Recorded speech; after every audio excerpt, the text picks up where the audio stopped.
Eva.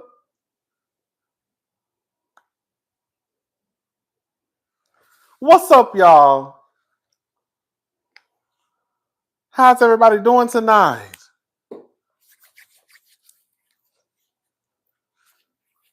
What's going on? Midnight?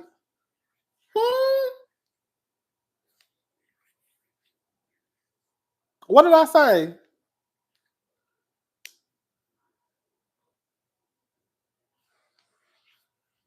What happened?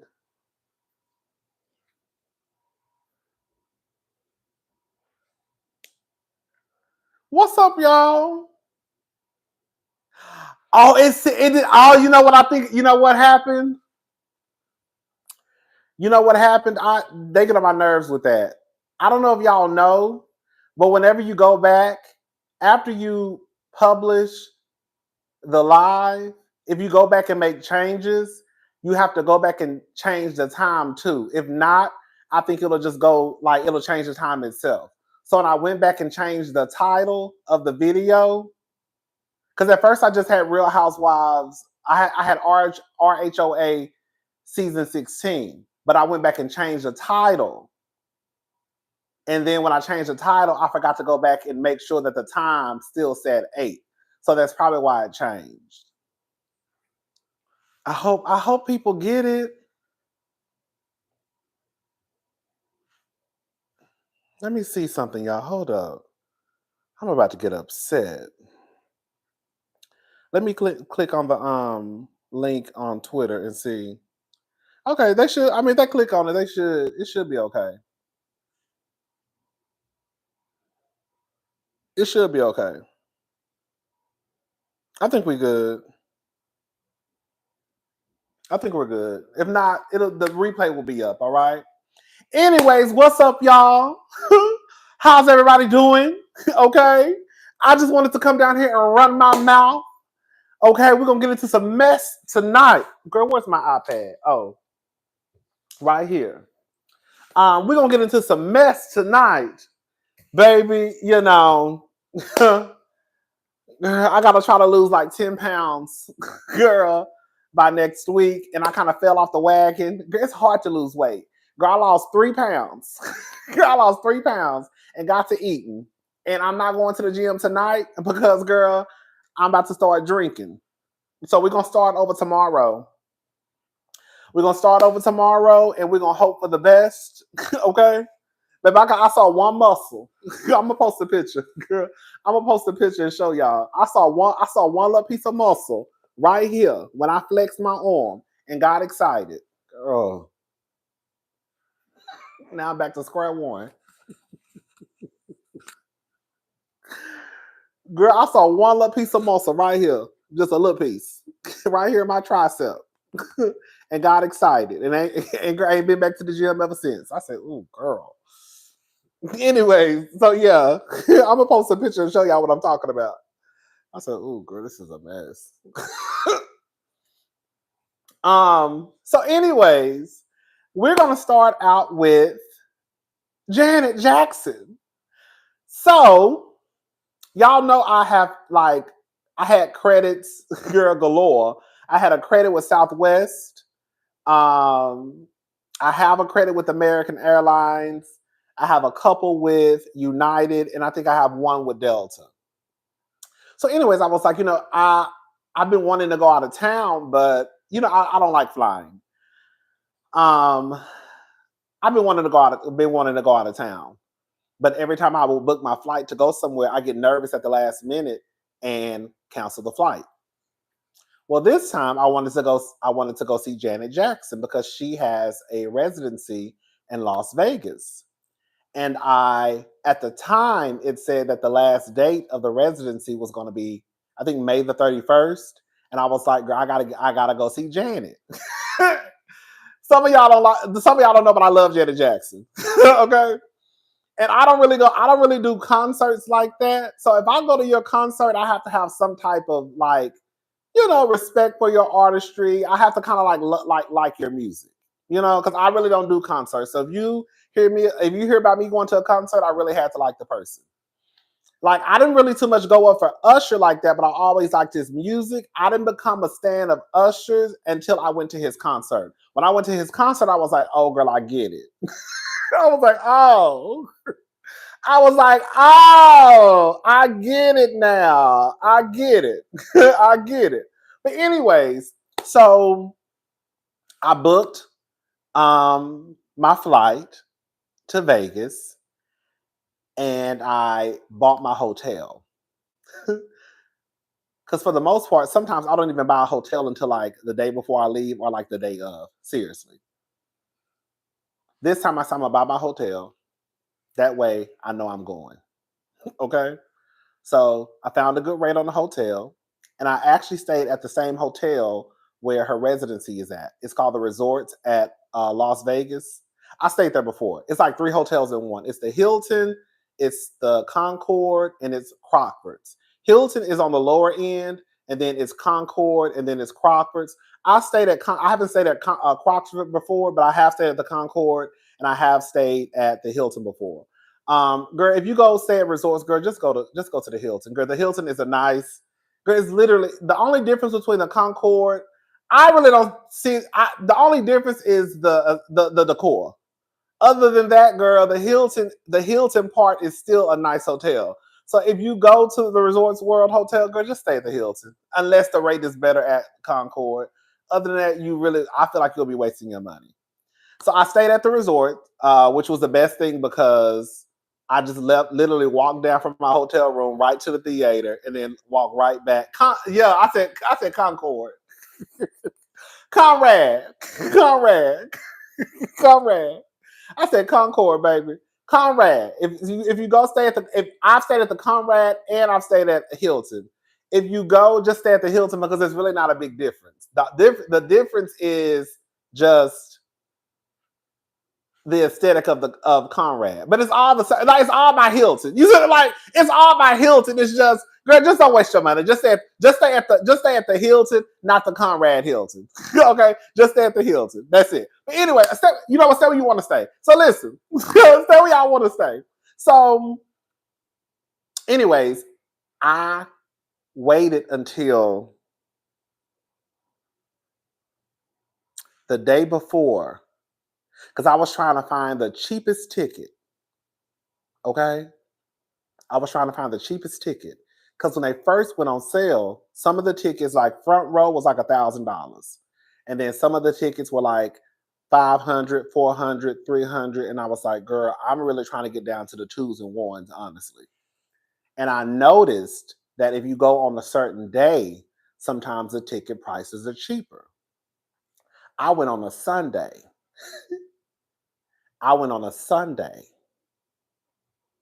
Baby, y'all would not believe how much my ticket cost. Baby, I'm not even going to tell y'all. Baby, I was on the 13th row. I was on the 13th row.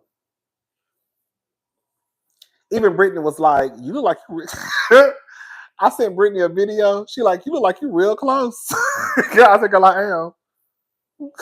I said, I am, baby. Girl, I was feeling like a rich black woman, baby. Girl, my ticket was $90.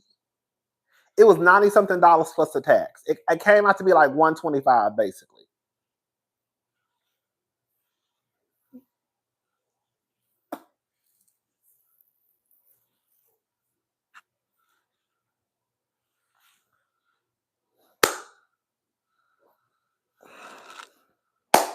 Girl, I was right. Girl, I was right. I was right in the same area with the girls whose tickets was $400 and $500. And my shit was only $90-something. Girl, when I tell you, I was excited. Like, I didn't buy my ticket. I think I bought my ticket the day before I Saturday. I think I bought my ticket Saturday because my flight left on Sunday. And I said, I'm gonna try to wait until like I can't wait no more because I need for these prices to go down just a little bit more. And when I looked, baby, I said, oh girl, gonna see if God was on my side. So I got my ticket for like $90-something plus tax, all that stuff that came out to be $125. So girl, I was in that thing. And then Sunday, I was like, oh, girl, are you really going to go? Oh, and another thing, too. I was about to change my mind. Before I bought my ticket, I was about to change my mind. Because I also saw that she added some extra days in September. So now she's extended the residency. She's going back in September. So I was like, girl, I'm not going to go. I was like, I'll just wait until September. And I was like, girl, you need to go. And then plus I wanted to use my Southwest credit because I had a Southwest credit for like $250. And I needed to use that because, today, after today, your bags don't fly free no more. And so Southwest, they ain't ever got to worry about me. They ain't never got to worry about seeing me again because I didn't really fool with Southwest like that anyways. The only reason why I even flew Southwest was because my bags would fly free. And it would be because like I'm going to like New York or DC. When I go to New York or DC, I'll be doing the most. I'll be bringing all my coats, all my jackets. So I'll be having 2 big ass suitcases. But that's the only reason why I will fly Southwest is mostly in the wintertime when I will go somewhere cold because my bags will get there for free. But now, girl, the bags don't fly free anymore. Girl, I don't need to, why am I? So I was like, let me hurry up and use this credit because, girl, after the 28th, girl, y'all not going to see me no more. So I had that credit for Southwest. So anyways, got down to Vegas. The flight wasn't bad. It wasn't bad. I was kind of nervous. My hands were a little sweaty. But for the most part, it was okay. It wasn't bad. It wasn't bad. It wasn't bad. It wasn't bad at all. So get downstairs. I'm running late. Okay. Mind you, I'm right in the hotel, right? Girl, right in the hotel upstairs. On the phone with my friend, running my mouth, talking about people. I'm like, girl, I gotta go because I gotta get in the shower. I gotta find something to wear. I already had something to wear, but anyways, so I was like, I gotta find something else to wear. And the iron that they had in the room wasn't working. To me. It wasn't working, and I couldn't get the shirt. I couldn't really get the wrinkles out of the shirt. And I was like, oh, I'm not going downstairs with this wrinkled ass shirt on. So I had to find something completely different to wear. So, girl, I made it downstairs around like 8. Like I made it downstairs. It was almost 8:30, and that's what time she went on. And I got in line to get me a cocktail. Bitch, do y'all know how much my cocktail was? Bitch. Yeah. Now, mind you, I had alcohol in my room, but I wanted something in my hand because I knew once the concert started, I wasn't getting up. Baby, guess how much my cocktail was? Baby. I had a Tito's and Red Bull. That's what I got. I had a Tito's and Red Bull. Girl, one drink was $46. And I left that bitch a $10 tip. No, bitch, 46. 46. $46. $46. Girl. And I left that bitch a $10 tip. It was a white girl. She was real cool though. Girl, it was a white girl. She was real cool. So I left her $10. Girl.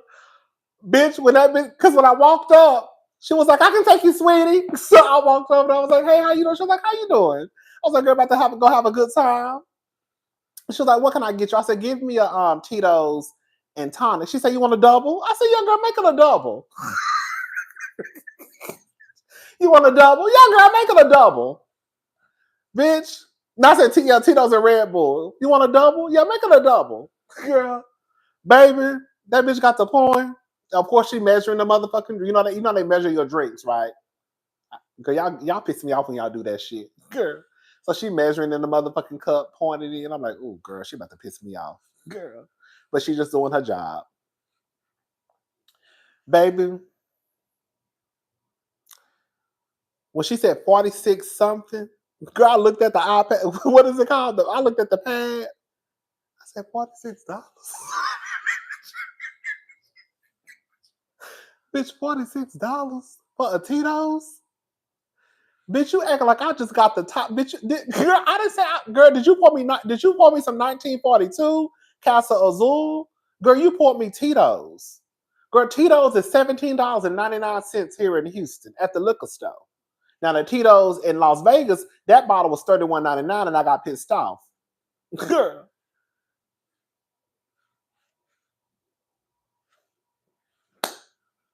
I still left her a $10 tip because I was feeling good. I was about to see Janet. Bitch, let me see how something. Hold up. And then we're going to move on because we got to get into the real mess. But I got to give Janet her flowers, though.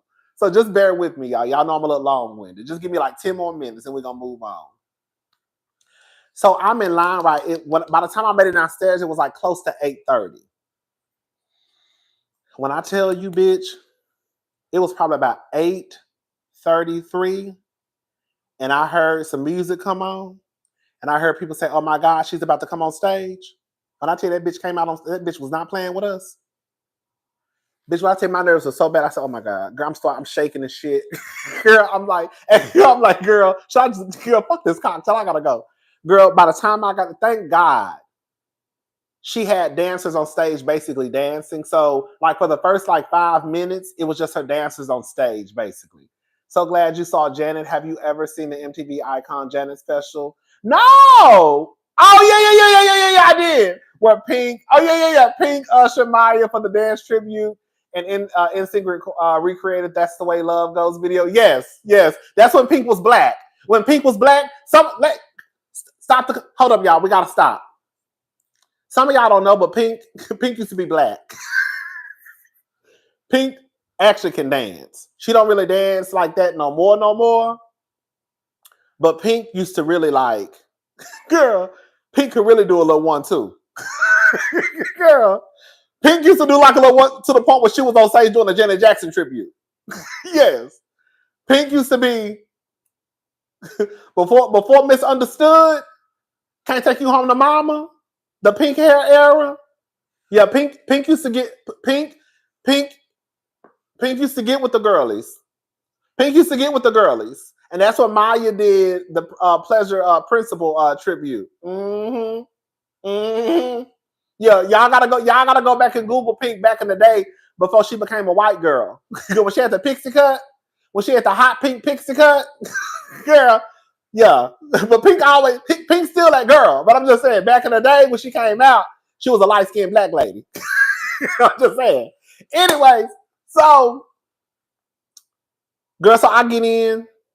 I'm telling y'all, as soon as I got to my seat, because I couldn't find my seat, so I had to ask somebody. One of the guy, it was a guy that worked there. He was assisting people, so he walked me to my seat, and I realized how close I was. And I really started feeling like I was rich. When I realized how close I really was, I said, "Oh, girl," I said, "Oh, so you rich." Girl, ticket was number $90-something. Baby, so I'm like, oh girl, so you rich. So now I'm thinking I'm better than everybody that's sitting behind me. Okay.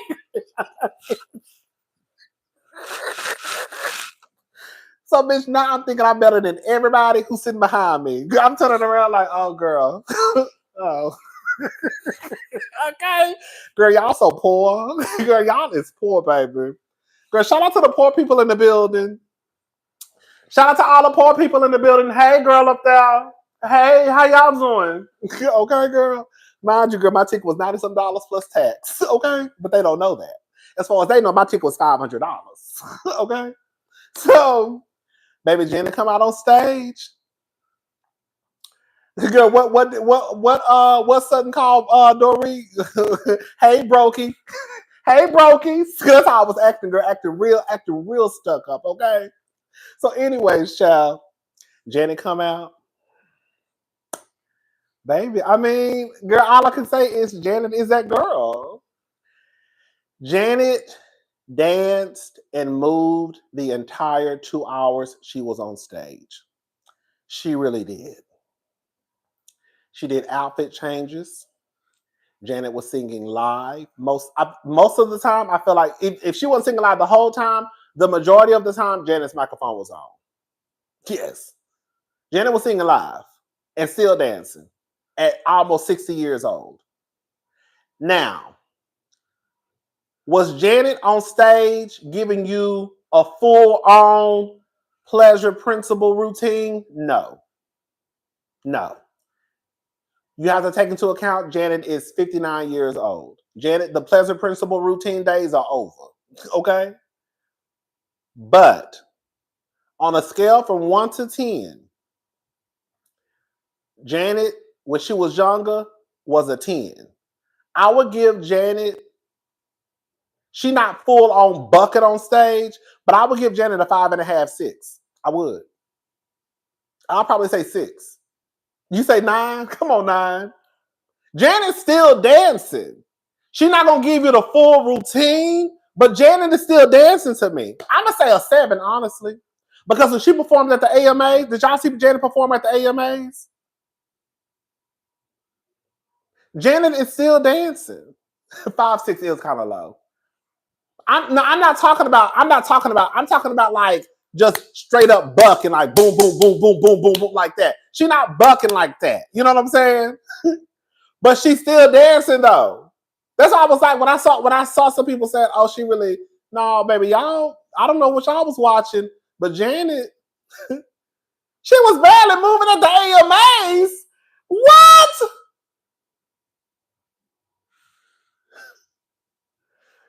What you mean? Girl, you about to get blocked. What you mean, sister? Did y'all watch the AMA performance? Janet was not barely moving. Am I tripping? Maybe I'm a little biased though. Maybe I'm a little biased. I'm going to give Janet a 7.5, 8. I am. I'm going to bump it up. But Janet is still doing it, y'all. She's still dancing. She's still singing. Girl, you know she's singing live because when she's clapping, you can hear the claps in the microphone. Girl, you know she's singing live because in the middle of her singing, girl, she giving shout outs to the crowd. You see what I'm saying? So I was like, oh, girl, she actually singing live. I was like, oh, she's singing live. I was like, okay, yeah, this is cute.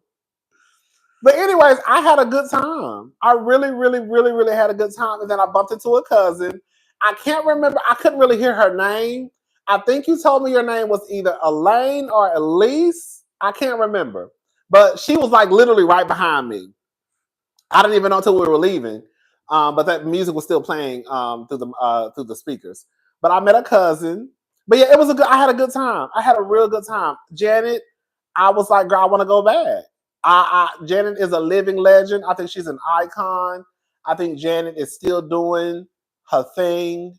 At this point, even if Janet to me stood on stage, I wouldn't even care because like it's Janet Jackson. You know what I'm saying? Janet been working, the bitch been working since she was 8 years old, 9 years old. You know what I'm saying, girl? Ain't nobody got time to be running around on stage dancing. Girl, until they turn 80 years. You know what I'm saying? So yeah, I was happy about that. So shout out to Janet. And that's it, y'all. Well, about Janet, baby. I'm about to take a sip of this drink, baby.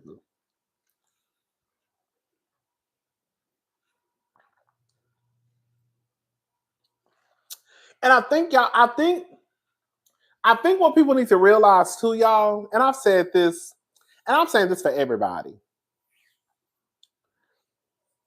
Y'all, even us. Cousin, I'm sorry to interrupt, but I just hollered at your IG story with Phaedra, the season low, and Celine singing the Titanic theme song, How Dreadful. But why I put a picture, why I put the face, girl, listen, y'all, hold up. I can't play the whole thing because you know, girl, you know they'll demonetize me. Hold up. Girl, let me show y'all my story.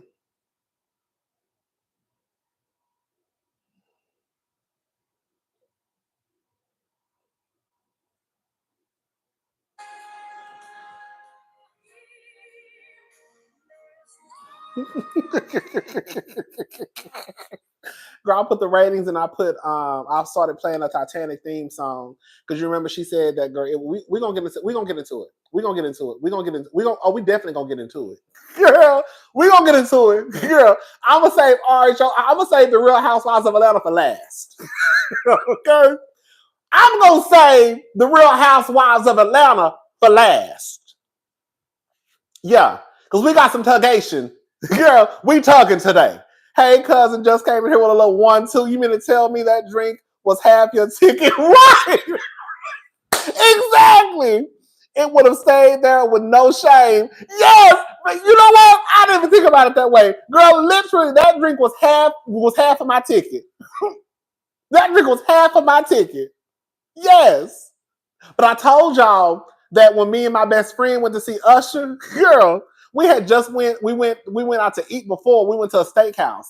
So we went to the steakhouse, had dinner, had some drinks, had a good time. Girl, we get to the concert, and he was in one line and I was in, because the line was long as hell for the drinks. And so I got in one line and he got in the other to see which line moved the fastest. And so my line, I got to the front. Actually, the bartenders were actually the one I went to, they were actually working kind of quickly.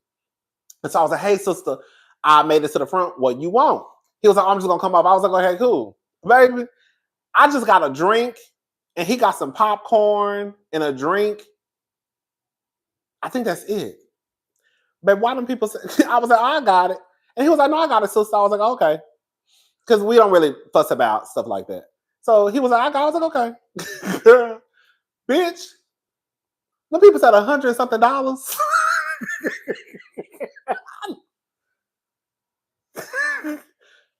Girl, I'm looking at the counter like, bitch, what we get?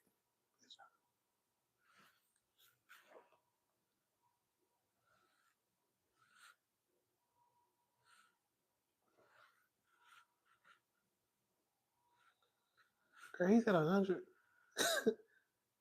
If he said 100, what? He said 100. I swear to God. I said, "Oh, girl, y'all is turning the girls up, girl. Y'all turn the girls up. I'm telling y'all, I got a drink. He got a drink, and he got some popcorn. Oh, and I think he got some candy too. And he got a little thing of candy. But I was kind of I really didn't want anything to eat, so I just got a drink. I'm telling you, it was like $100 and something. $100 and something. I was like, girl, this shit is crazy. Girl. Anyways, so we're gonna get to Real Housewives of Atlanta. I'm getting excited. Let me calm down just a little bit. Okay. Before we get it, we're gonna be here for at least, girl. I feel like I don't know why I'm so excited. I feel like I haven't talked to y'all in a long time. Girl. And I don't know why, but I'm just excited for some reason. So, okay. Shout out to Janet. Real life, living legend, icon, open up the doors for the girls. Um, you know, she opened up the door for the girls. It is what it is. So Capricorn Clark.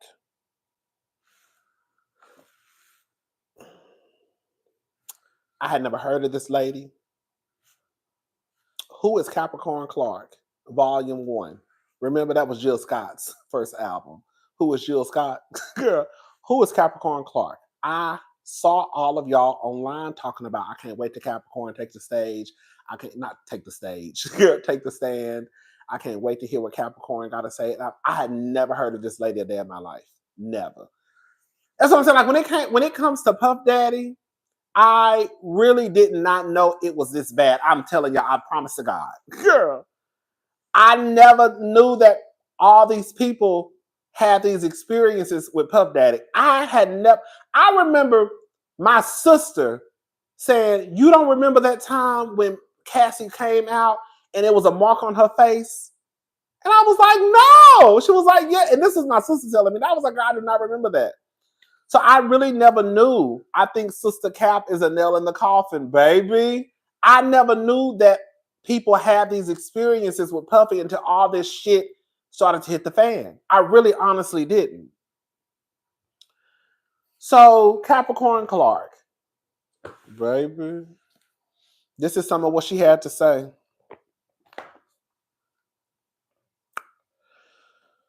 I said, "Oh, girl, let me go." Now I got this information from Complex.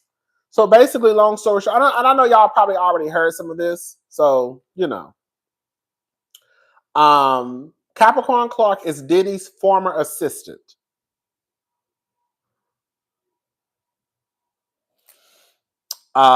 She basically alleges blackmail, kidnapping, threats, and much more from her 14 years spent as an on and off employee of Diddy. So it just goes on to say that Clark became friendly with Diddy in 2002 after moving to New York City. She had interned at Def Jam in 1996, and she worked at Death Row after college. Girl.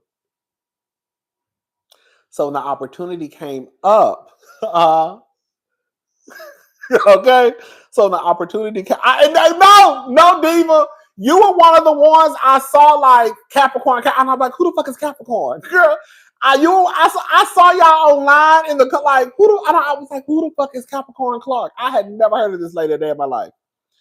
So when the opportunity came up to be her friend's personal assistant in 2004, basically she took the opportunity.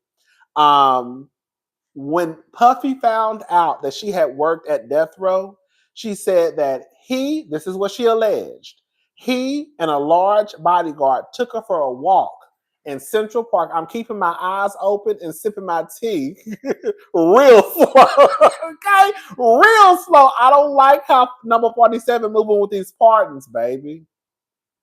I think something going on. The Diller case is very intriguing. I said, girl, we're gonna get it. We're gonna something going on with 47 and these pardons. Something going on. Why everybody getting pardoned? What's going on? I feel like he's doing that because he's distracting us from something that's about to happen. I'm sorry. I don't trust nothing about that man. And I don't want to sound like a conspiracy theorist, but I just feel like something going on. So basically, she said they went for a walk in the park, and he said he told her that he told me he didn't know that I had anything to do with Death Row, and if anything happened, he would unalive her, baby.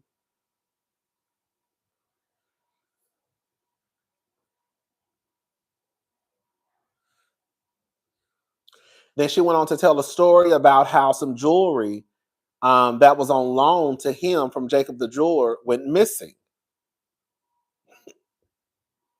She said they took her to an abandoned office building in Manhattan for about 8 hours and basically made her take a lie detector test. And they told her that if the test came back that the bitch was lying, that her body was going to be floating in the motherfucking Mississippi River. Okay, they didn't say Mississippi. They said the East River. Baby.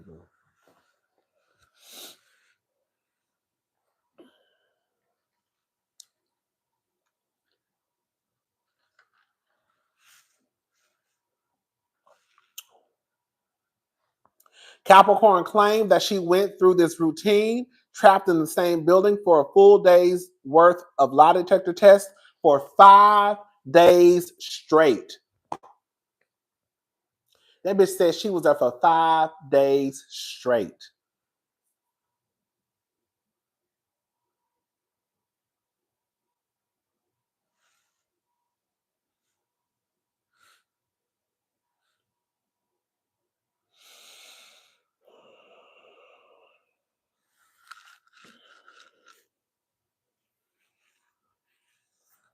Baby, guess how much she made, y'all? Guess how much she made? Baby, that lady said she would work 19-hour days. That lady said she would work 19-hour days and only, yes, I said only, got paid $65,000 and no overtime. They have 65 on here. Was it 55? They have 65.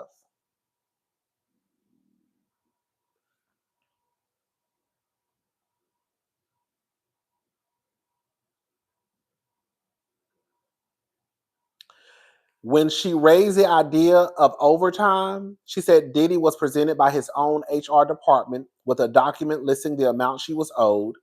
It was $80,000 for 3 months of work. And they say they just ripped up the paper. Baby.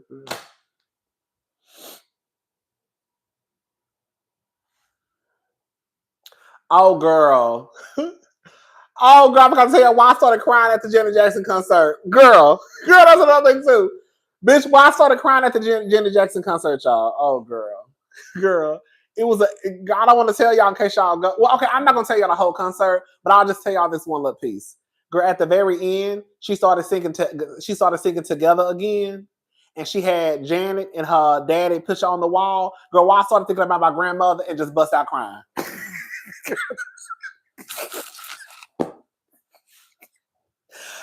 Girl, it was a mess. Girl, it was a mess. Well, I didn't burst out crying. But girl, I was like, oh my God, girl, you about to start crying. Girl, get it together. Girl, get it together. Girl, get it together. Girl, get it together. Girl, get it together. Girl, it was a mess. Anyways, so, okay. Now listen to this. She recounted setting up hotel rooms for Diddy when she would unpack baby oil and lubricant and testified that she always brought his medicine bag, which contained ecstasy.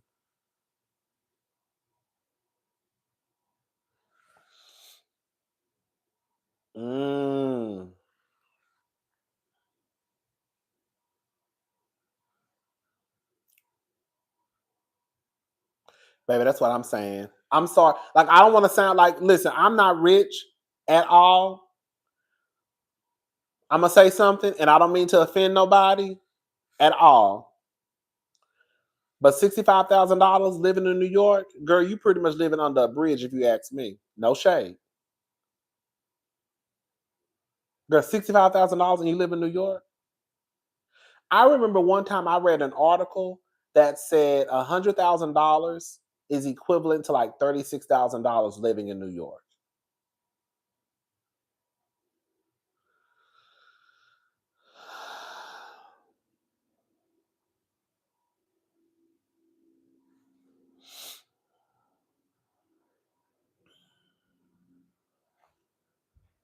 Baby, listen to this. Listen to this. Y'all listening? Another view of the Kid Cudi incident. She shared her memory of the time she said Diddy kidnapped her in December 2011, just after he found out his girlfriend Cassie's relationship with Kid Cudi. Clark recalled hearing banging at her door at around 5:30 in the morning.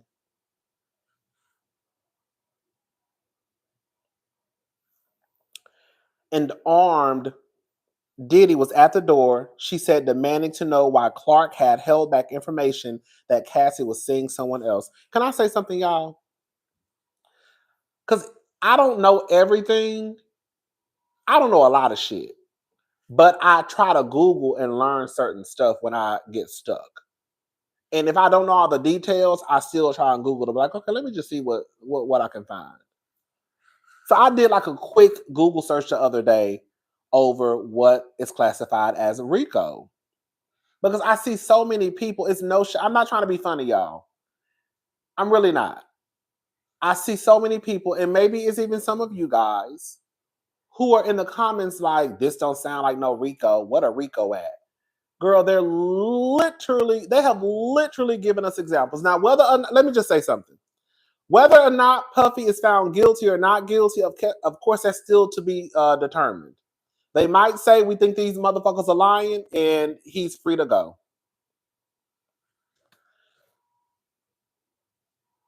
Kidnapping, extortion, bribery, those things fall under RICO charges. So when y'all get in the comment section saying that this don't sound like no RICO, girl, kidnapping, I feel like some people think that kidnapping is like a motherfucker hog tying you and throwing you in a trunk. Kidnapping is just as simple as somebody taking you against your will. That's it. That's really it. So I think that I feel like when some people think of kidnapping, they think of like the worst, like, girl, let me hold up. Hold up. Let me show y'all something. Hold up. This is what I think the girls be thinking about when they think about kidnapping. Because some of y'all, I think, don't think that it's this.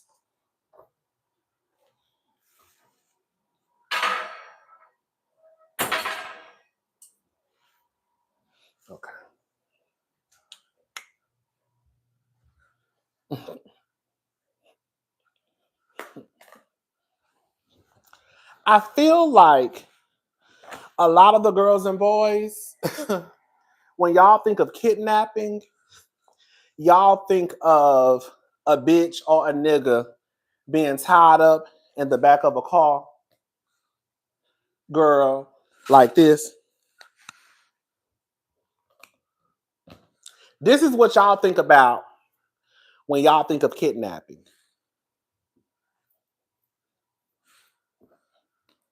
Hold up. This is what y'all think about. So when the girls be like, I got kidnapped, they be like, girl, no, you didn't. This is what y'all be thinking about when y'all think of kidnap.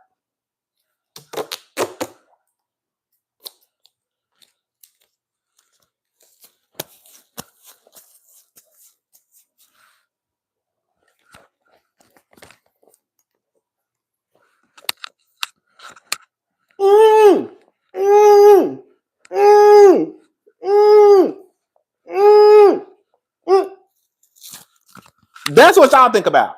Y'all think of a bitch being tied up, taped over their mouth, girl, eyes covered up. You know what I'm saying? Girl, I think that's what y'all think about because y'all keep saying that this ain't kidnapping. Bitch, a bitch making me go somewhere against my will is kidnapping. I ain't got to be, my face ain't got to be covered up. My hands ain't got to be tied up. I ain't got to have duct tape over my motherfucking mouth. And I feel like that's what y'all be saying in the comments. You're like, y'all, like, I think your mind goes to the worst, like, example of what kidnapping looks like based off of the movies. Yeah. And that's not, that's not, you know? Like, even with the bribery part, how many people have signed NDAs not to say something? How many people has he offered money to not to say something? Girl, that's considered bribery. When he got in contact with Cassie's mother and she had to go take out a $20,000 loan for him not to expose a sex tape, baby, that's considered extortion.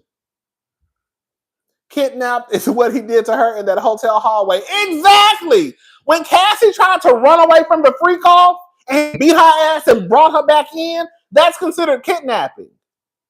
Now, again, it's to be determined whether or not they're going to think that he did it. They believe the people. I don't know. They'll figure it out. But right now, they actually are giving us examples of kidnapping, extortion, bribery, an organized crime ring. You literally just heard Capricorn say that she will go to the hotel room and set these things up. And for some of you who may not know, I know we sell pussy and dick and ass and throat all the time. But selling your body is against the law. My God, today, this is for the wardrobe costume department. Thank you, Eric, there on TV. Like, believe it or not, prostitution, as much as we might sell a little pussy on the side and dick and pussy and throat, prostitution is against the law in most places. Unless you're somewhere in Las Vegas, Nevada at one of those brothels. So if you are engaging in prostitution, you're having sex workers, you're bringing these people from Miami to New York to LA, girl, that is illegal. Like, and I really do think that the boys and girls think that because we sell a little pussy on the side, a little dick on the side, girl, that's illegal. That's why you ain't telling nobody you're doing it. Because you know you ain't got no business doing it.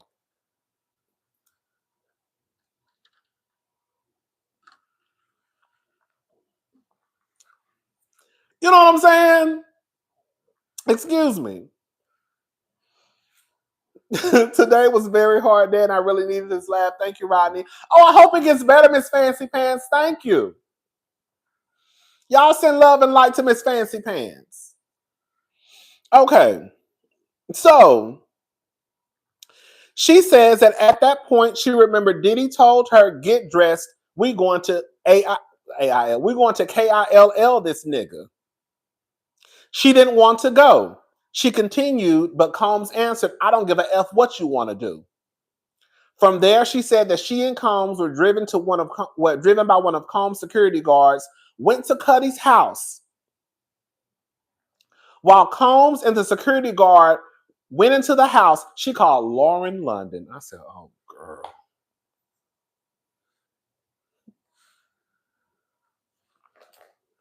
When I tell you everybody, everybody knows something. When I had never heard Lauren London's name mentioned until now. When I tell you everybody done heard the story or know something. That's why even if you don't have anything to do with it, you know what I'm saying? You probably heard of it. You probably know something.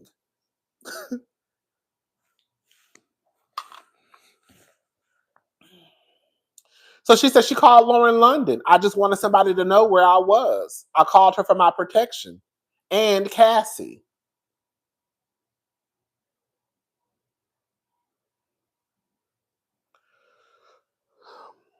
After that, she continued, Cuddy arrived, a scene that led to a brief car chase with Diddy's car pursuing Cuddy's Porsche through the Hollywood Hills. Oh, excuse me. Baby, listen to this. In the aftermath of the day, which was also included, she said an incident where Diddy assaulted Cassie so violently that Clark called Cassie's mother to say, she's beating the shit out of your daughter. Capricorn said that Diddy made numerous threats, once saying about her and Cassie, I should kill you bitches. I should cut your face. Girl. This is what she said, y'all. Baby, now this is where I kind of gagged. This is where I kind of gagged. She also told a story intended to... What's up, Andrew Gabor? Hey, to my grandmama said, you don't give away nothing you can sell. I know that's right. Girl, and your grandma ain't told not one goddamn lie either. Girl, okay?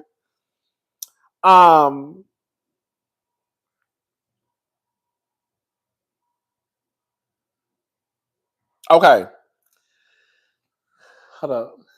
This is a reminder of when Diddy was the Joker a few Halloweens ago, was a real life villain. Oh, I remember that too. I remember that. Oh, thank you, Scarlett J. She also told a story intended to illustrate Diddy's near complete control over Cassie. Clark recalled a time in 2010 when she was with Diddy and Lauren London in Los Angeles. The mogul, she said, girl, basically was opining about why she in London didn't have a man like him. He said, let me show you something. Girl, listen to this. Girl. This is what she said he did. He said to Lauren London and Capricorn, let me show you something. This is what she said he did. He called Cassie over and asked her to sit down, stand up, turn around, turn the other way, walk over there, grab that, hand me that, walk back, turn around, go back in the other room, and Ventura followed the instructions. Bitch.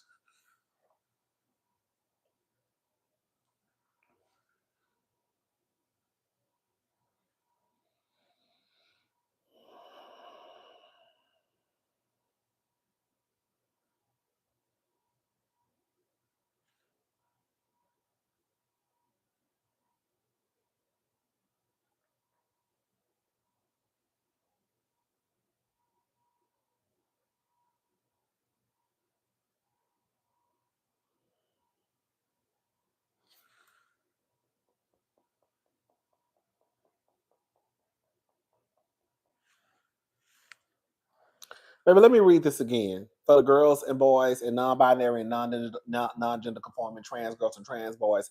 Everybody, for the girls who didn't hear me. Baby, bark like a dog. Roof, roof, a big dog, a big dog. Roof, roof. Girl, that's what it's giving. It's giving Prince Hakeem. Girl. He said, let me show you something. Clark continued.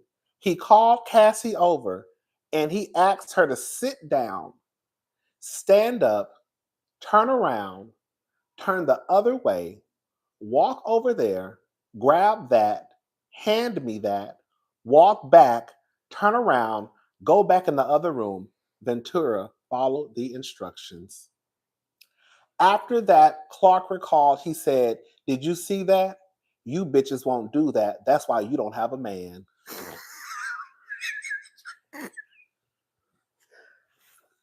Baby, this lady said that after Cassie did all of that, she said that Diddy told them, did you see that? You bitches won't do that. That's why you don't have a man. Well, bitch, I guess I won't have one. I guess I won't have one. I guess I won't have one.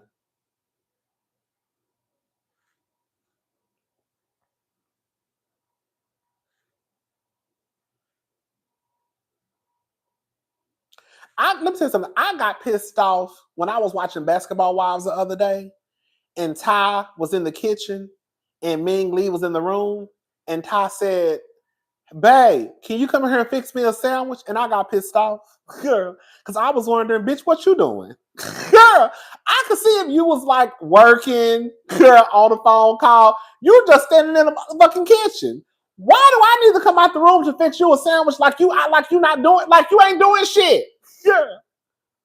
And girl, Ming Lee started fixing her a sandwich. I said, that's probably why I ain't got no man. Because I would have looked at you like you crazy. Okay, please don't get it twisted. Cassie was not Puff's girlfriend. She was a bad boy sex slave, all while being an employee. Thank you, Erica De Niro TV. Because, baby, y'all got the game fucked up. Ty is fine. I ain't gonna lie. Ty is, and Ty knows she fine too. Ty fine and Ty knows she fine. That's that guy. When I tell I hate niggas like that. I can't stand niggas like that. Thank you for making me laugh. Thank you, Dr. Payne Nestor. Thank you. I can't stand niggas who think they fine. Okay, let me suck on that lady a nigga. But yeah, I'm just playing. You know, the girls be like, that's a one except to be bitch. I'm just playing. Ty is fine though. She is. And she knows she fine. That's the gag. Ty knows she fine. Okay. Anyways.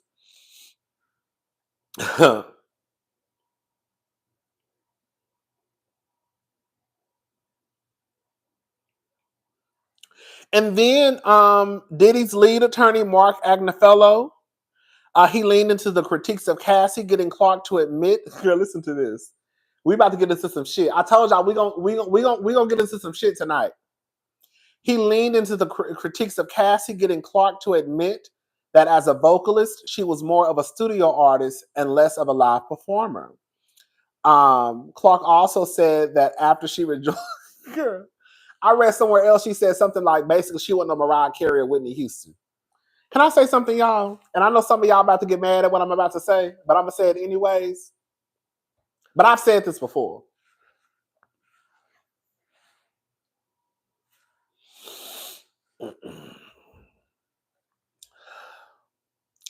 I think that this is a part of the abuse of power that these men hold, or they do. Because, just listen to me, Cassie cannot sing. Cassie cannot perform. I remember seeing Cassie down to BOT 106 in Park, and she was like, it's me and you. I've been thinking, make it wanna make a move now. Tell me if you like it. Oh. So just listen to what I'm saying. I think what Puffy and Rich Dollars and the men who have a little bit of power or a whole bunch of power, they use their power for pussy. Because there's no way that Puff Daddy thought that Cassie was going to be this artist who could potentially put out 10 albums. If there is any artist that has 10 albums or close to 10 albums, they are talented as fuck. A girl like Cassie ain't coming out with no 10 albums. Right off the rip, he was already trapping a girl. You got to be on some Michael Jackson, Beyonce, Prince. You know what I'm saying? You got to be one of the girls of the girls of the boys of the boys of the girls of the boys of the girls of the boys. Like a Mary J, a Mariah Carey. Like, you got to be a girl who actually can deliver some hits for you to have 10 albums. So for him to even sign Cassie to a record deal, no shade. Cassie shouldn't have even been close to no studio. She damn sure shouldn't have been signing no goddamn contract for no goddamn recording contract. Janet Jackson, yes. That's what I'm saying, girl. You got, to me, when I think of the girls who probably have 10 albums or close to 10 albums, girl, you probably like a bad, you like one of the girls. So right off the rip, to me, like, you are already kind of using your power for pussy. Because you knew Cassie. You know Cassie can't sing.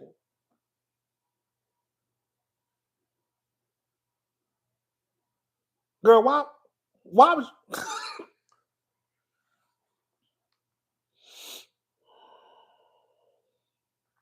Can I say something? Can I say something? It was a sex slave contract. Come on. Because it damn sure wasn't no recording contract. Come on. Come on. It damn sure wasn't a recording contract.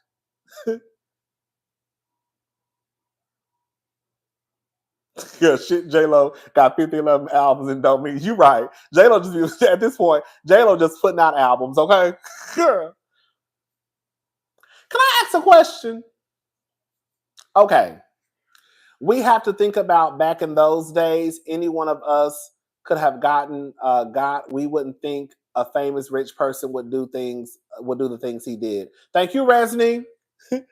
Feed his ego contract. What's up, Faith the skincare coach? What's up?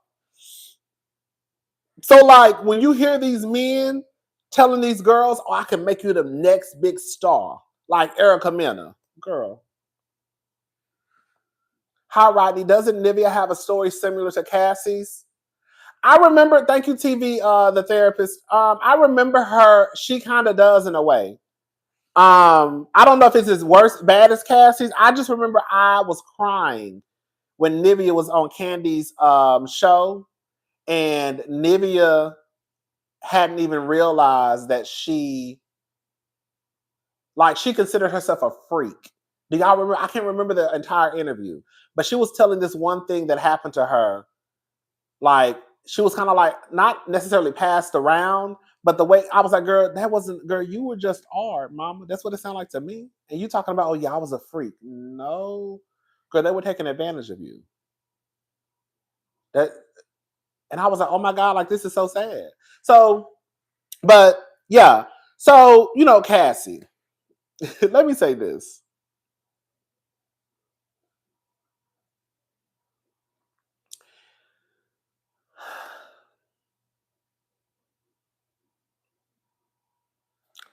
She didn't. No, it wasn't passed around. But I remember her saying something about her having sex on a car.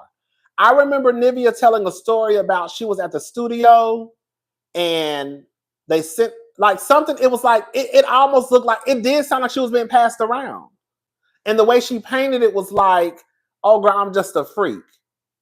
Girl, somebody just took you outside and fucked you on the car. It was something crazy, but it sounded like a pass around to me. That's how I took it. But yeah. So, anyways, so let me say this.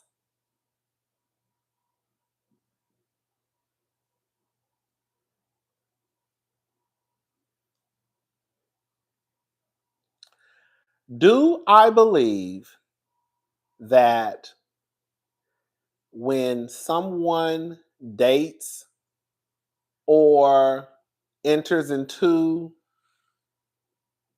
or accepts a date with somebody who has a lot of money, can the money play a part in that person saying, "Yeah, I'll go on a date with you"? I can see that.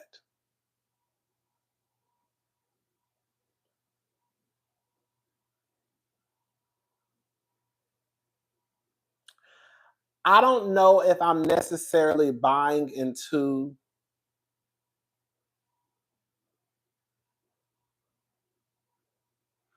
Okay.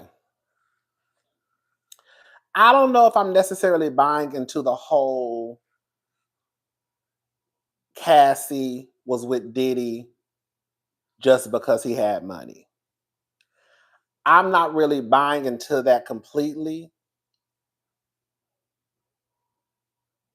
I think that it's easy for people to come to that conclusion because he has money. So I think that a lot of people, that's just their go to. Well, she got with him because he had money, or she stayed with him because he had money. So my question would be, most people don't have money. Most people don't have the wealth that Puff Daddy has. So if the girls like Cassie are with Puffy because of his money, when most people don't have that type of wealth, then why are the girls with the niggas who ain't got no money? Why they stick around with ain't shit niggas? Cause the girls, they might not be going through everything that Cassie went through, but they still getting their ass whooped. They still getting stomped. They still getting awed. And they still stay. Does that make sense what I'm trying to say? Like, I think it's just easy to say that somebody, once we find out that the person has money, I think it's easy just to say, oh, she with him because he got money. So then what would be the reason why the girl is with Pookie that stock groceries at the store? Because Pookie ain't got no money.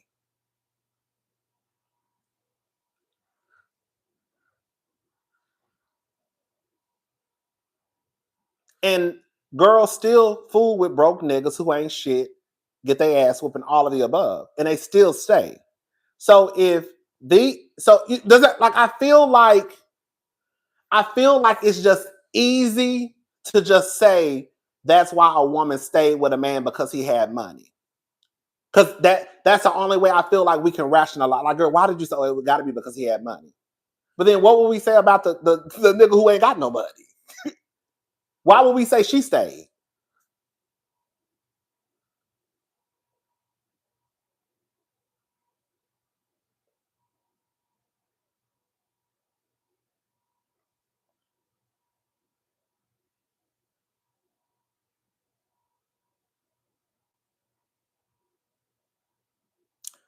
To me, this is just to me, and I'm never changing my mind on this. I really do think, even though Cassie was 22, 21, 22 when Puffy finally put his veins in her, I do believe that Puffy knew all along what his plan was with Cassie. I do. I really do. I'm telling y'all from the bottom of my heart on my grandmother's grave. That's how serious I am right now. I believe that Puffy always knew what he wanted to do with Cassie.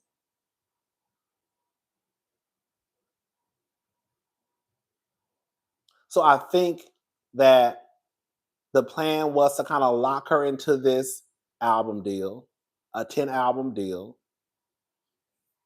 knowing damn well Cassie wasn't gonna put on no goddamn 10 albums. And then I think once the whole, I do think he used his money, his access.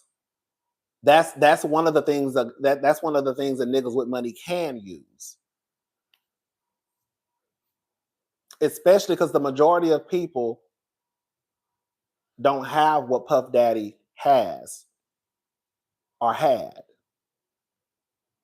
So if you come from humble beginnings, I could see how it's easy to kind of get swept up off your feet because you really think that you probably like, oh girl, he really likes me because he's taking me shopping, he takes me on trips.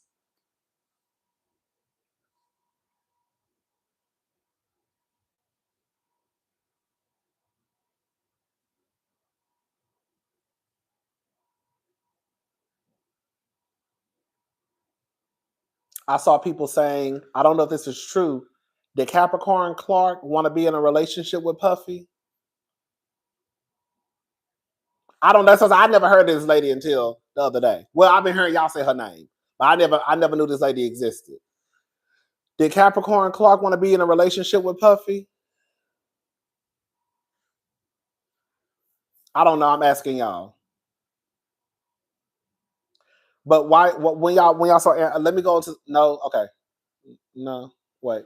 The woman blamed themselves. If I do better, it will get better, and he'll change. The man gaslight them. Thank you, Resney. Gene Deal said he planned on doing it to Danny DeCane, and GD responded, "Those are someone's children, baby." Thank you, Erica De Niro TV.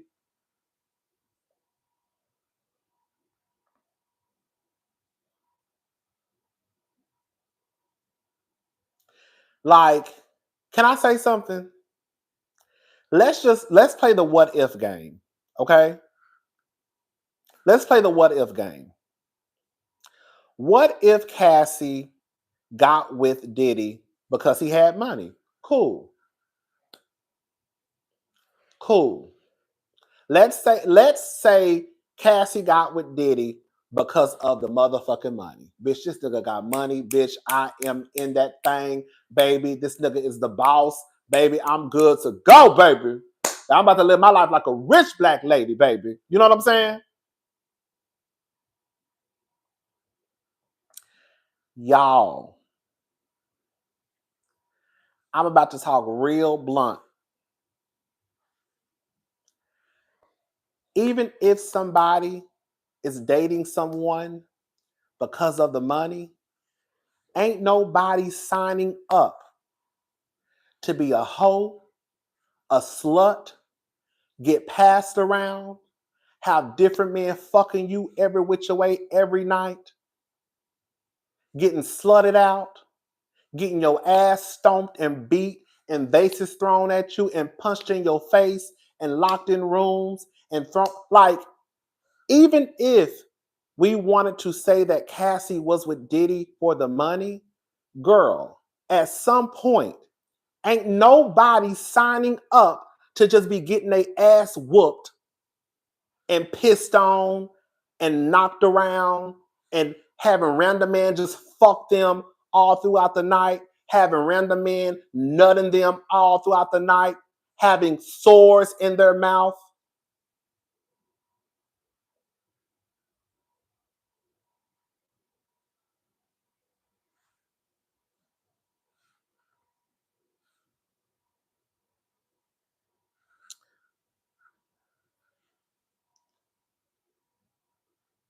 So at some point, the defense got Cece to tell how she told Cass she should break up with Diddy, and then Cass said, "Who can I date?" Because Jay-Z is already guilty. I mean, already taken, but he guilty. Thank you, Boss Lady Ross. So, like, even if, let me say this, even if we want to believe, if somebody wants to believe that Cassie got with Diddy just because of the money, when do you think that she signed up? Even if she signed up to be with the nigga because he got a little bit of money, ain't nobody, I don't give a fuck what nobody say. Nobody is signing up for the shit that that girl was doing. Nobody. To the point you're walking around with sores in your mouth because this nigga got you sucking so much motherfucking dick in the room. To the point where you're choking on piss. Nobody signing up for no shit like that. Did I sign up to go on a couple of trips? Give a little pussy away to you? Yeah. Did I sign up to have a threesome? And I want to say this too. Because we just gonna put it out there tonight. Erica De Niro made me realize that Cassie looks like J-Lo. In my opinion, he picked her since J-Lo left, and he couldn't abuse J-Lo. The only one he dated on his level, baby. Hello. I forgot my train of thought. It's gonna come back to me. But yeah, I don't think anybody signs up for something like that. I just don't. So at some point, it's kind of like, girl, oh, this is what I want to say. It's kind of, let me give you an example of doing something, but you don't want to do it, but you're doing it anyways.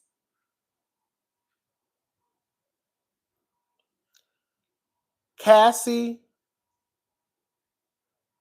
in my opinion, she did a lot of these things because she wanted to please Puffy. She said that it was basically about making him happy.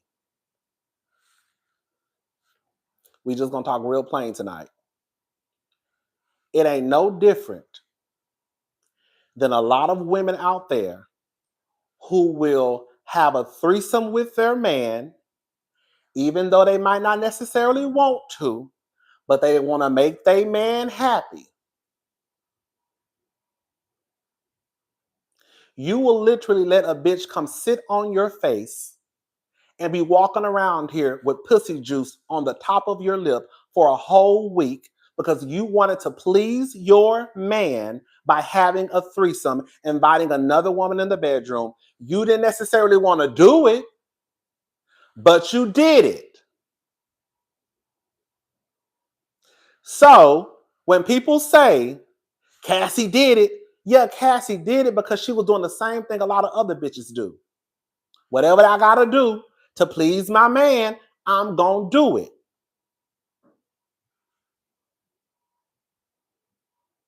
It's too many girls out there who will get online talking about, I have a threesome. Oh, well, my man wanted a threesome, so I went ahead and did it. Bitch, you done ate pussy this whole weekend because you just wanted to please your nigga. You ain't never thought about eating pussy but until you met this nigga. But you wanted to please your nigga, though. Oh, girl, let me say, hey, bae, you want to go ahead and do that threesome tonight? And you probably thinking, girl, I really don't want to do this shit, but let me go ahead and please this nigga. You want to do that threesome tonight, bae? All right, girl, we're going to go find somebody at the club. Oh, I don't want to do this. Why y'all acting like that people don't do shit like that? I don't think that Mike from Day 26 signed up to get cursed out over eating a grilled cheese and getting forced to run on a treadmill in jeans by Diddy. Thank you, Isma. Like, literally, y'all will turn into kissing lesbians to please a nigga. And the gag is, y'all doing it for niggas who ain't even got shit. If we just gonna put it out there. Y'all doing it for broke niggas. Not y'all. Girl, not y'all. But y'all. Good, shout out to the diva. Y'all doing it for broke niggas.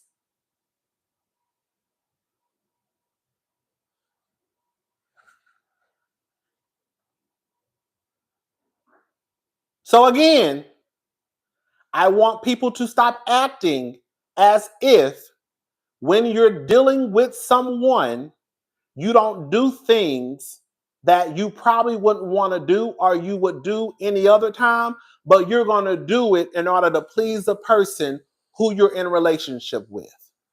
Because people do it all the time. All the time. So don't act like you don't understand when Cassie was saying, oh, girl, I just wanted to please Puff. Girl, Kandi doing it. Girl, Kandi doing it and she paid the bills. Just kidding. Thank you, Isma. Don't act like you don't understand when Cassie be like, well, I did it because I wanted to please Puff. Or I did it because I wanted to make him happy. When for a lot of women, it's no shade. Your world revolves around making a nigga happy. Makes me wonder what Young Miami was doing for him, okay? I'm just saying, y'all.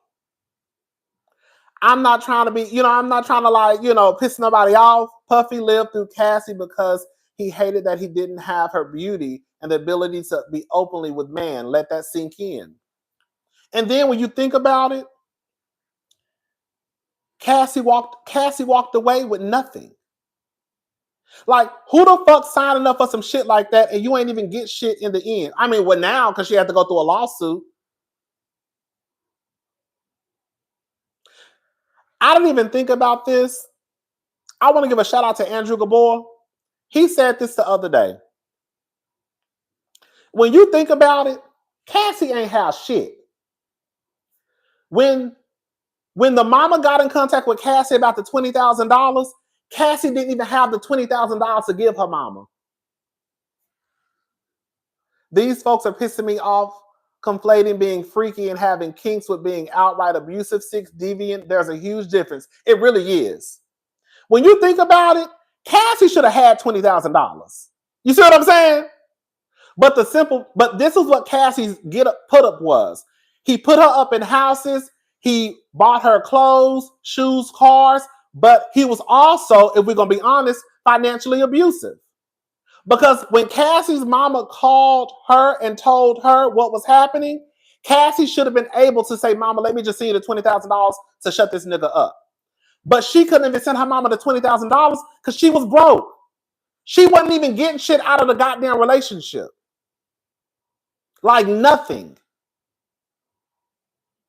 Cassie should have had $20,000. So not only was a nigga abusive, physically, mentally, emotionally, girl, he was also financially abusive. Cassie should have had $20,000. Cassie's mama shouldn't have had to go take out a loan on her home.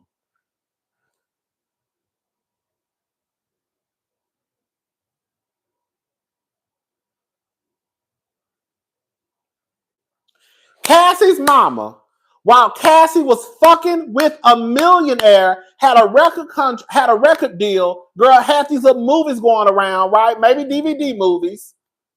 Cassie should have had $20,000. Cassie should have been able to say, Mama, some shit going on. Don't worry about it. I'm going to send you the $20,000. Don't tell him you got it from me. Just send it to him. She couldn't even do that. So Cassie's mama had to go take out a loan. So that should mean that. And I was like, God, I hadn't even thought about it that Cassie ain't had no money because, bitch, girl, she couldn't even send her mama. She couldn't even send her mama the $20,000.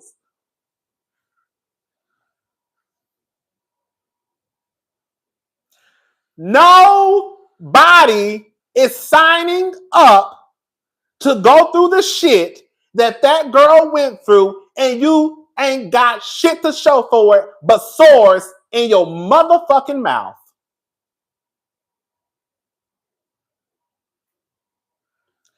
Nobody is signing up to be a sex slave thinking they're one of the girls.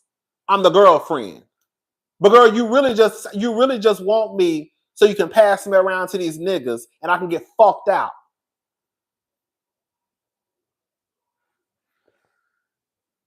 I work with victims. Many try to stay one step ahead just to avoid being hurt.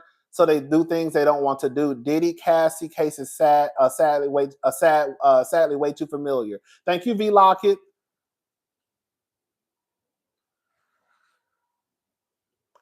So and then we're gonna move on, girl. I hope this video. It'll do good. This video. Oh, girl, I've been doing too much cursing. Oh, girl, damn.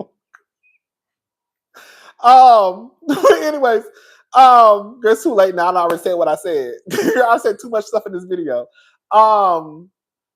But we're gonna move on. Nobody is volunteering to have a FO and a UT. All right, that's what I'm saying. Like at some point, y'all, we have to let the oh, she was with him for money. And again, I'll try to even throw you a bone and say, okay, Cassie got with him because he had money. At some point, yeah, at some point, girl, that went out the window.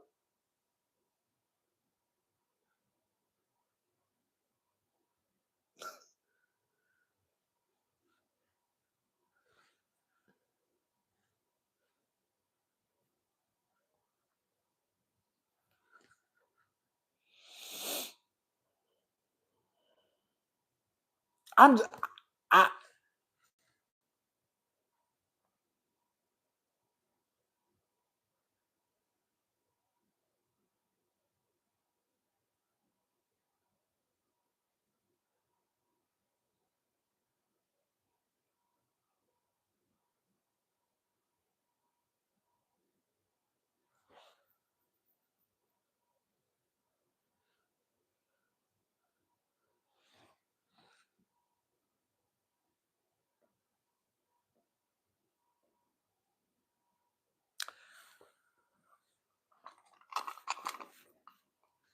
and then when I see people online talking about, oh, Capricorn Clark was just jealous, girl. I think that's, and I'm not. I hate when I hate talking like this. It's only week 3. I can imagine what's left. Thank you, Miss G, for real. I want y'all like, and that's what I be. That's why I hate to say people are jealous, because y'all be using the jealous word in scenarios that just don't make no sense. Who the fuck gonna be jealous of Cassie? She just wanted time with him after the F off. Thank you, Resney. Who the fuck gonna be jealous of Cassie?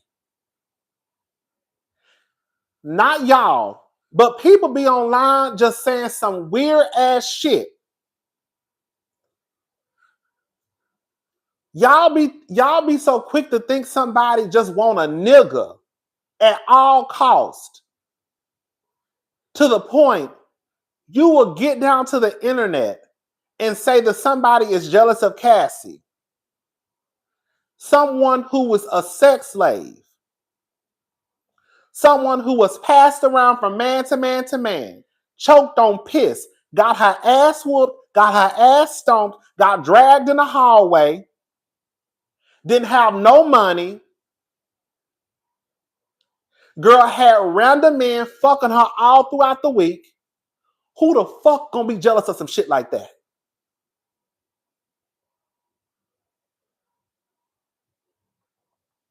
Capricorn low-key confirmed Kim was doing freak offs too. Oh my God.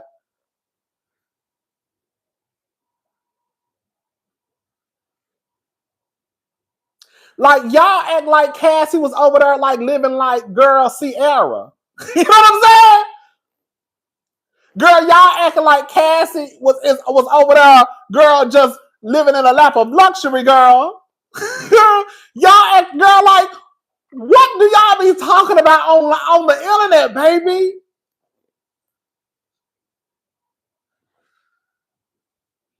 Who wants to be locked in a dungeon for free? Girl!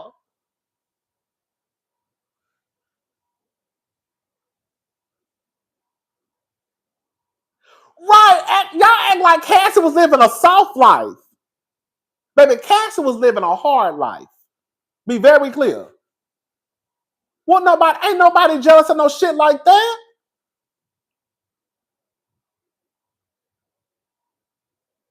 Capricorn was just jealous of Cassie. Why would Capricorn be jealous of Cassie? Like, why would Capricorn be jealous of Cassie? Why would Capricorn want to be with Diddy? So girl, like, I just don't, like, she wanted to be with Diddy. Girl, what? That's why I asked y'all, because I saw some people online say that earlier. I was like, girl, did Capricorn want to be with Diddy? Because I don't know. I don't know the lady. Like, cause I never heard of that lady until basically now.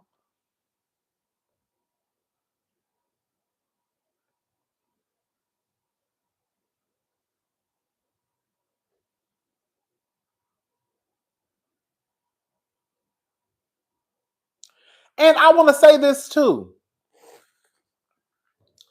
I think it's one thing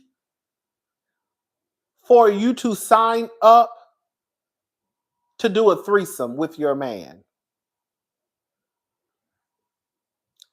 Let's say Cassie said, okay, Puff just asked me to do a threesome. I want to make my man happy. I'm going to do it.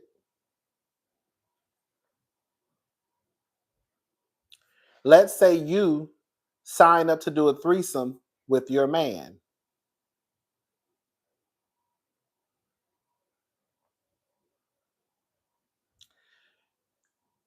It's one thing. It's one thing for me to say, okay, I'll do a threesome. But bitch, if I look up and it's 3 or 4, I'm just making up a number. I don't know if these were the people in the room. But it's one thing for me to sign up to do a threesome. Bitch, I look up and it's 3, 4 extra bodies in the room. Girl, what's going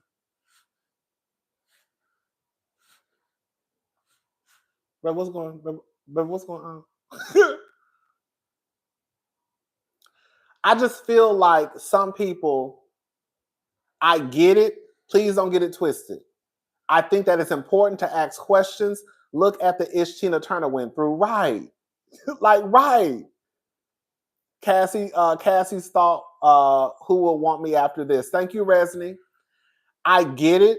I do think it's important for people to ask questions because that's the only way you can get to the truth. So even if you have to ask questions and it sounds like you're victim blaming sometimes, I know it's hard, but like I said, I really do believe that even if it sounds like victim blaming, that's the only way you can get to the truth sometimes. So I understand the questions that people have and the questions that people ask, because I think it's important. But I think that some people are so on the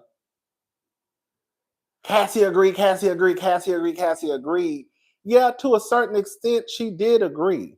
But at what point do you be like, girl, now hold up, sister? It's one thing for a bitch to sign up for a threesome. Girl, ain't nobody signing up to be girl, ain't nobody signing up to be no calm dump. Well, that's a lie. Some of the girls are. Some of the gay girl, let me shut up. So, some of the gay, that's a whole other conversation for a whole other. But y'all get what I'm trying to say? Y'all get what I'm trying to say? Like at some point,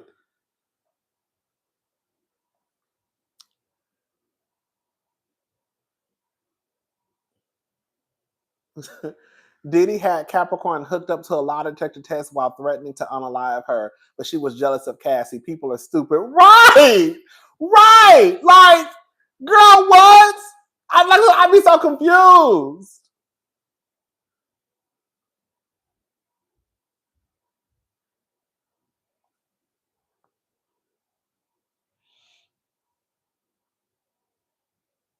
She was not compliant. She was coerced. Yes.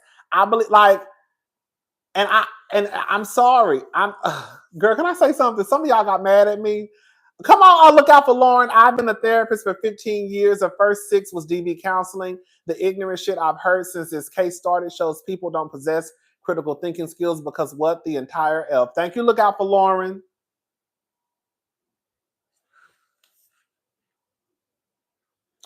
I do want to correct something that I said after I thought about it. I don't mind saying I'm wrong. I did say, and I'm going to take it back. I am. Because I was saying that Puffy's kids are choosing to be at, I can't remember my exact wording, but I said something along these lines. I was saying that Puffy's kids are choosing to be at the trial, basically. And after I was reading the comments, I was like, you know what? You was wrong. Because there's a good chance, especially for those girls, they probably still they still financially depend on their father. So it is a chance that they don't want to be there, but they have no choice. Because girl, even though the nigga is in jail, girl, he still hold, you know what I'm saying? Girl, he still got access to, you know what I'm trying to say? So I was like, you know what? That is true. That is true. It is a possibility that the girls don't want to be at the trial. And just because they're there doesn't mean that they're necessarily supporting their father. They could be there because they feel like they have no choice because girl, hopefully Kim had a good, okay, girl. But knowing Puffy, girl, hello. So I was like, yeah, that is true. So I just wanted to come back and say that, yeah, I was wrong after I thought about it. Because again, girl, them being in high school, even though they're legally adults, but them being in high school, just graduated from high school, I keep saying more than likely, they don't have any, they're still tied financially to their father. So, girl, I gotta go to this courthouse because, girl, the nigga got access to the money. You know what I'm saying? Now, I am gonna say this though.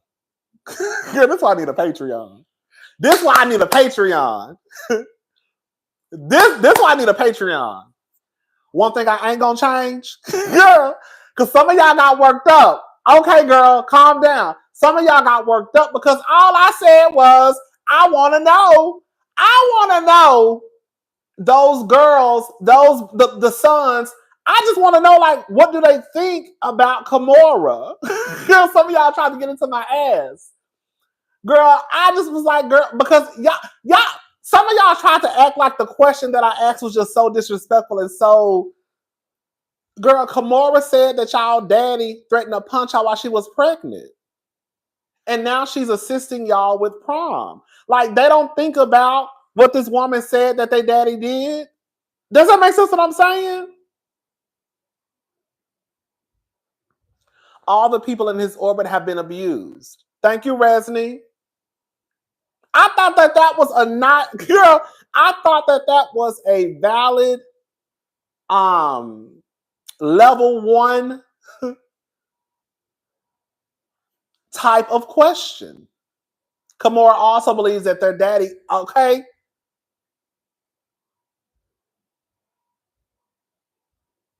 I felt like me just saying, I want to know, like, what do they think? Because your daddy, because this lady who helping y'all get ready for prom, she said that y'all daddy threatened to punch y'all while she was pregnant. And also when the shit started going down, Kimora was online throwing subliminal messages. Y'all don't remember that? I wish I could find them.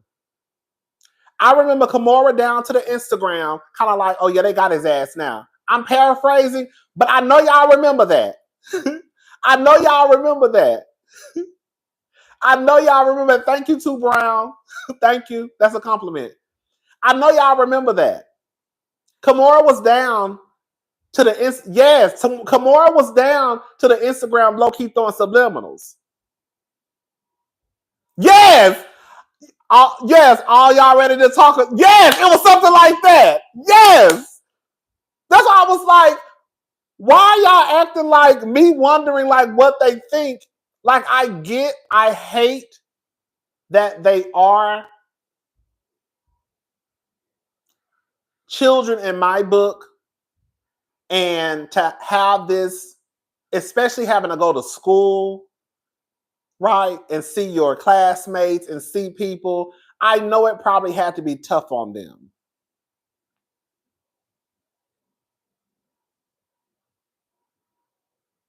But like I told somebody in the comment, girl, y'all acting, girl, let me shut up. Because I said it in the comment section. Y'all gotta go read it. Girl, y'all act, girl, I'm gonna go ahead and say it. I'm gonna go ahead and say it. Girl, the way that some of y'all were acting, girl, and I'm not mad at it because we're gonna have to, we on some stuff we can just agree to disagree. But the way that some of y'all were acting as if I just asked the most disrespectful question or I wanted to know a answer to the most disrespectful question. Like, girl, I could see, like I told somebody in the comment section, girl, I could see if I said I wanted to ask the twins and the children, girl, what do y'all think about people saying that your motherfucking daddy killed your mama? Now that would be insensitive. Girl, don't get it twisted. Bitch, I can ask an insensitive question. But me saying, what do y'all think about this? What do y'all think about Kimora? Because she said that your father threatened to punch her while she was pregnant. Girl, I can ask some fucking questions. Girl.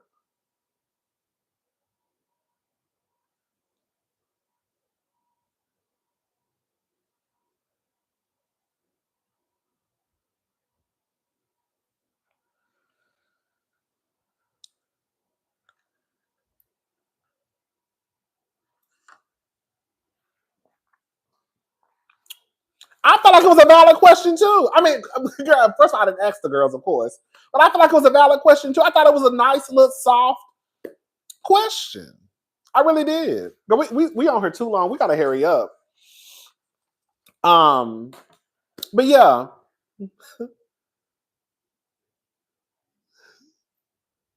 Now, cousin, you're asking a lot of the girls. They are still processing their mom's death. Diddy's allegations and holding on to Kamora's support. That's a lot to process. They're probably confused and overwhelmed by everything. I agree. I agree with everything you said. I do. Believe it or not, I agree with everything you said. But I'm just saying, I do sit here and wonder. Not to say but, because you know they say when you say but, it cancels out everything you said before. However, with that being said, I think that a lot of people do think like, what are the kids thinking? I think a lot of people are wondering what those kids are thinking.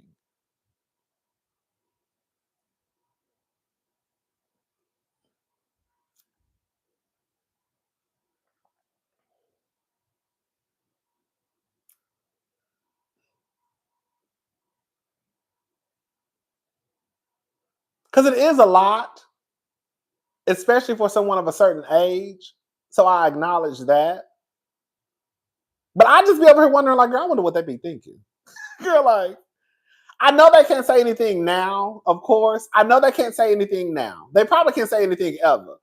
But I just be thinking, like, girl, what they be thinking. And I did think when I saw Kimora, I said, girl, I was like, oh, that's nice, because Kimora is stepping up to the plate to make sure that they still have, you know, a support system. But it did cross my mind, like, girl, what do they be like? What do y'all be thinking that, like, Kimora came out and said, your daddy, Kimora joined the list of people who have had a negative experience with your father. That's all. But I'm not trying to like bash the girls or nothing like that, y'all. I'm just saying, like, I just think a lot of people are wondering what they think. But maybe they will never come out and say anything. They don't have to. I mean, it's really none of our business, honestly. But anyway, so let me finish this. Sorry, we got off subject.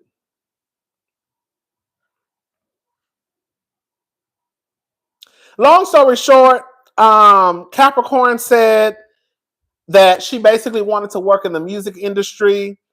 And they asked her why she returned to Combs Ward in 2016. And she said after all that happened, she answered, at this level of business, he holds all the power related to me. I'm not going to sit here and act like, okay, I'm going to tell y'all the truth. I'm not going to sit here and act like it does not sound strange as hell for some of these people to still be in Puffy's circle. But I think for some of them, they probably felt like they had no choice. I'm not trying to just defend everybody who, you know what I'm saying? Like, I get it. It sounds crazy as hell. But if you feel like I have no choice and this nigga got all the power, then girl, I gotta work. And I think it's so fucked up, y'all. I really do. Because when I think about people, okay. When I think about people who just want to kind of like live out their dream. Oh, I'm about to cry. I'm such a crybaby. Let me get my shit together. When I think about people who just want to like live out their dream, and you have people who will do whatever, whenever, to get in the way, to stop you, but all you really want to do is just live out your dream. You know what I'm saying? And I don't think that some people are looking at it through that lens. I don't think some people are looking at it through the lens of some of these people just didn't have a choice, or they felt like they didn't have a choice. And when she says that she was blacklisted, she also said she was blacklisted by Puffy. Hold up. Yes, she said she was blacklisted by Puffy. And then at this level of business, he holds the power, all the power related to me. So you have this woman who's saying I was blacklisted. He holds all the motherfucking power. Like, what else? What am I supposed to do for money? Shout out to Bernadine from Wait Till Excel. So it's just like, I don't know. I just feel like we need to. I don't know. Like I said, I get it. I get it. That again, we have questions. We're going to ask questions. The only way to get to the truth is to ask questions. I completely 100% understand some of the questions that people are asking. Girl, why the fuck you kept, you know what I'm saying? Like, why the fuck you kept going? Why you did it? Well, like, I get it. I do. But, not but. With that being said, I don't know. I just think that, I don't know. And I think they are not looking through the lens because they lack empathy and compassion. Thank you, in philosophy, and I think that's probably what it is. And I might I might have too much of it. I don't know, but I just feel like I think that's what it is. I don't think people. I just think people have enough empathy and compassion. You said it. That's just what it is. Do I think in some scenarios people were trying to get in where they fit in? Yeah, I do. You know, I've said this before. Do I believe every story that's come out about Puffy? No. You are hilarious. I'm a long time watcher, new subscriber. Thank you. Phaedra came in the rating, said, nope, we're out. Thank you, Robert. We about to get into the ass in a little bit. Hold up. 5 more minutes. We get into Real Housewives of Atlanta. Because I got something for y'all asses. Just hold on. Girl, hold on. I got something for y'all asses. Give me about 5 more minutes. Hold up. Because we about to get into the shit. I should have made a separate video about Real Housewives. You know what? I'm still going to make another video. Hold up. Yep. Diddy got Wendy Williams fired from Hot 97. She had to move to Philly. I just think that people are not, that's all it is. You said it best. Who said that? In philosophy. Girl, I just think people are lacking empathy and compassion. I really do. And I think it is weird. I think that it is so weird. I don't know. Like I said, girl, do I believe every story that comes out? No. Do I believe the majority of them? I absolutely do. I do.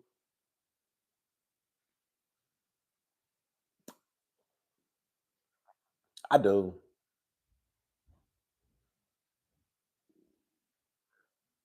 I do.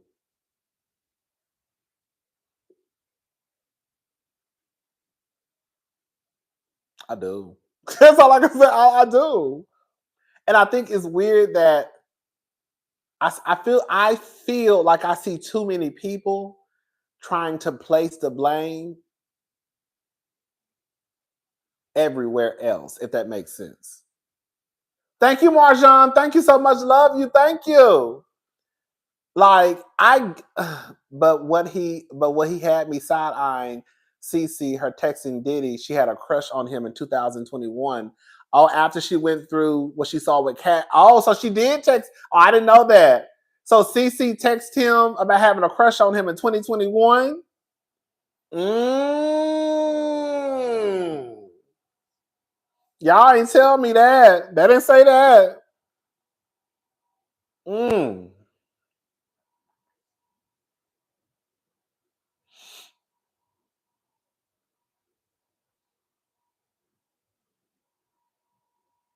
People like morals and integrity. I would never set someone up or drug them for some money. We hear about celebs that turn stuff down all the time. Thank you, Isma.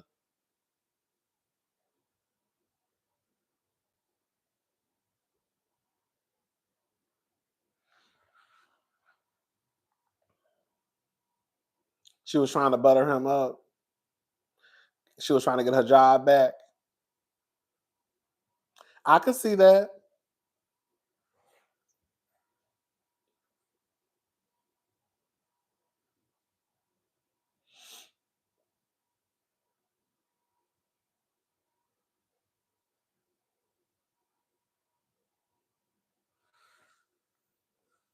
Yeah, I just feel like people don't have, I don't know. I feel like when it comes to Puffy, yeah, I understand the questions, but I do feel like there are too many people. Like when it comes to the whole RICO stuff, girl, some of y'all, I'm gonna just go ahead. Some of y'all acting real stupid. Like I said, girl, he might be. They could say we think all these motherfuckers is lying. He's not guilty. But to act as if you don't understand that there have been examples of bribery. Now, whether or not they believe them, that's going to be up to the jury. But to act like you don't understand that they have actually given us examples of bribery, to act as if you don't understand that they have given us examples of extortion, to act as if you don't understand, girl, that they have given us examples of kidnapping, girl, like, girl, like, and y'all get in the comments talking about, well, I'm trying to still figure out, girl, what a RICO start. Girl, what? Yeah, I still ain't heard nothing about no RICO. Girl, what? Girl, what? The evidence is there. Like I said, now whether or not they're gonna say they believe the motherfuckers, I guess that's gonna be but the evidence is definitely there. The people are getting on the stand, girl, saying this is what happened to me.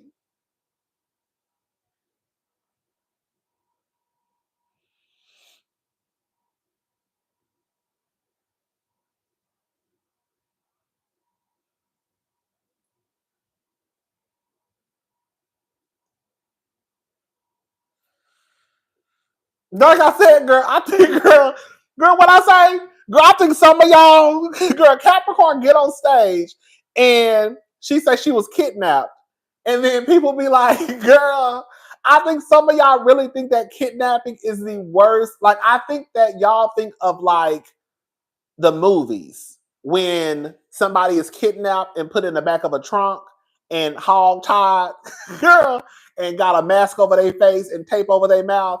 I think that's what I'll be thinking of. So when somebody says like I was kidnapped, I don't think that y'all think that just, like they could have just said, bitch, come on.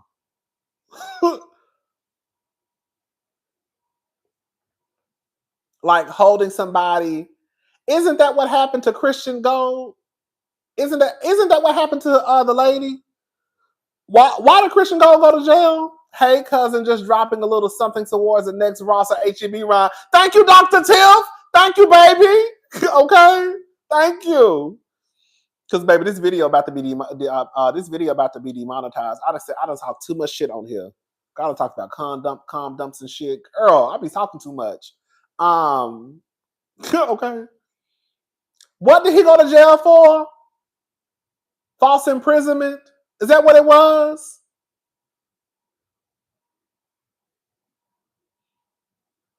Is that what it was? Remember when the lady had to jump from like the third or fourth floor balcony? Jennifer's husband, Jennifer Williams from Basketball Wives. I was gonna say her wife. Her wife. Okay.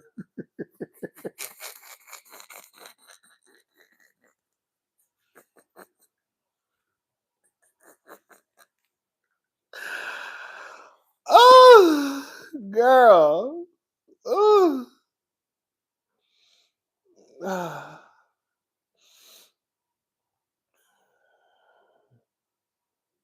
Yes, I will say don't use AI. You do have to kind of go just a little bit deeper, especially if you're trying to do like some extensive research.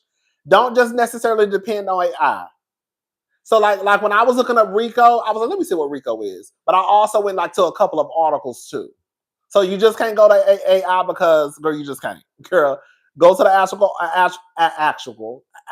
articles, all that stuff.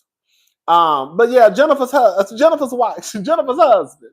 Anyway, so yeah, some of y'all be acting like y'all don't know what kidnapping is, girl, and that bothers me. This is what y'all think kidnapping is. Let me do it again. Y'all think kidnapping is this? A bitch getting tied up, girl. Hold up, hold up. You think a bitch? When y'all think of kidnapping, y'all think of this. This is what y'all think of. Girl. And then the bitch cutting off the tape. Cover the bitch mouth up. Cover the bitch mouth up. Cover her mouth up. This is what y'all think of. And then you think a bitch, you know what I'm saying? Y'all think a bitch tape over their mouth. You know, eyes covered up, they don't see where they going. Their hands right there. You know, wrap that bitch hands up. Wrap that bitch hands up. This is what y'all doing.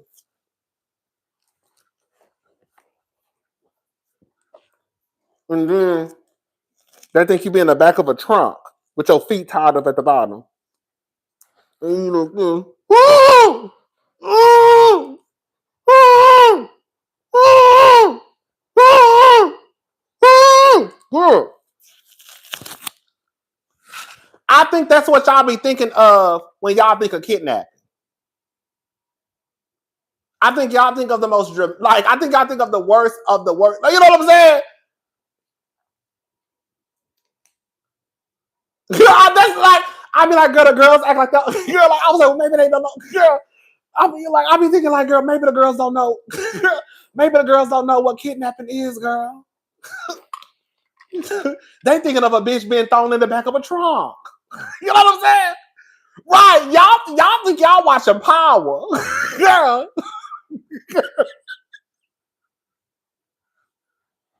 Did you plan the props ahead of time? I'm not gonna lie, I kind of did. Girl. I forgot that was in my restroom when I was talking. I was like, that's why I said, oh, hold up. Because I actually forgot. Girl, I really be over here, believe it or not, girl. I really be trying to entertain y'all. Okay? So I really be over here thinking like, girl, what can I do to give something a little different?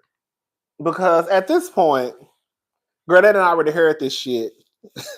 So what can I do when I deliver the tea? How can I make it a little different than what the other girls done already gave? You know what I'm saying? So I really be over here thinking like, okay, girl, what can I do? What can I do? Okay.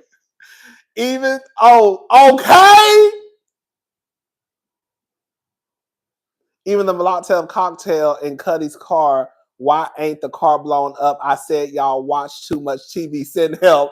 Thank you, Erica De Niro TV. I really feel like that's what be happening. I feel like we don't watch too much Power. Girl, too much Kanan, Raising Kanan. Girl, we don't watch too much, girl, 911. And we think that when the girls and boys get kidnapped, girl, they getting hog-tied, feet tied together, hands tied together. Girl, they don't know where they going. Mask over their eyes, tape over their mouth. Girl, Criminal Minds, right? We don't watch too much Criminal Minds. So when the girls be like, girl, I was kidnapped, people be like, girl, no, you wasn't.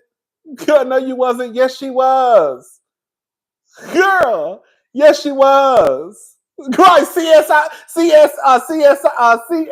Miami, girl, NCIS New Orleans. Girl, we don't watch too much of that. So when it happened in real life, we have this image of what kidnapping is, when kidnapping ain't just that, y'all. Girl, kidnapping at the basic explanation is somebody forcing you to go somewhere that you don't want to go. Girl, and that's it. Girl. That is it. Right. No, it happened. Okay. Best believe. Oh, baby, it happened. Right. Now, don't believe. The bitches was getting tied up. Okay, baby, hold on. Baby, hold on. Baby, the bitches was getting... Now, don't get it twisted. Girl, let me shut up, because I wasn't there. I wasn't there, so let me shut up. Let me shut up. Girl, I get to talking too much, girl. Anyways, y'all, let's go ahead and move on and get to the hot topic story of the night.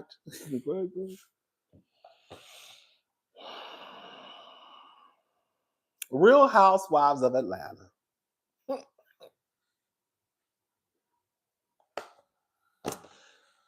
Baby, hold up. Let me post some more. Girl, let me refresh my drink. Hold up, because I'm about to. Girl, give me 2 seconds. Give me 2 seconds, y'all, because I need to refresh this, baby.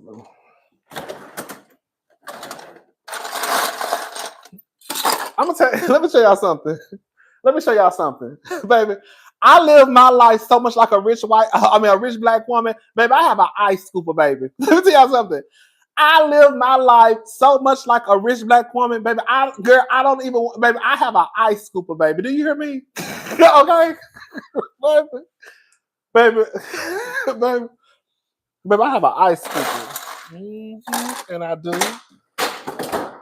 And I do. Baby, I think I be playing, baby. I got an ice scooper. Okay. Baby, I don't want nobody. Okay. But I'll be telling y'all, baby, I'll be over here, girl, in this little old apartment, baby. Okay. Baby, I'll be in this little old apartment, baby, living my best life. Okay. Baby, listen. All right. Let me take this up, baby.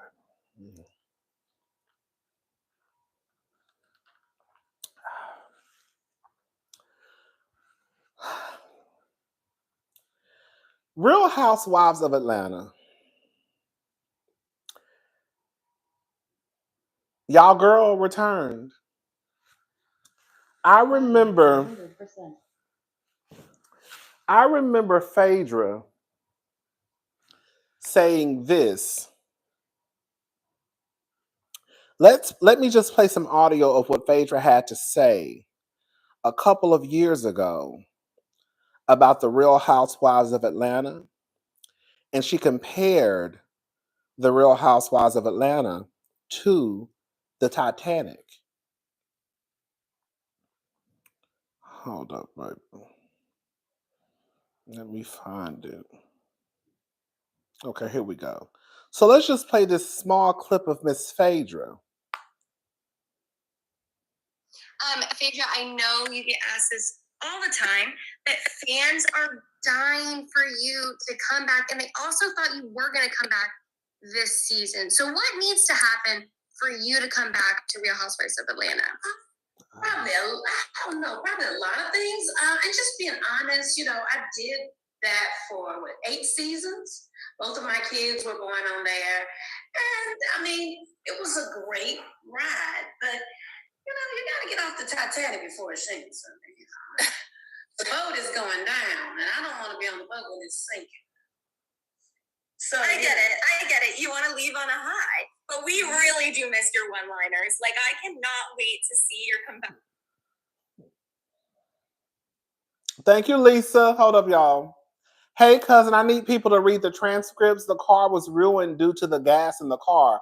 Whoever did it used a silk scarf that slipped out of the bottle, which is why there was no, I can't see this, OG power explosion. Shaking my head. Thank you, Lisa. So the ratings came out today, and Phaedra returned to Real Housewives of Atlanta on Sunday. And people were saying that Phaedra was brought in because the season was lackluster, and so they brought Phaedra in to save the show. And it was reported that the live viewers, it was over 460, I think it was 460,000 viewers. It was a series low.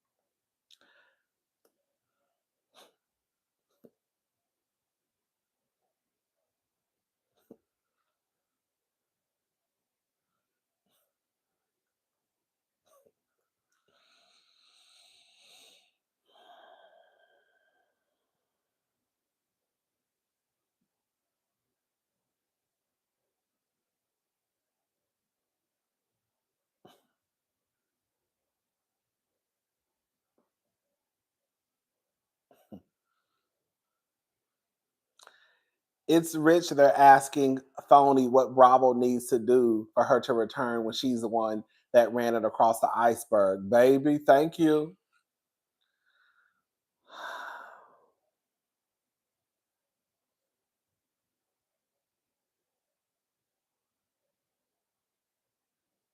Price is Right. Failure sound. Right.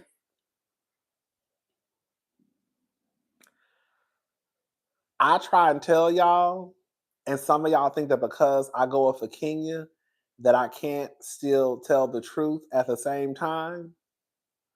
Phaedra, nobody cares about Phaedra. I have been saying this, screaming this for the longest. The only way that Phaedra would make an impact to the show is if Kandi were still on the show, because people would want to see the interaction between Kandi and Phaedra.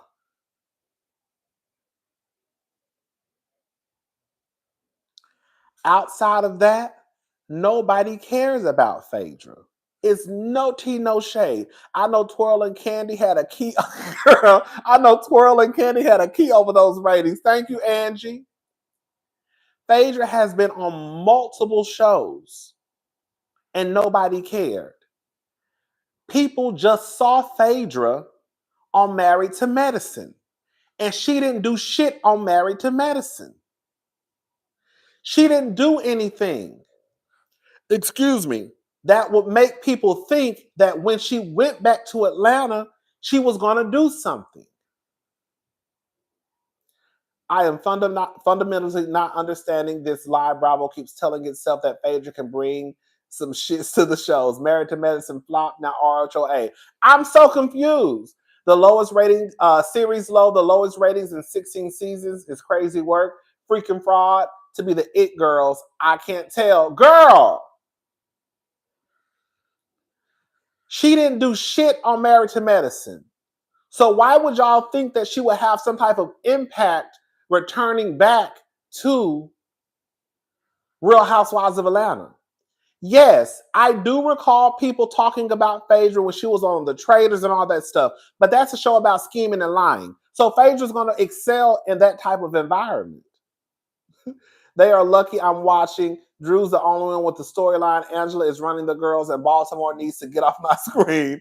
Phaedra and her faces need to get off my screen. Right, thank you, Carrie. I think Fraud had to go somewhere on Bravo to keep that check. She missed the Married to Medicine reunion, and that means no check usually. Thank you, Lisa Mooney. I think it's so whack that they even allowed her to skip the reunion. They should have made her be there. Girl, simple. Girl, you still an employee. You got to come to work. They even had to include Kenya in Phaedra's flashbacks. She's only interested in conflict and commentary. That's it. Thank you, A.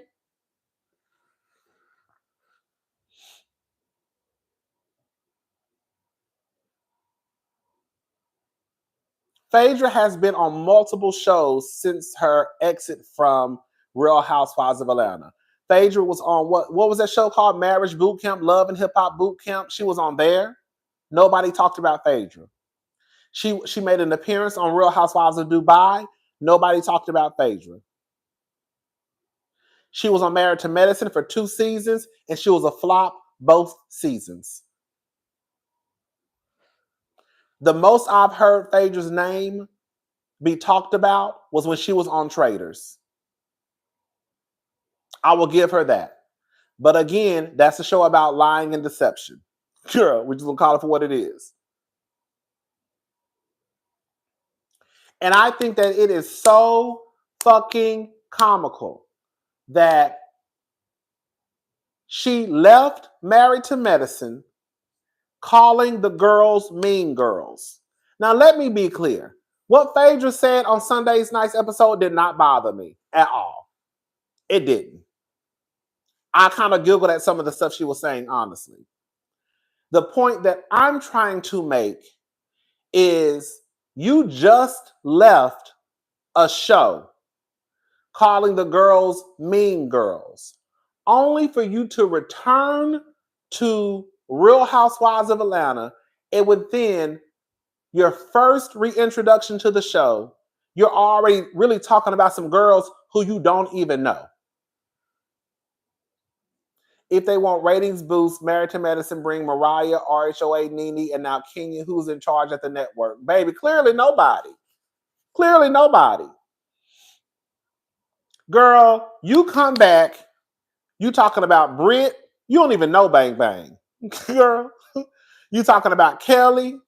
You talking about, oh, you didn't know that Charles was married? Already dropping hints of some shit with the Oakleys. Cousin, did you go to HEB today? At least you have more food than Bang Bang Star. Baby, you know we're about to get into a Starvation Classic. Baby, why girl, I told y'all. Girl. I told y'all that girl do not need to be on Real Housewives of Atlanta. I told y'all this. We getting into it. Within 6 minutes, Phaedra just sat there and basically just talked about people, which is fine. But how are you really talking about these women when you don't even really know these women?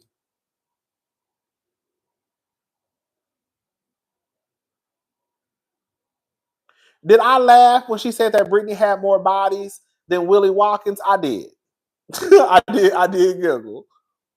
But the point I'm trying to make again, I wasn't offended or I cared about what Phaedra said. I just thought that it was ironic that, girl, you just left Married to Medicine calling them mean girls. And, girl, you come right back in the first 6 minutes, you already slut shaming, talking about people's physical appearances, talking about I like little people. I like to put them in my purse. Girl, you know, that didn't make no sense.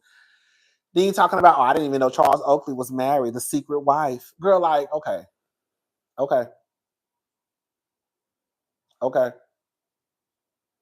And now here we are. Series low in ratings. Because whoever over at Truly Original, y'all don't know what the fuck y'all doing. The people at Bravo, y'all letting Truly Original run this show in the goddamn ground. It is so sad the way that Real Housewives of Atlanta has fallen from the top. It really, really is. That shit needs to be studied. It is really, really sad. Y'all are making piss poor decisions with these cast members. Whatever personal issues you have with them, you're letting your personal issues, oh, girl, precede what needs to be held for the show. Whatever issues you have with Kenya, you need to let it go, or you should have let it go. Whatever issues y'all had with Kenya, y'all should have let it go. And I really think, I'm going to go ahead and say it, girl, since we already talking, and girl, the video probably going to get taken down anyways, bleached out Bimbo was literally on Married to Medicine acting like she was getting bullied. Who is blowing for sympathy in payola? Girl!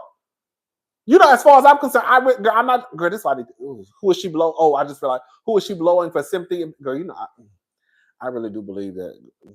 There's no way, girl. In my head, I feel like she got to be dealing with somebody with a little bit of power. Because Phaedra ain't that goddamn entertaining to be able to just skip from show to show. Like, and girl, she be the one, oh yeah, I'm the one who helps the ratings. Girl, I can't tell. Girl, she was, y'all was just, yes, y'all, not y'all, but y'all was just on Married, talking about, oh girl, she was needed for Married to Medicine. Girl, she needed for what? Girl, that's what I'm saying. Like, girl, y'all don't even watch Married to Medicine because Married to Medicine has always been consistent. Phaedra wasn't needed. Phaedra ain't make no ratings, just go through the roof. And I'm gonna tell y'all what's a big slap in the face. Yes, I'm about to say it, and I don't care. Girl, it is a slap in the face. And I'm going to say it and I'm not taking it back. Shout out to Dr. Heavenly. She said I'm going to say it and take it back. I'm going to say it and I'm not taking it back. Girl, the alcohol kicking in. Girl. I know, Heavenly and Toya, girl, they don't even talk. You know, they probably on the phone cackling, girl. You know, they probably over there laughing their ass off. Girl, Married to Medicine ain't even hitting no 460,000 viewers. You know, Heavenly probably over there laughing her ass off, and I hate that because I don't want to put the only black shows on Bravo against each other. That's one of the things I don't want to do, but girl, I'm just going to be messy for right now.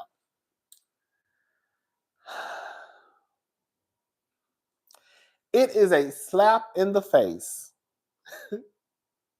Y'all really got rid of Kenya.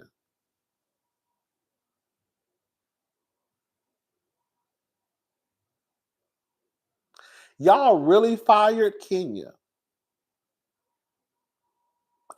And then y'all played a montage of Phaedra. And one of the things I heard in the montage was Andy Cohen. She was saying, Phaedra, you got caught in a megawatt lie.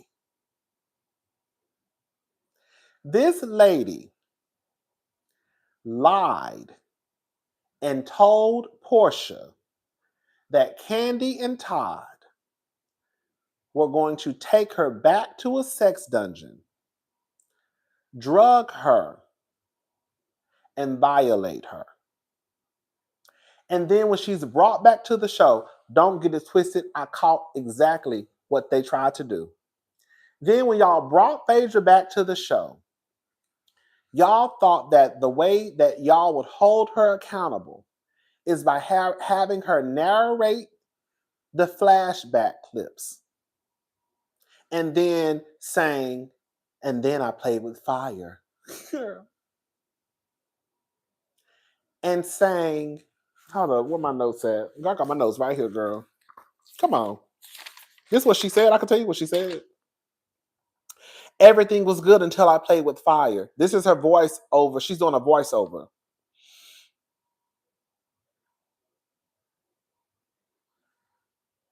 Hold up. Unfortunately, the last time you saw me wasn't my best moment. I regret how I left the group. That's it. That's it.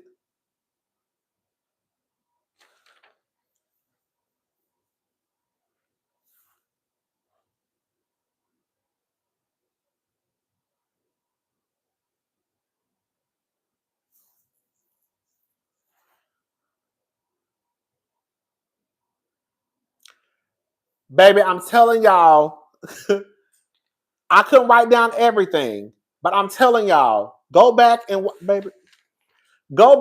watch. Girl, let me see. Fuck this. Let me try to find a clip. Let me try to find an audio. Girl, hold up. Let me just play it. Cause hold up. Let me just find it.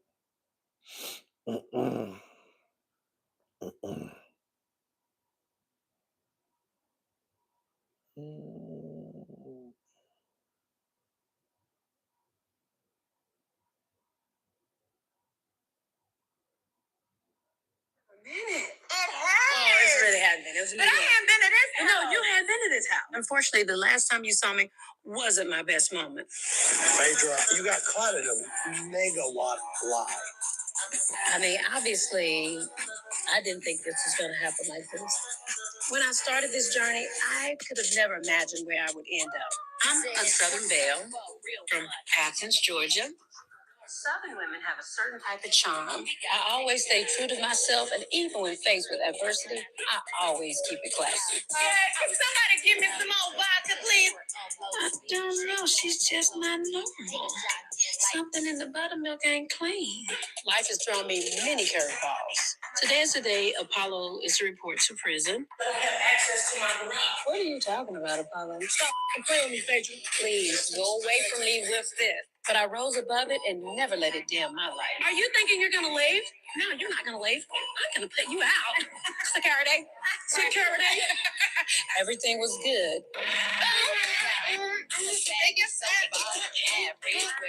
Until I played with fire. You told someone that you were going to drug me and take me to a safe dungeon. Do you hear this lie? She's the one who told me that Kandi said that. You said that? But now we know.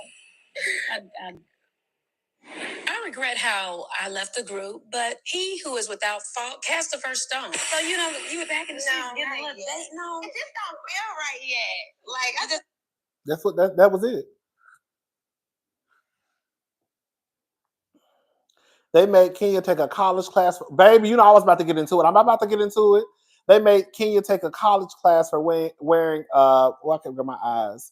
A headdress, but Wide Face gets to be championed by Truly Original, The Way I'm Fighting the Air, baby.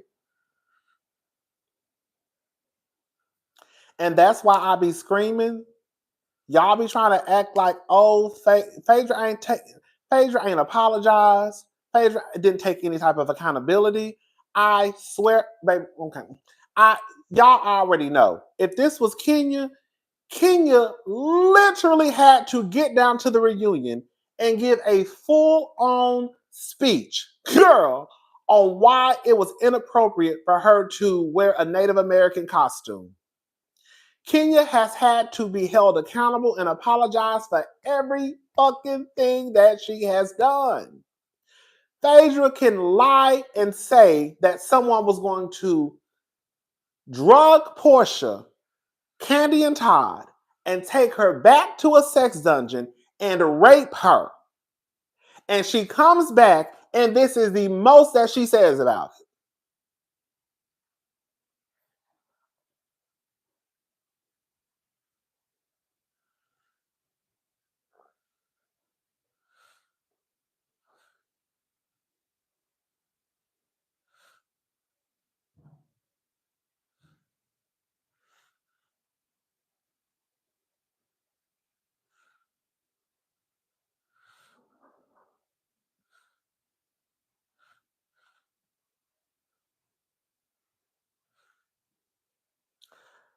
I'm not saying that I liked what Kenya did when she showed Bang Bang sucking dick. I've said it, I'll say it again. When it first happened, I was disgusted and I didn't even see it. Okay, we just saw the screen go black. Even I was like, oh, girl, Kenya, no, girl. Oh, girl. I was like, oh, girl, this is too much. Girl, the next day I don't really give. I mean, girl, why does this go? Like an hour later, I was over it. You got Kandi down to the radio station saying that somebody pulled up a website of Brittany. That's what Kandi said. That somebody pulled up the website for me. That's what somebody told. That's what Kandi said out of her mouth.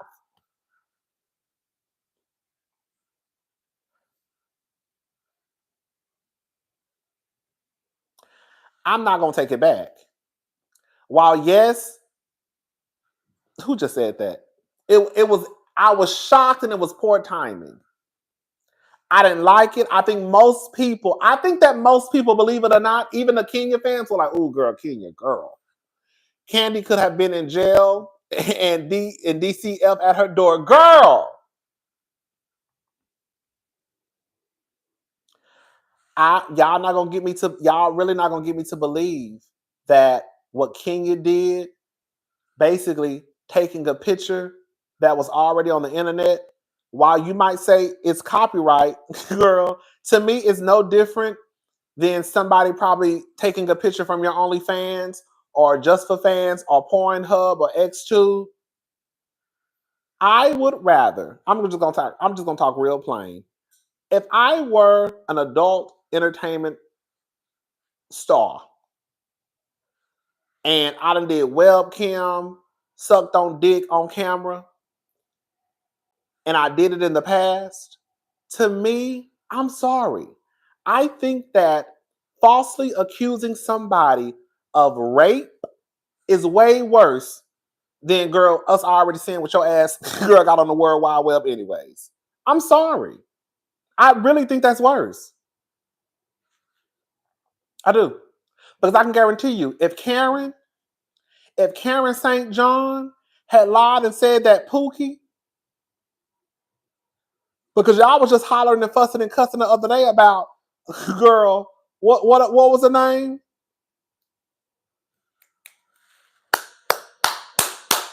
What's their name? The Central Park Five.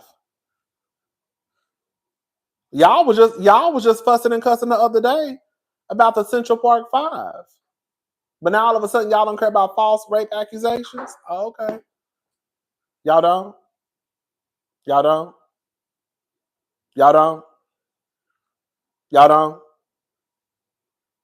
Y'all don't? Because I guarantee you, if a white lady had just said a nigga had awed her and lied about it, y'all will want that bitch in jail.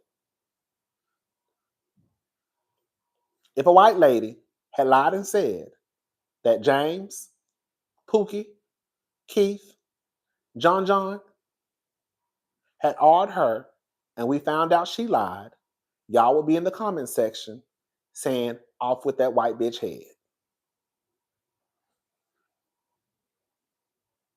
That ain't no different than what your girl Faye just did.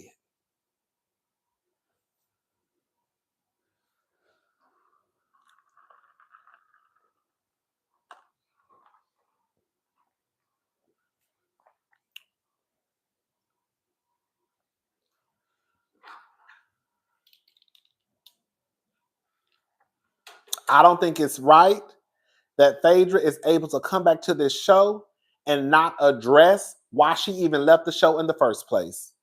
Okay, Phaedra got fired and she been gone for 5 years. Okay, you don't get to come back to this platform and not address what the fuck you did.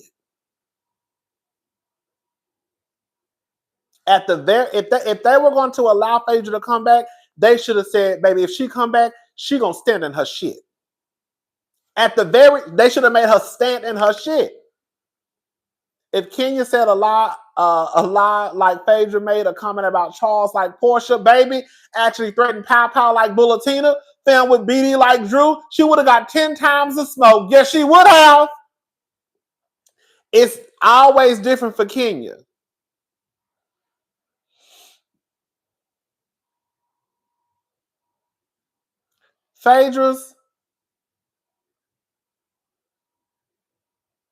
Phaedra got fired for lying. Phaedra is allowed to come back to the show. They should have made Phaedra stand in her shit. All that scooting around it, not wanting to address it, talking in code. When I was watching that shit in my room the other day, I almost got my iPad and threw it against the motherfucking wall. Girl, not really, because I'm not breaking my shit. Okay. Girl, I don't go fuck like that, girl. I'm just exaggerating, okay? You know the girls get in the comment section, girl, you be so mad, girl, you about to break your stuff, girl. I'm not breaking my shit over no goddamn Real Housewives of Atlanta. I just be exaggerating. But girl, I was in my room the other day, girl. I almost got my goddamn iPad and threw it against the wall. I said, girl, I know they ain't trying to do it. I think they trying to do. I said, oh my God, they trying to do what I they trying to do what I think they trying to do. I said, girl, they just did what I thought they was trying to do. I said, girl, they really just let this lady skate by. I said, not them doing a voiceover. She played with fire. I said, girl, you accuse a bitch and a nigga of rape, girl. What the fuck you mean you played with fire? It wasn't my best moment. Your best moment? And then all of a sudden, she was on the couch giggling and kicking with Porsha. I said, that's it? I said, that's it? That's all she gonna say? So that's it. She ain't gonna say nothing else? I'm looking around my room, girl.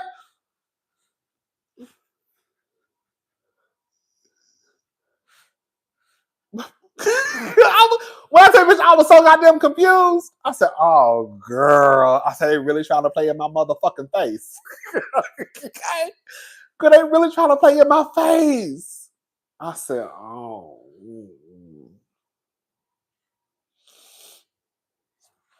If Kenya had done some shit like that, if Kenya had met up, girl, y'all were ready to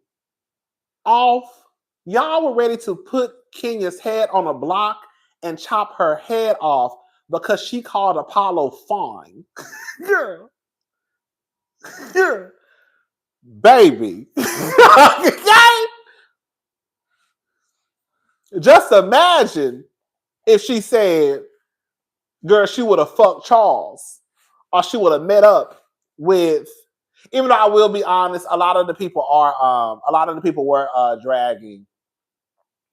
And that's the thing. They would have still been holding on to it. That's the problem. A lot of the people were dragging Porsha about the whole Charles stuff. You know what I was thinking? I'm gonna let it go. A lot of the people were dragging Porsha about that Charles stuff. I will say. I will say that much. I will say, you know, if we're gonna be fair, I really am surprised that a lot of the girls really been on Porsha ass this season. I'm not gonna be no lie. I'm not gonna get on here and lie to y'all face. I have noticed a lot of the girls been on Porsha's ass this season.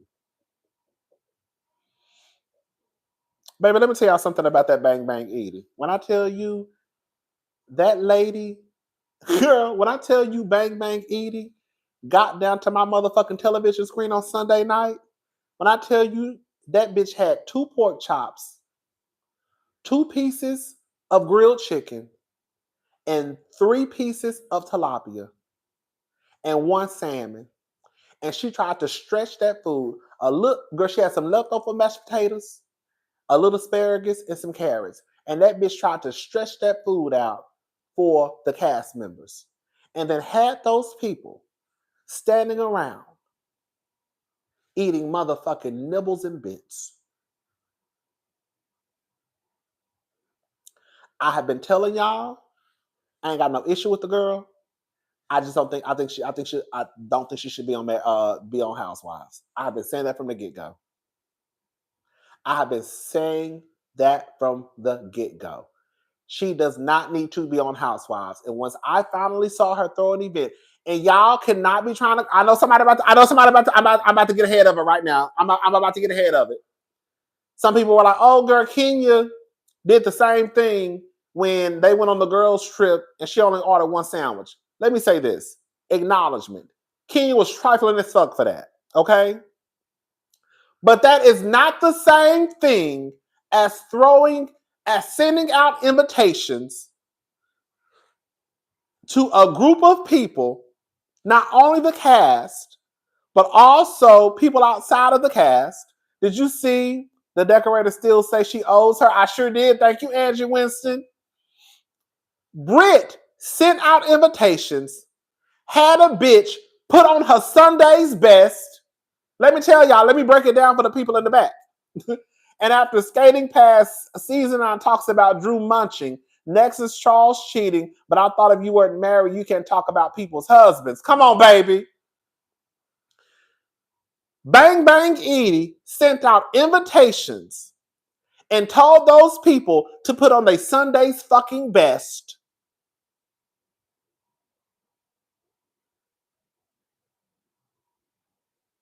Had decorations, had other people outside of the cast. Girl, that is not the same thing as sitting around the house. Now, like I said, girl, Kenya was trifling as hell for ordering that 1 lobster sandwich. Talking about y'all hoes gonna eat later on.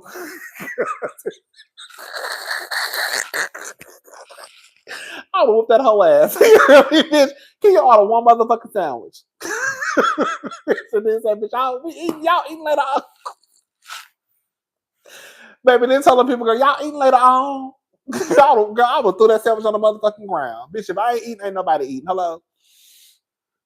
But that is not the same thing, y'all. While it's still trifling, that is not, you cannot compare that to Britt having this event that people are coming to.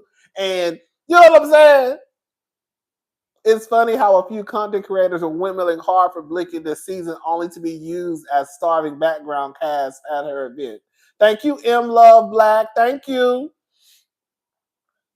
Okay, they will turn that barbecue pig up though. Okay. But that's not the same thing. That to me, it's really not. That is what the event that Britt had was ghetto. It was hood. It was gutter snipe. It was all over the place. Girl, when I tell you, I said I don't know what in the PGA Championship meets Harlem Nights, meets Lady Sings the Blues, meets post-op surgical wear. The fuck is going on? Girl, how you got a golf tournament? You got Lady Sings the Blues, you got Harlem Nights, and you also talking about, girl, post-op wear for BBLs. Then you got 2 pieces of salmon, girl, 1 chop, 2 chicken breasts, some green beans, and a little potato on the side. And then told everybody else these hoes gotta stand up and they can eat some fucking finger sandwiches. Everybody can't eat. I said, girl. I said, girl, oh my God. I said, oh my God. Girl, I said, oh my God. Oh my God. Oh,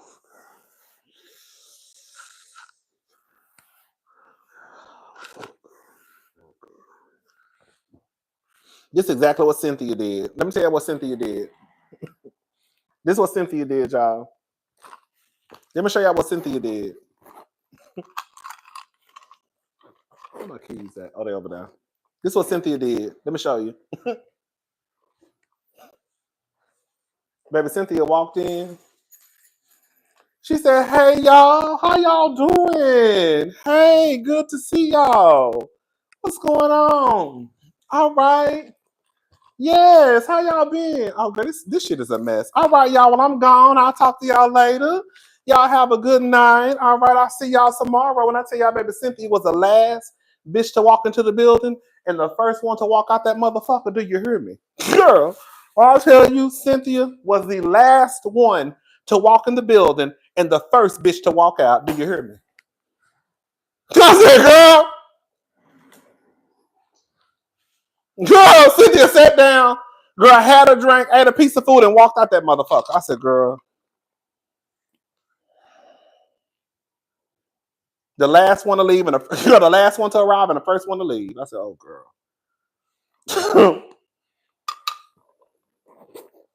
But that's your homegirl. That's your homegirl, Cynthia.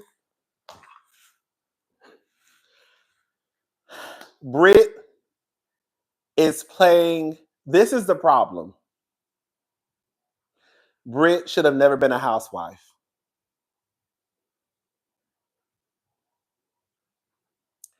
And I'm going to say something and I'm going to take it back. How can I say this?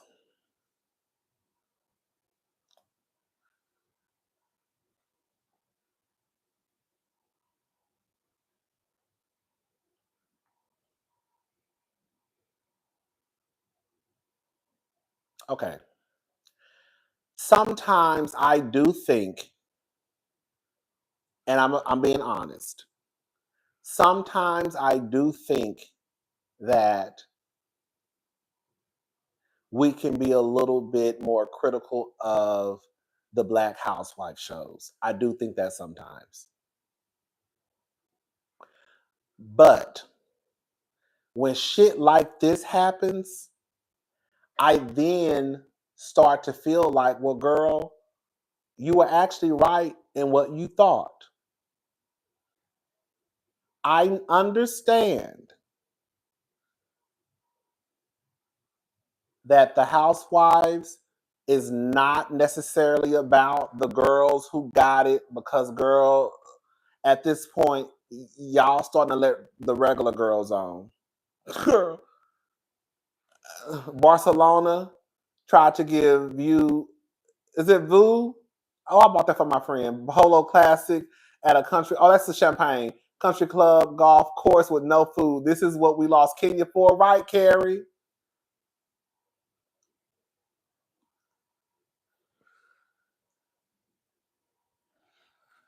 But I feel like when shit like this happens,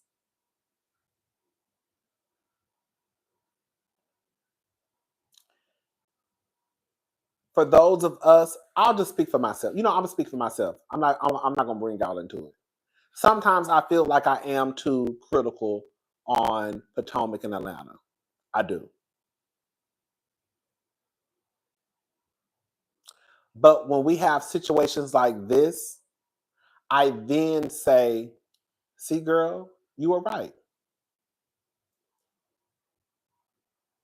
If you can't even host an event to the point where you can't even feed everybody, you have no fucking business being on the Real Housewives of anything.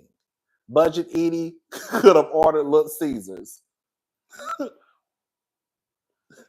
PSA for peach juice. She has been a flop this year. Last season in 2007 Buick Rendezvous. with the license plate Dirty D, leaving her current residence at the Bankhead. Extended stay bring back Kenya ex hamster more. Okay, come on for ex hamster. I was just watching that the other day. Let me get y'all at my business. So, anyways, thank you, Abe. Thank you, Abe, and thank you, Hiru. Thank you so much. If you can't do something as simple as feed everybody, you ain't got no business being on Housewives. And I think the problem is once they started letting the girls that were relatable onto Housewives, that's when the franchises start to go down the drain.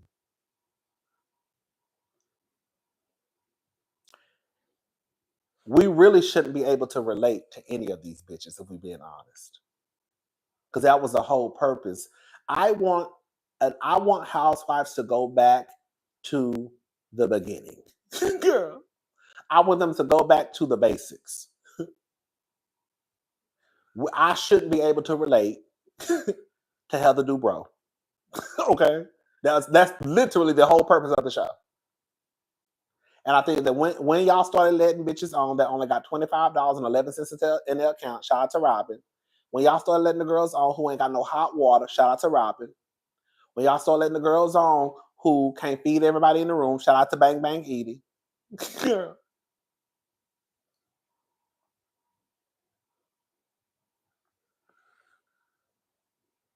Everybody should not be on Housewives. They just shouldn't. Everybody can't be a housewife. And I think that Bang Bang Edie showed me Sunday that I have been correct in my assessment of her. Because, girl, you can't even feed people. Baby, I was about to bring it. I forgot about it. That shit was right here, and then she slipped out my mind. You got Karen, and y'all know I go for Karen now with her drunk ass. Karen, you had down to the motherfucking Potomac serving the girls beanies and weenies out of fall pants. You had that bitch had jars of pickles on the table.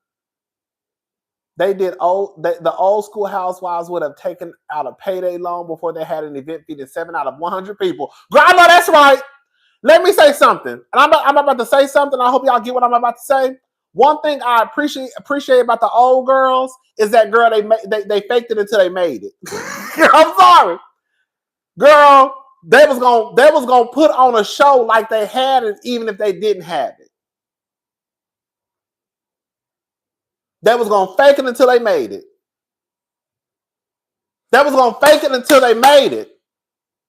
Because in real life, Nene them didn't have no money when they came on the show, but Nene they was gonna act like they did though. Okay, they was gonna act like they did.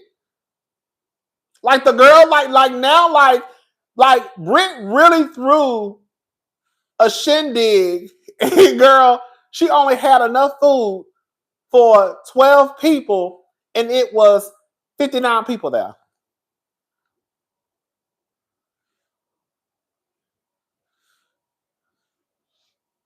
And literally said out of her own mouth that everybody's not supposed to be sitting down because everybody's not eating. Girl, what?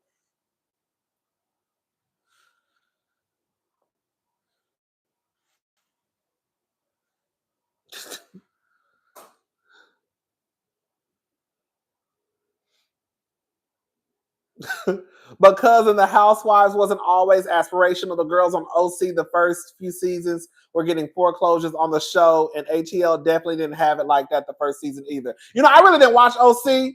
But like I said, I do remember. I don't think I can really talk about it as Atlanta. I do remember Atlanta not really having shit. But my whole thing was like, girl, they faked it until they made it. To a certain degree, I do agree that not to a certain degree, because it is the truth. It is the truth that, again, I don't really watch Orange County, that all the housewives don't have money. Some of the girls do be broke. I'm confused on why Kelly didn't cater for Bill Latina's non-event. Okay, would have been great for both businesses unless the friendship was never real. Girl, she probably couldn't pay Kelly. But no, it is true that some of the girls didn't have money. That's true. That's true. That's true.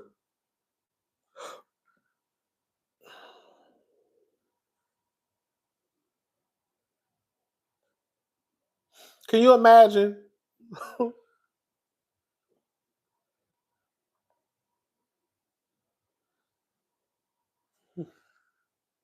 So you pay for everyone to do surgery but can't afford food. My God, today get her off my screen. Like that's what I'm saying. Like, girl, that girl was lying. I'm sorry. You're not gonna get me to believe that she took everybody to Miami and they got any surgery that they wanted. Girl, what? You really want me to believe some shit like that? You want me to believe, girl, I don't know how many people are on her team. It could just be one, girl, or it could be 5 or 10. You're not going to get me to believe that you just voluntarily paid for all of your team members to go to Miami and get plastic surgery. Girl, you know how much that can run you? But then you can't even go down to the store and get, girl, a few bags of frozen chicken breast to feed the people. Sheree Banks, thank you. Girl, you could have went to Walmart, got you about 4 or 5 bags of frozen chicken breast. You can't even do that. You see what I'm saying? Like, you can't even do it. You can't even do something simple. Girl. Get you about 4, 5, 6, 7 bags of chicken, girl. And I'm like, girl, you couldn't have bought no food stamps, because clearly you ain't got no money. You ain't know nobody who could buy food stamps. Girl, I'm sure if you walk, and Britt give me, she know. Girl, let me shut up.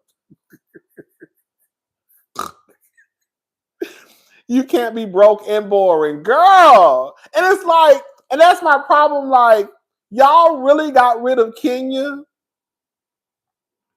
Y'all really got rid of Kenya. Y'all really fired Kenya and kept Bang Bang Edie. And then let's just call a thing a thing. Y'all really don't have nothing to talk about.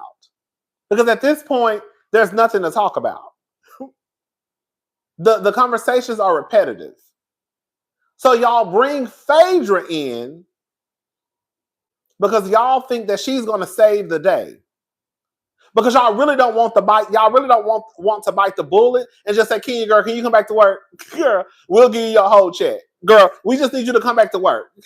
So y'all go get Phaedra and bring her in. Because at this point, there's nothing going on. That's really what it was about.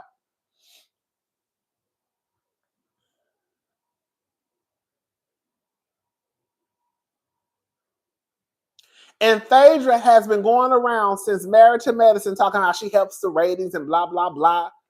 And girl, this episode, her first time on Real Housewives of Atlanta in seasons is the lowest, girl, ratings episode.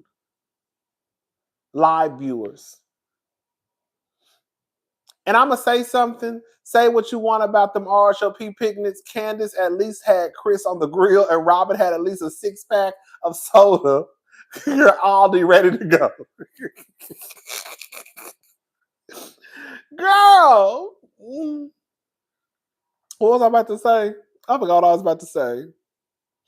What was I about to say, y'all? I forgot.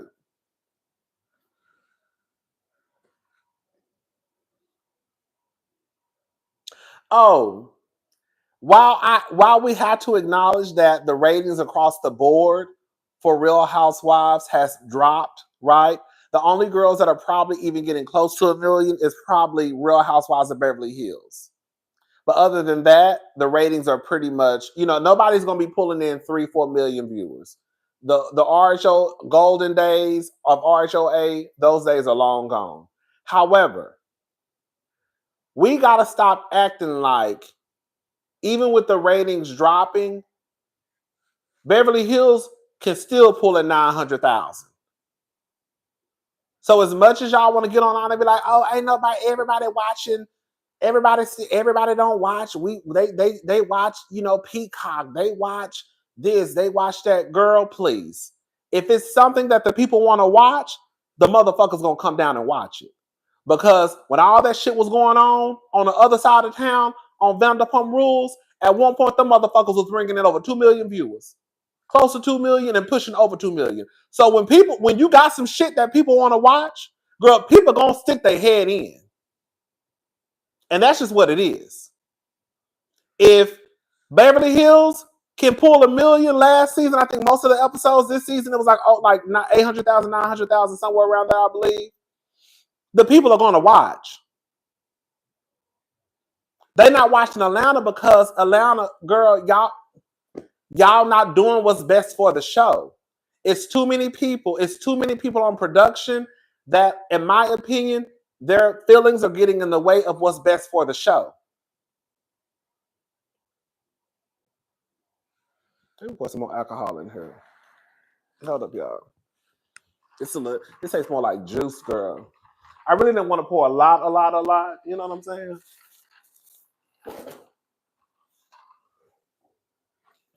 But I had to bring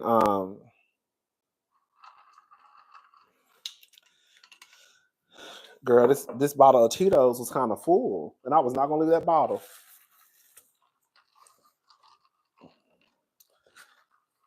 In Vegas, because I really didn't drink that much. Anyways, but yeah, I just feel like whatever who I don't know, it's like they're not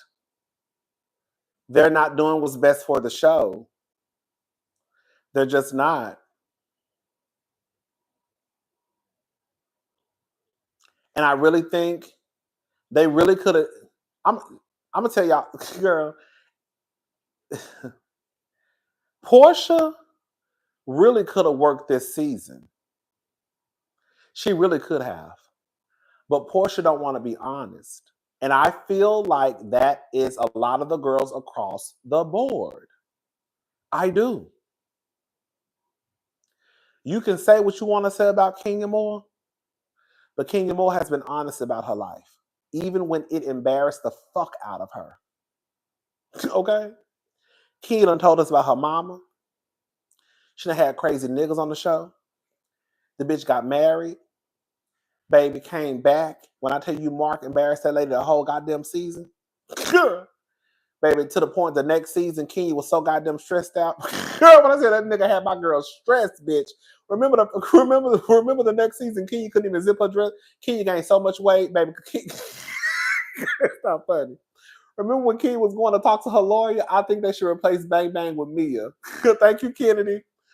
Baby, remember when Kenya went to see her lawyer? Kenya looked like she had brushed her hair with her hands. Girl, that dress was halfway zipping, and she was just driving in the car. Girl, all I'm saying is when we get to the point where the girls are not telling the truth and they're creating these fake storylines, I really don't think that it serves the show. I really don't.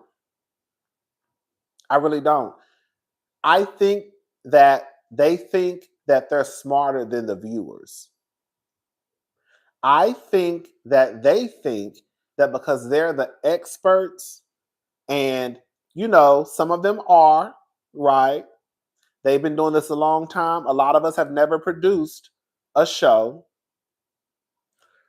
But girl, at this point, this is not the first or second season of reality TV.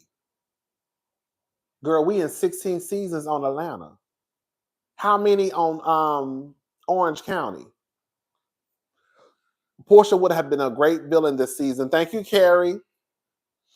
So when you have the girls who really don't have to tell their truth and they're allowed to come onto these shows and just kind of like make up shit, it's really playing on the intelligence of the viewers. Y'all don't think that we don't know that Porsha starting a fight with Drew was really because she didn't want to talk about Simon?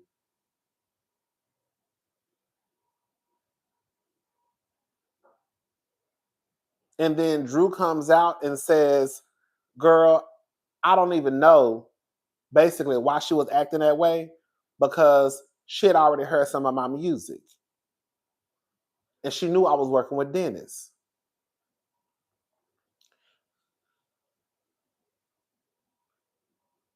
Instead of y'all making these girls tell the truth, y'all allow them to come on the show and play in our faces. And it ruins the show. They're so busy trying to conjure up these storylines and these lies because they don't want to tell the truth. And Porsha thought that she was going to be so entertaining. Girl, we'll support the black shows even though they're delivering below quality. Girl.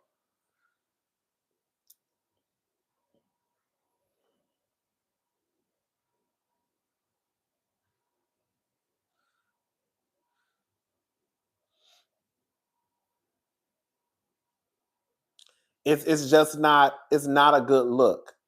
Porsha really could have come back and just said, y'all know what? Y'all were right. I was wrong. I married that nigga. I thought he had some money. And now, bitch, I'm fucked. Girl, I think if Porsha would have just come back and said some shit like that, I think that a lot of people would have been like, oh, girl. But Porsha want to come back acting like I ain't nothing, just trying to drop bits and pieces. Girl, dropping bits and pieces,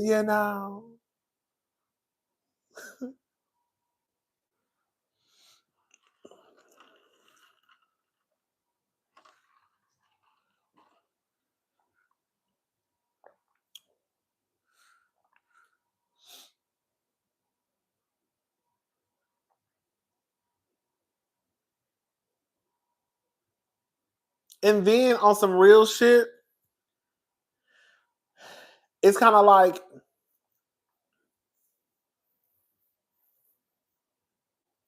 baby, I only watch, do you watch twice or just, baby, once? It ain't nothing going on. Girl, watch the show. Let me tell y'all something. It's on, I was about to say Scandal. Girl, my contacts bothering me. Girl, I stepped on my contacts and I shouldn't have did that. I fell asleep. Girl, anyways. It's on social media and then, it's on social media and then don't talk about it. Right. And that's my thing with Porsha. Porsha literally was just online dragging Simon. And Simon was dragging her. So for you to get on the show as if we don't know and then not want to talk about it, it's kind of like, girl, like, what are we? But no, I only watched the show once. And that's how I know. For me, I really like to be as detailed as possible in my reviews. I like to watch, I like to catch everything. Sometimes, I get a little long-winded, so I'll be forgetting certain stuff, even when I have it written down. I start going off like this. Okay, bitch. And then I gotta come back. Okay, girl, get back on. Then I start going off. Okay, then I start going up here. So sometimes, I have a lot going on up here. So sometimes, even when I write down certain notes, I still forget to say it. But this season, I've been watching it once. I will watch the clips sometimes online, like, the clips they put on Instagram. But the show, once I put it on, I just watch it and I just take my notes and I'm pretty much done. Girl, do y'all know in the past, I'll give you an example. Season 5 Potomac. Bitch, it would be times I would literally sit here and watch that shit about 4 or 5 times before I even did a review.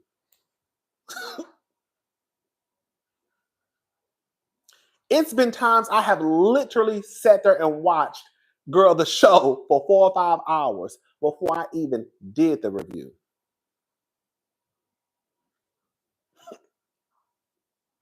Just rewinding. Let me watch it again. Let me watch it again. Let me watch it again. Girl, let me watch it again. Girl, yes! Especially during season 5 of Potomac, because what I saw, most people didn't see. So I felt like I was losing my fucking mind. Okay? Yeah. I felt like I was losing my fucking mind. So I was like, something ain't right. Because when I got on Twitter, the people would be saying something. I'm like, hold up, girl, am I tripping? So girl, I would just be watching the episodes over and over and over. Like, okay, girl, I don't know what they're talking about. Like, I don't see it. And that's for me an indication of either how good the show is, maybe my perspective may be different than people. But for the most part, this season of Atlanta, I've really just watched most of the show episodes one time. Some I've probably watched twice. It's been a couple I've watched twice. Porsha trying to convince us that Drew filming with Dennis is the worst thing that anyone can do is wild. Girl, go away with all that foolishness. That's the thing, Miss Cookie Ray. Like, and that's like, girl, we really having this conversation. Like, the simple, you're like, Porsha, you're for real though, Porsha, you're legally married to another man. And you are trying to act like Drew filming with Dennis is the worst thing ever.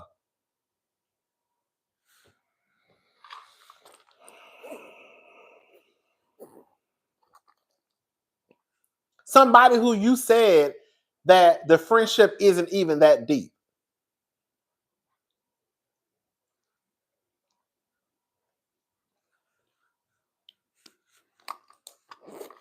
Y'all not get worked up about that shit. I'm the same way. Don't get it twisted. I'm the same way about Beverly Hills. Y'all know it would drive me insane when I would see Kyle down to the farmer's market with Morgan, bitch, all up in the room with Teddy. Teddy got her whole goddamn skull cut open. And I look up, and guess who in the goddamn room? Girl, Kyle and Morgan. But then she can't talk about it on the show, or don't want to talk about it on the show. Then we look up, this bitch and Patty, girl, and get your yaya with the lesbian. But she don't want to talk about it. I feel like that is a slap in the face of the viewers. Girl, we see you walking around Los Angeles. The paparazzi are literally taking pictures of you, Lisa Rinna, and the lesbian out and about. We see Teddy in the hospital about to have her whole fucking head cut open. And I look up, and it's you and the lesbian. Girl, I look up, and you in Paris, girl, with the lesbian. But when her ass come down to the show, she can't talk about it. Why the fuck is she on the show if she can't talk about her reality? Girl, when I tell that shit drives me insane. If you can't even talk about at the basic your relationship, you don't need to be on the show. I'm not asking you to talk about some type of trauma you went through in college. I'm not asking you to talk about any childhood trauma. I'm really not. But at the very base level, you should be able to talk about your relationship on a show called The Real Housewives of whatever. And if you can't do that, you got to go. Unless you tell me that legally I cannot speak about this situation. Then I would say, okay, girl, the reality is legally she can't speak about it. I'm about to get pissed off. Girl, Kyle had that lady down to our fucking TV screens the season before last, prancing that lady around, getting tattoos, had that lady singing at her best friend's celebration of life, comes back the next season saying, well, I don't really want to. Kyle holds RHOBH back in a similar way Gizelle does. Baby, I'm starting this. Oh, shit, hold up.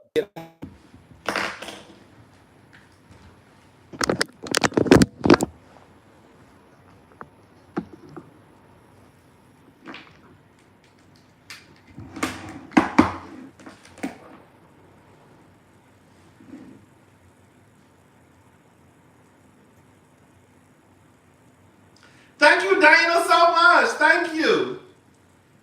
Okay, y'all. Sorry, my phone's about that. I need to plug it up. I'm still talking. I'm still talking. We're not done. It drives me insane. It really does. What was I saying, Kyle? Girl, it drives me insane. Because then Kyle brought her ass back to the TV screen the next season, girl wanting to talk in code. Bitch, we just saw you with this girl just last season. Now you coming back trying to act like I can't say her name. Girl, get Cal off. Girl, get Cal off my motherfucking TV screen. Baby, get Cal off my motherfucking TV screen. Now she don't want to talk about it. Now she can't say. Now I want to say her name.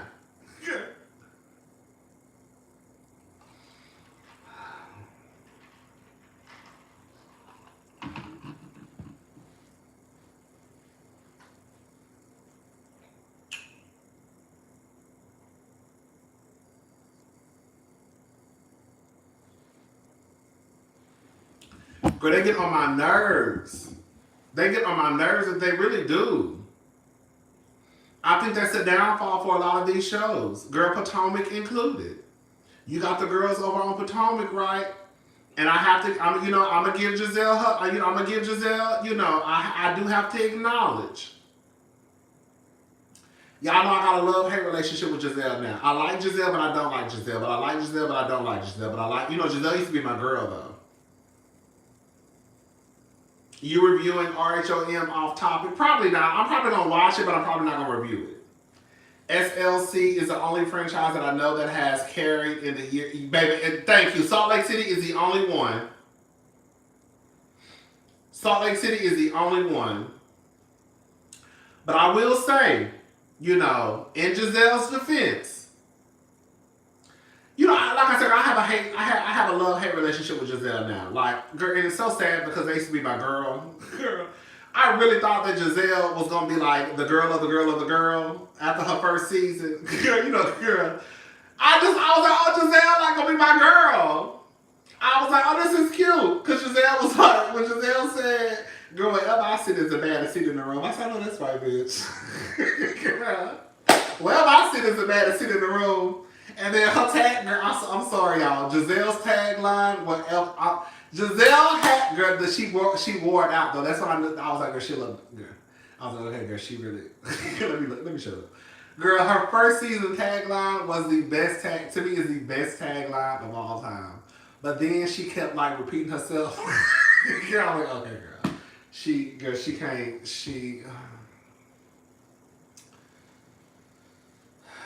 the word on the street is I am the word on the street. I tell you, bitch, I fucking love that tagline.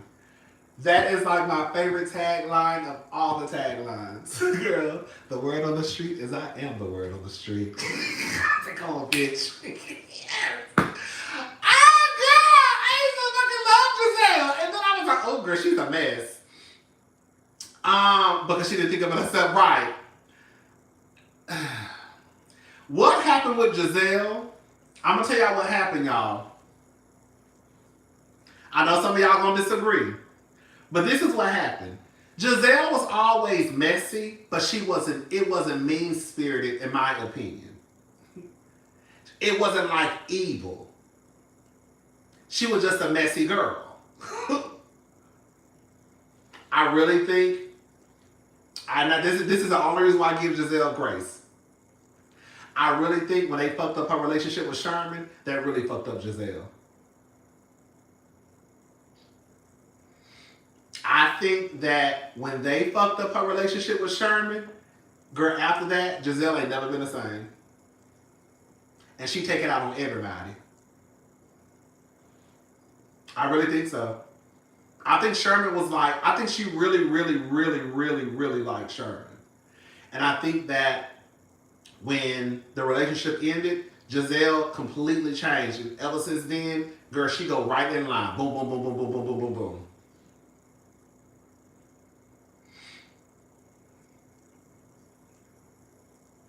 I really think that's what it was. Now, I'm not trying to say Gizelle is right. That's not what I'm saying.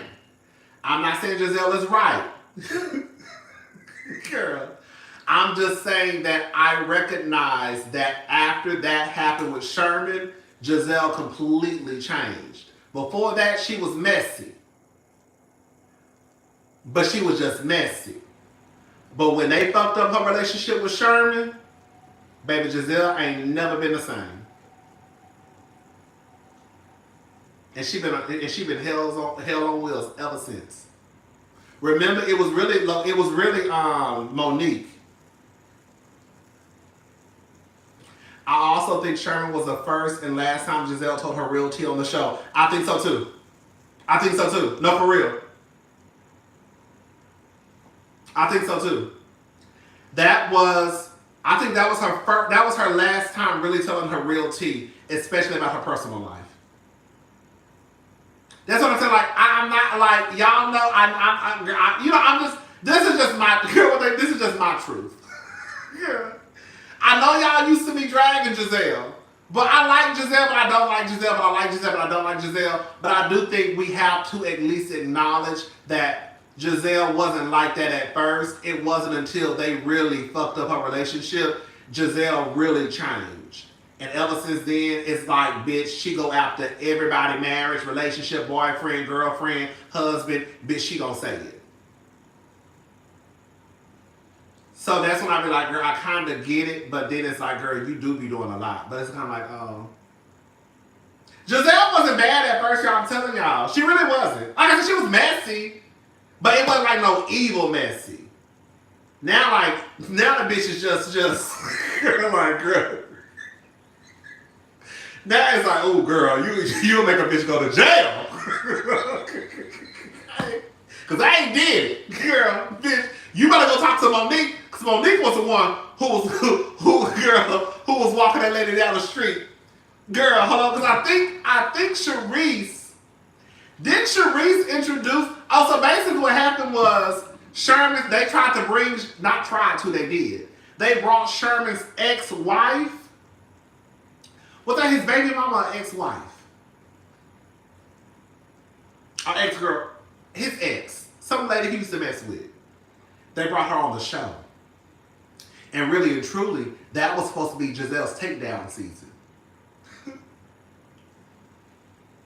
That was supposed to be Gizelle's takedown season. Monique dropped the ball. Monique was really the one who they was trying to set up to go after Gizelle. Girl, I'm telling you, this is what I remember. I could be off with some of my storytelling, but this is what I remember. Gizelle, I think Charisse introduced the lady to the show, but Monique was the one who, because her Monique was walking down the street. Because then the lady go over to Monique's house and they like took a little walk around the neighborhood.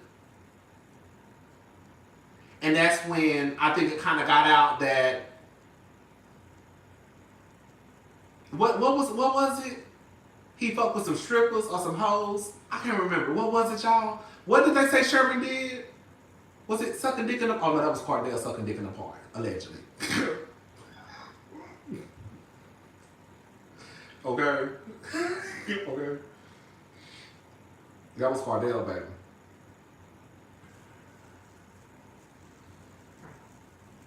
Jeezy can't wear the crown and also be divisive. That's the thing. Because Jeezy also, she don't do what's best for the show.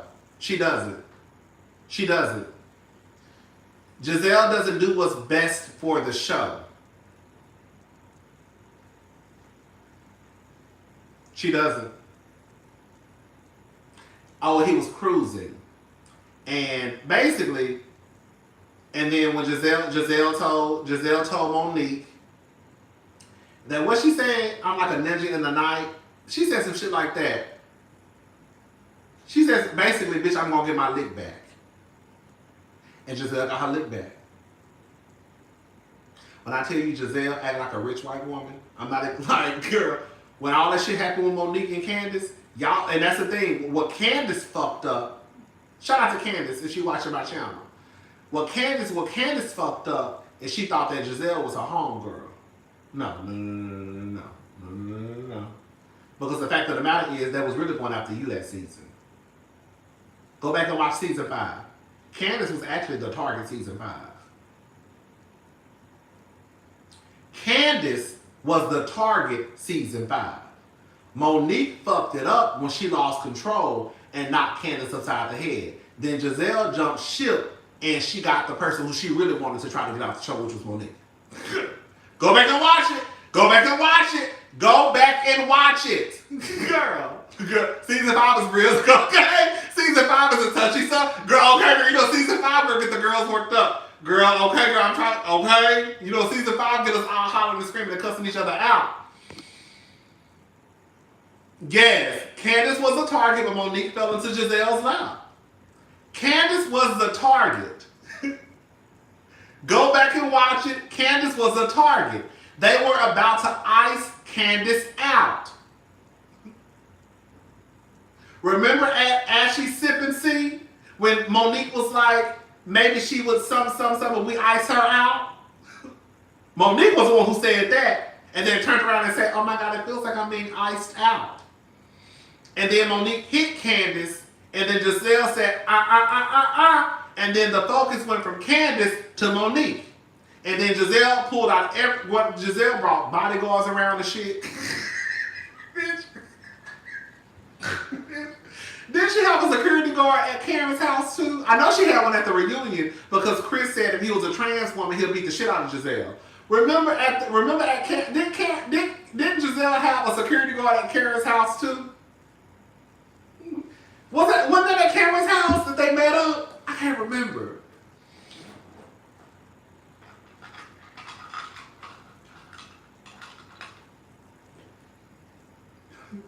Baby, Gizelle pulled out every motherfucking stop. What, did she have a security guard at Gizelle? Yes, okay. Yes. Baby, baby, Gizelle went and got a motherfucking security guard. Gizelle was acting like, bitch, you ghetto, you gutter snipe, I don't feel safe. Baby, Gizelle pulled out every, I said, and then she said, when the bitch said, I won't, I said, oh, bitch, they are really going low with this lady. Bitch, when Gizelle was like, I want no parts of you.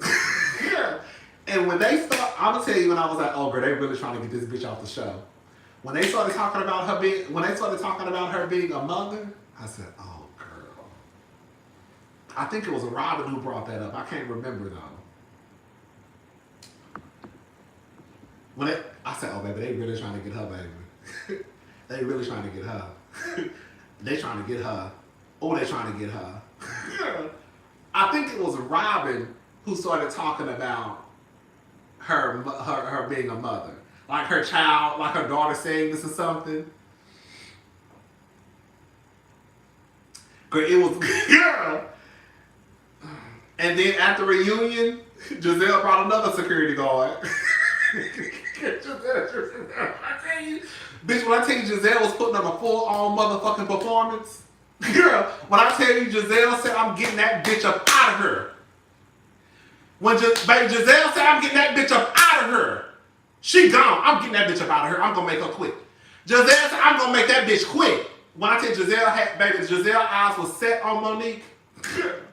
When I tell you she was laser focused on Monique. She said, fuck Candace. I'll get her later. I'm getting her ass. Because she the one why I'm single. Because she the reason why I ain't got no man. Baby, Jizzy was laser focused on motherfucking Monique. She said, I'm not going to stop until she quit.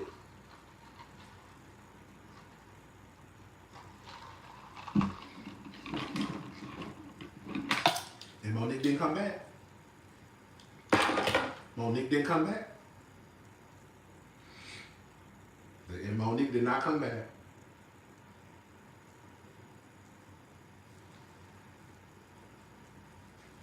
So basically, I do that. That's really why I know a lot of the girls don't like Gizelle, but I do kind of give Gizelle a little bit of grace because I do recognize that up until the shit with Sherman, Gizelle really wasn't that bad. It wasn't until that shit with Sherman happened that Gizelle just kind of like lost it. And she ain't never been the same. That's how Kenya should have acted with Bang Bang. No, but for real, she really should have. I think that's the thing that frustrates me the most with Kenya, because out of everybody, Kenya know how to act like a rich black lady. You know what I'm saying? Out of everybody on the show, if can't nobody act like a rich black lady, it's definitely Kenya. Kenya really could have put on a performance if she really wanted, but she I don't even think. Now we're about to get back on Kenya. I don't really even think that. Okay, how can I say this?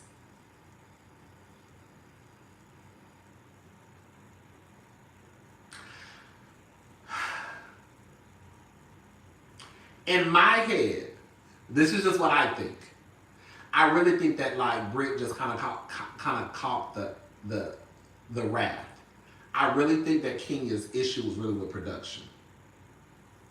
I really do. I do. I think she was pissed off at what Britt, but I think it was more so of production not doing anything about it. Does that make sense what I'm saying?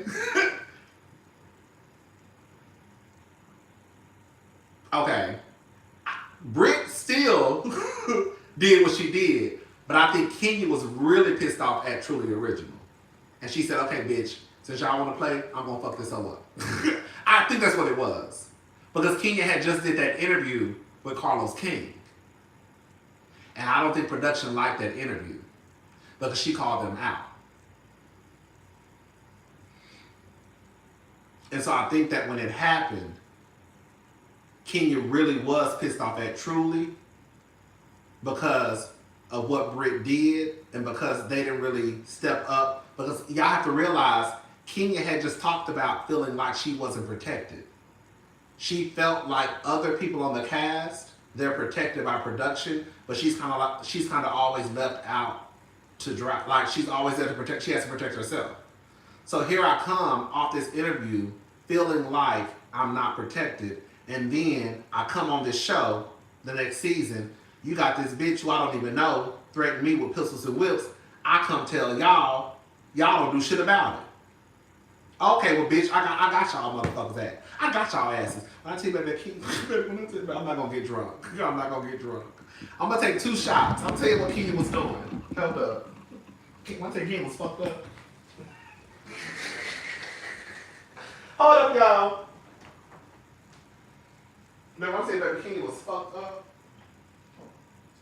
I'm about to get drunk.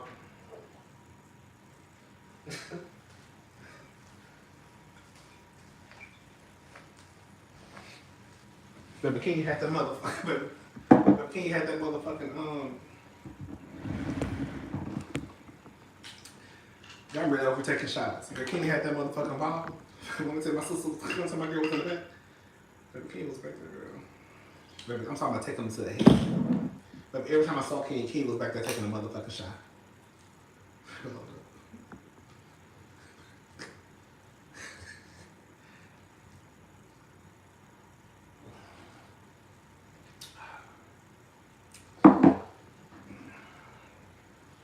When I tell you, bitch, Kenya was fucked up. But I really think, girl, let me drink this water. Hold up.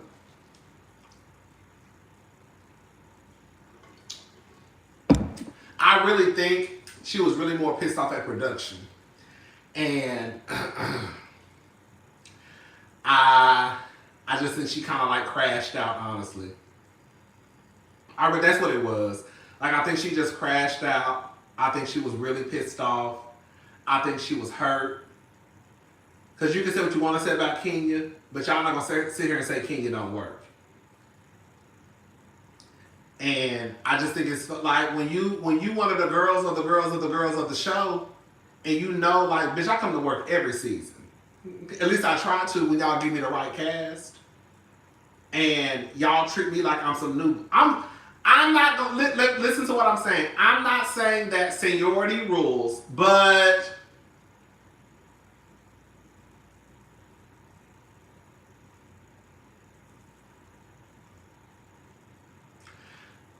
I'm not saying that just because somebody has been with the company for 20 years or 15 years that you automatically should just take their side. But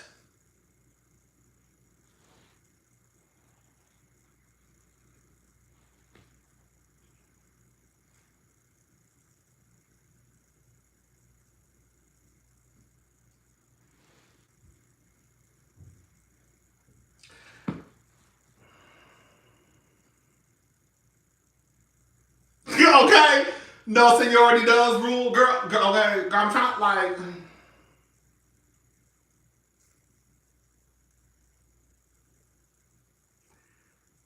But, especially if I know that, girl, I'm a good employee, you not gonna treat me. Bitch.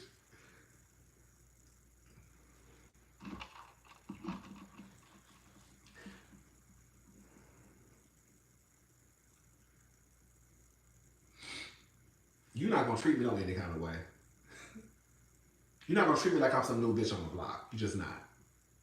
I've been with this company too long, and bitch, I know I work hard. Hello, and you're not gonna treat me like no any no, no, no.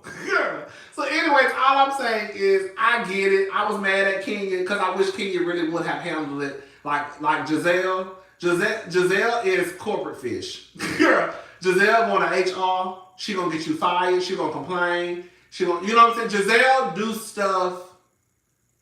Gizelle does it the way that Kenya should have did it this season. Kenya should have tried to ice Brittany out. She should. I'm sorry. I know somebody. I hate when they ice people out. I do, because it shouldn't be up to the girls to determine who is a part of the group. But all I'm saying is Kenya has so many other avenues she could have went down, and that's the one she chose. But I do believe that it was most of her anger was really with production and bang bang Edie, girl. You just kind of just girl, like if this was probably season 8, Kenya probably would have did what she did. But being that it's season 16, and I've been going through this shit for a long time, that's why Kenya did what she did.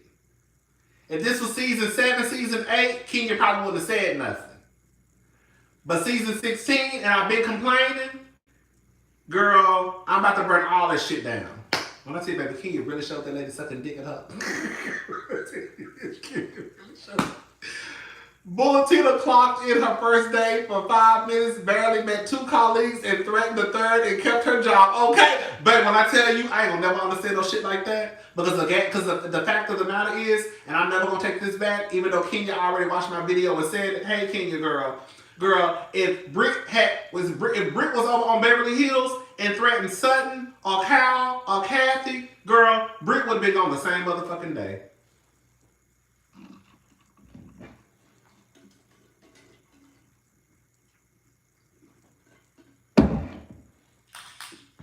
The same day.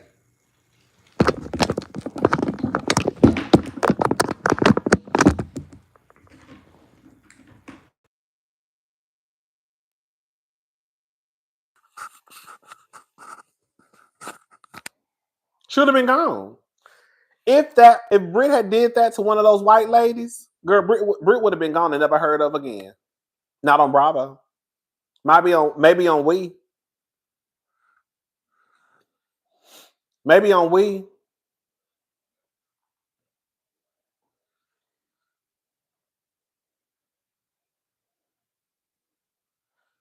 How y'all like Shamia? You know what? I will say this much. Because y'all know I really don't go off for Drew like that. But when I thought about it, again, I don't really pay attention to Drew. I just don't pay attention to Drew. Again, I don't dislike Drew. It's just girl, girl, I'll be like, Drew come on my screen and I just be like, girl.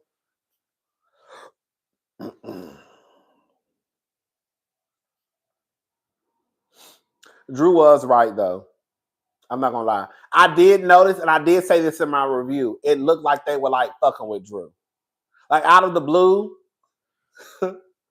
they could put her right next to Miss Huger. Baby, thank you, A.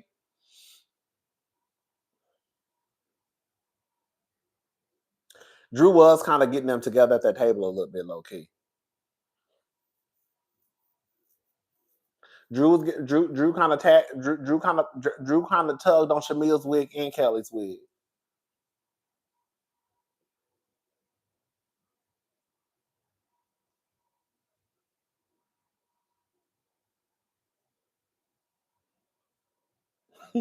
Girl, now y'all hate Shamia. I tried to tell y'all. I don't have an issue with Shamia, but I was basically telling y'all that we already have a glimpse of Shamia's personality. So when Shamia came back on the show as a full, I did say we should give Shamia a chance because we don't know what she's going to deliver as a housewife. You don't know because Marlo was a friend and became a housewife, and everybody hated Marlo. Shamia was a friend, became a housewife, and everybody loved Shamia. So you just never know. I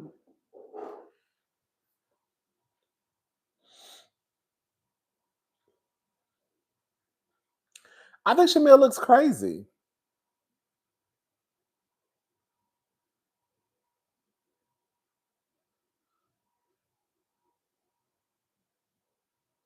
Shamia ain't gonna never be that girl because she's too much of a flunky. I'm gonna go ahead and say it.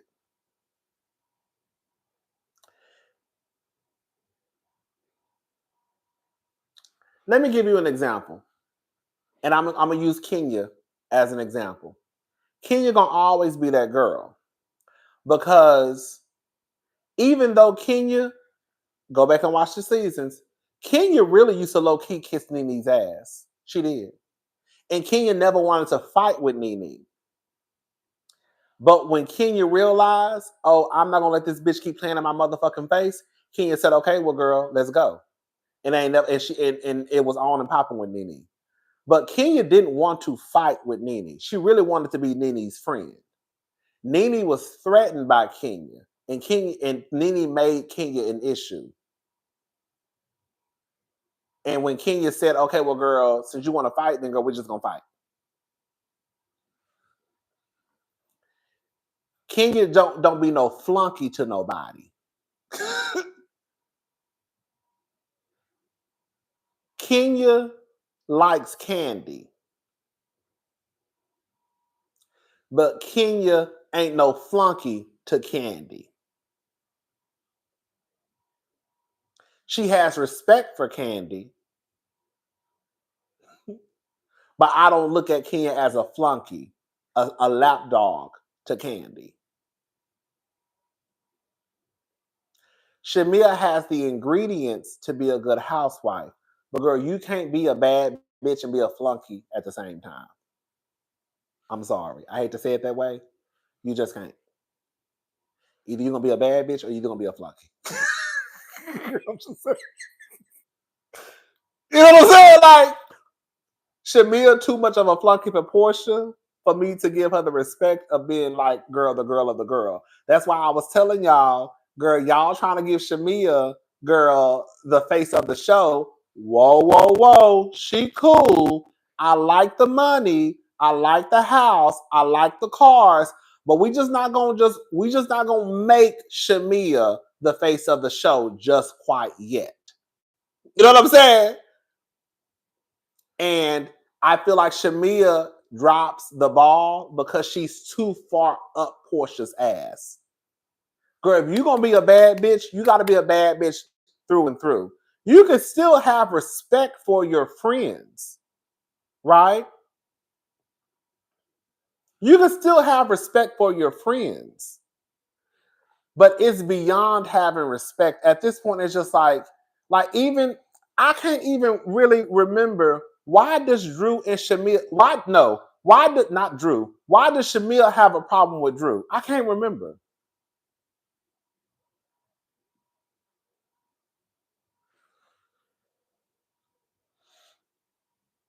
I really can't, y'all tell me. Why does Drew, it's like sipping on black ice, baby. When did Shamia have a problem with Drew? I can't remember.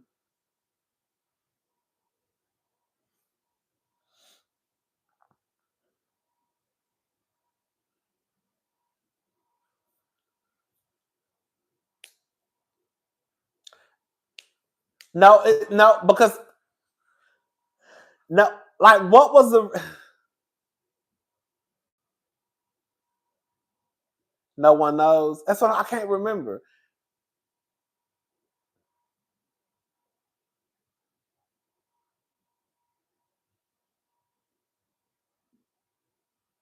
Oh, oh, when they were in her closet or upstairs when she asked if she messing with Dennis.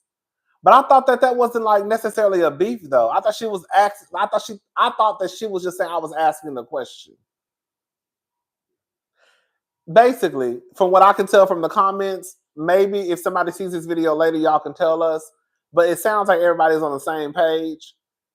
Girl, Drew ain't really did nothing to Shamia. Shamia is taking on Porsha's fight. And that is what makes her whack. Like that makes her not like, girl, it's not like you're fighting with your friend because your friend is getting double teamed. Like if Porsha was getting double teamed by Drew and Angela, and she said, whoa, y'all not gonna jump my sister now. You know what I'm saying? Like, it's one thing to see your friend getting jumped and then you jump in because y'all not gonna jump my sister. But Shamir really don't have a problem with, girl, they want to tell you.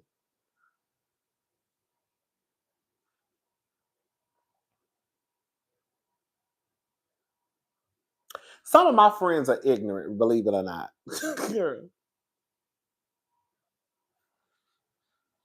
Some of my friends are ignorant as hell. No, some of my friends are ignorant as hell. Do y'all know that if Shamia and Porsha had met up with one of my friends' husband, girl, while they were going through a divorce, girl, they probably would have got pistol whipped.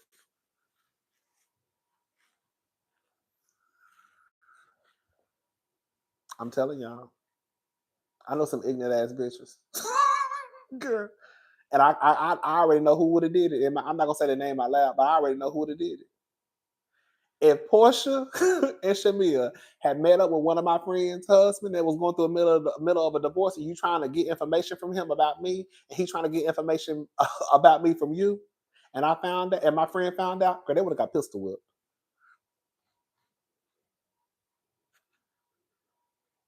They would have. I know who would have did it.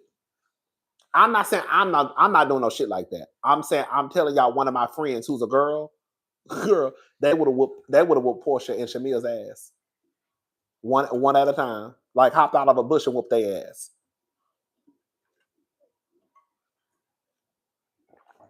And the simple fact that Shamia had the nerve, and that's what I'm saying.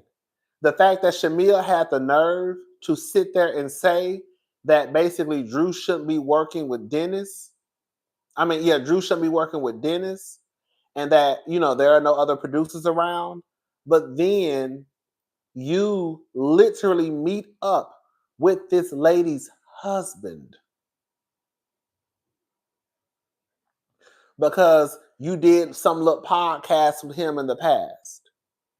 If Dennis shouldn't be working with Drew or Drew shouldn't be working with Dennis, then why the fuck you meeting up with my husband who I'm going through a divorce with because he want to ask you some fucking questions, girl, about a podcast? Girl, you ain't no fucking Angela Yee. You know what I'm saying? Girl, you ain't no fucking Angela Yee. You ain't no goddamn Wendy Williams down to the radio station.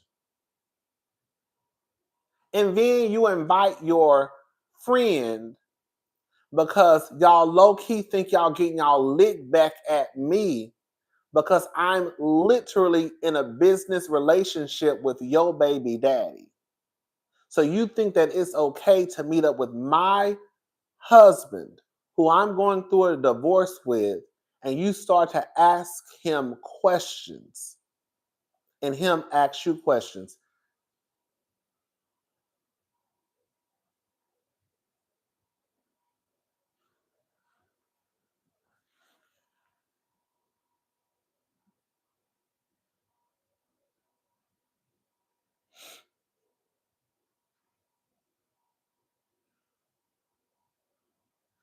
I gotta lose 10 pounds before next week.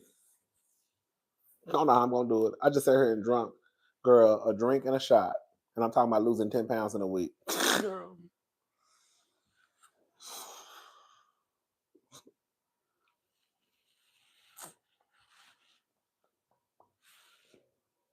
You think I do a water fast? Oh, girl, that sounds hard. I'm gonna try to do it. So basically, okay, I'm not gonna tell y'all right now. I'm not gonna tell y'all. It ain't nothing serious. Girl, I really tried to get the Majaro. Girl, them hoes denied me. My insurance is trash.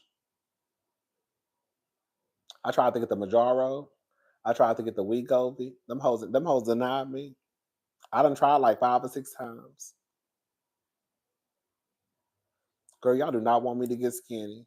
It's over for you hoes. I'm telling y'all. Baby, y'all do not want me to get skinny, baby. It is over for you hoes, baby. I'm telling y'all. Girl, if I get back down to my good weight, bitch, it's a wrap. If I get back down to this weight right here, hold on, let me show y'all. If I get back down to this weight right here,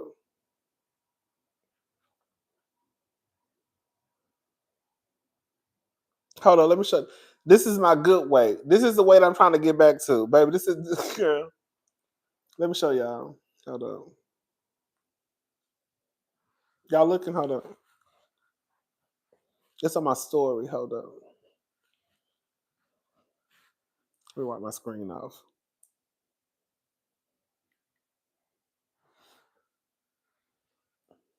Baby, look.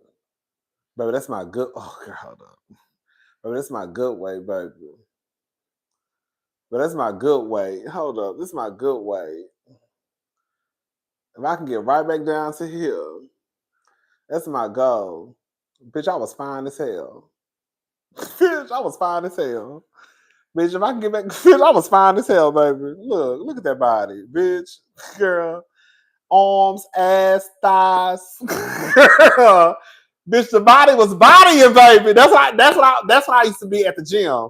Girl, that's when I was at the gym. Girl, I wasn't playing no games with the girls. Girl, the body was bodying, baby. Look at them thighs, baby.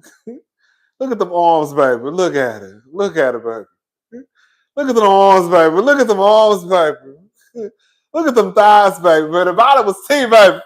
Baby, y'all don't really fuck around and get this body back. It's over for you girls. Hello? It's over. It's gonna be over. So yeah, but anyways, child, it's hard out here for a pimp. Okay. But yeah, anyways, I just gotta lose like 10 pounds by next week so I can fit into this blazer. Yeah. Yeah. So I got this blazer from Zara probably like a year. Wait, was it like a year ago? It's when I lost a couple of pounds and I could fit back into some Zara stuff. So, girl, Zara is a telltale sign if you done lost a little bit of weight. Okay? Because I don't know if I used to work at Zara for how long did I work at Zara? I worked at Zara for like 3 or 4 years, I believe. I can't remember, but they closed down because they did some reconstruction. They basically made it from a 1-story to a 2-story. And then I ended up getting a job at Nordstrom. But anyways, what was I saying? Oh yeah, Zara is like the telltale sign, girl, because Zara really make their clothes for skinny people. For real. Most of their shirts, and then it's a European store. Girl, so they stuff gonna already come small anyways. So girl, most of the biggest size they go to in shirts, some shirts are like extra, extra large. Off topic, but have you watched the show Reasonable Doubt? Thank you, Hot Commodity 77. No, I have never watched it. I heard about it on Hulu, but I've never watched it though.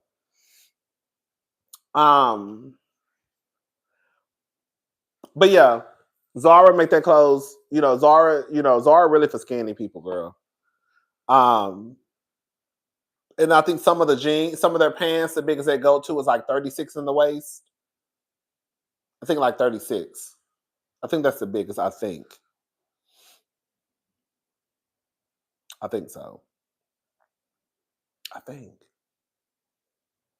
But anyway, so girl, I could fit into some of Zara clothes again. So I was excited because I was like, ooh, I could fit into some Zara pieces. Okay.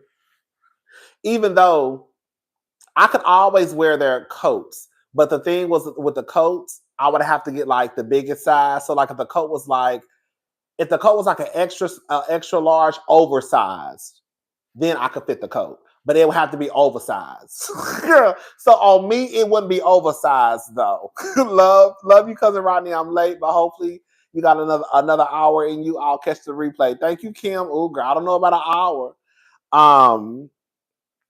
But yeah, I could always wear Zara like jackets, but I would have to get if it was labeled if it was described as oversized, then I would just get the biggest size available and I could probably fit it. But girl, it's this blazer I got in my closet. You know, I don't like for stuff to hug my stomach. And I done gained a couple of pounds and a jacket hugging my stomach. Oh, girl. So, not jacket, blazer. I said the blazer is so cute. It is so motherfucking cute. It is so motherfucking cute. I'm gonna show you. I'm not gonna show y'all right now, but it's so motherfucking cute. Ugh, it's so cute. But if not, I have another one that I can wear, so I'm okay. But that's the one I want to wear. But if I can't wear it, then I'm okay with not wearing it.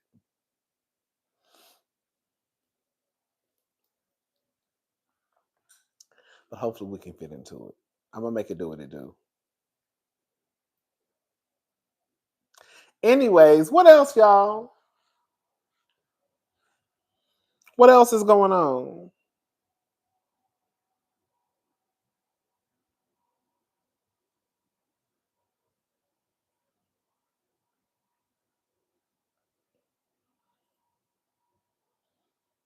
I feel so bad for Real Housewives of Atlanta. No, I don't.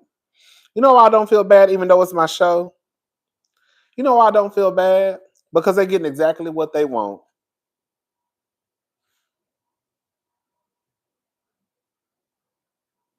They want the show to be a mess. They want the show to be a mess. They do. That's what they're getting.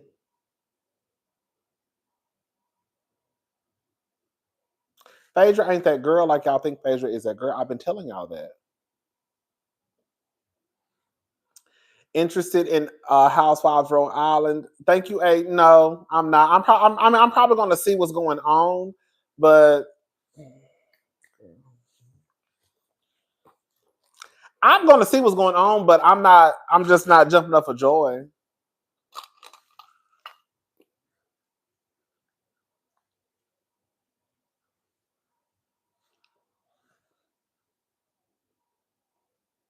Baby, it's a mess. So now you got Porsha and Phaedra who really think they're about to do something. And girl, Phaedra's first day back on the show. Nobody watched. Well, some people watched clearly, but the ratings dropped. What they should have done if they were going to have Phaedra come back, but it's too late now. It doesn't matter now. But what they should have done, they should have just went ahead and gave Kandi. Y'all know Kandi loves money. Girl, y'all should have just went ahead and gave Kandi some extra coin. Had Phaedra come back. That would have been what the people wanted to see. Now I'm not mad at Kandi. I mean, but girl, if you forgave Porsha, you can forgive you. You know, I'm just saying, y'all. You know, Kandi ain't gonna. That shit ain't gonna never. I still can't. I still cannot process how she forgave Porsha. But girl, whatever. But I just feel like if they would have just gave Kandi a few extra dollars, and then just went ahead and brought Phaedra back, that would have probably been something to draw people in. But even when Phaedra went to Married to Medicine, I was like, why the fuck is Phaedra on Married to Medicine? Nobody asked for this. Y'all are taking people wanting Phaedra back on Real Housewives of Atlanta. But the fact of the matter is, they don't necessarily care about Phaedra being back on Real Housewives of Atlanta. They want to see her back on Atlanta because they want to see the interaction between her and Kandi. Like, I don't know why this is not registering with the people over at Bravo. They wanted to see. You mentioned Monique from RHOP a moment ago. Thanks for never denying her beauty. She never got the credit when she was on RHOP. She really didn't. Monique really had the face of the face of the face of the faces. People always said it was Gizelle, but we know why they said it was Gizelle. No shade. But it was really Monique. Our faves don't survive on Bravo due to favoritism. As a viewer, it's almost like throwing dirt in our face. It's a mess, and I don't get it. But they should have brought Phaedra back. And again, at this point, it's pointless, so I'm just talking just to hear myself talk, I guess. But they should have brought Phaedra back so people could see the aftermath of Phaedra and Kandi. So then y'all bring Phaedra back, put on Married to Medicine. Girl. And then she flopped her first season. Then she came back the second season, didn't do shit. And then she called RHOA the Titanic. And as soon as she could come back to the show, she took off running.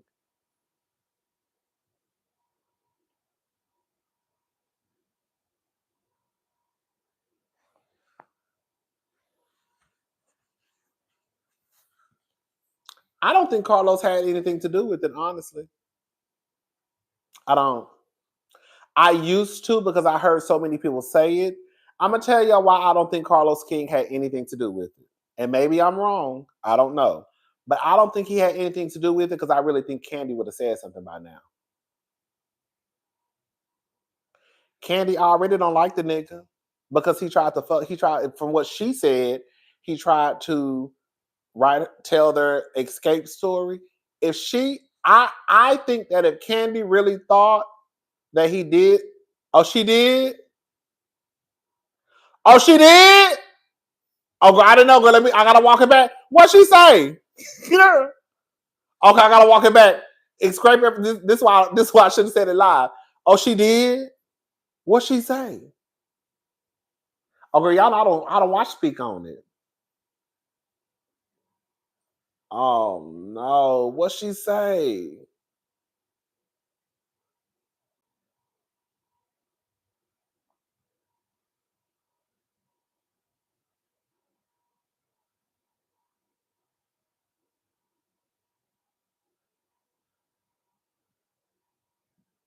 What did she say? Okay, LTV production said no, Kandi did not. I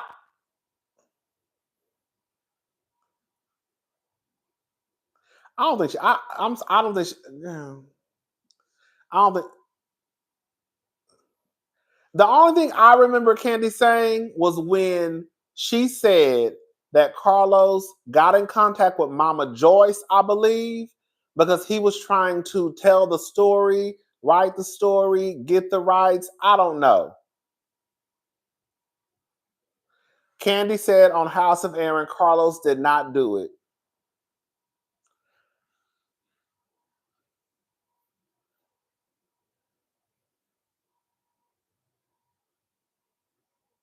The only thing I ever heard Kandi say, and again, Kandi could have said it, but the only thing I ever heard her say was something about the Escape movie and Carlos trying to get in contact with Mama Joyce. And I think Mama Joyce told her, and that's why she really don't fuck with him.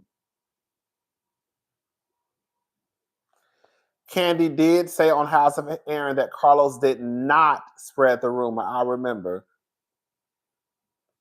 I feel like I'm probably with y'all. I mean, I don't know. I wasn't there, but like I don't remember. I don't know. I'm gonna say I don't think she said it.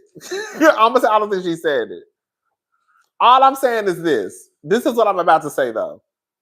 If Carlos had said something like that, I really think that Kandi would have said something.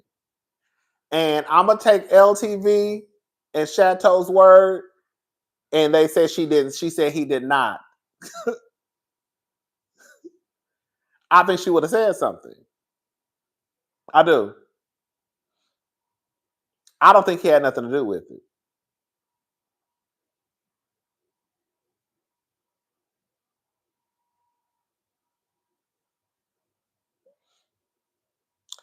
I don't think he had nothing to do. I really don't. I really don't think he had nothing to do with it.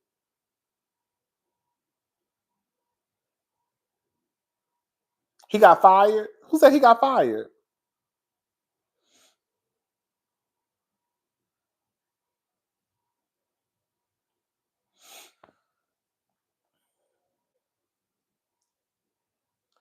Carlos said he didn't have anything to do with Dr. Heavenly Channel.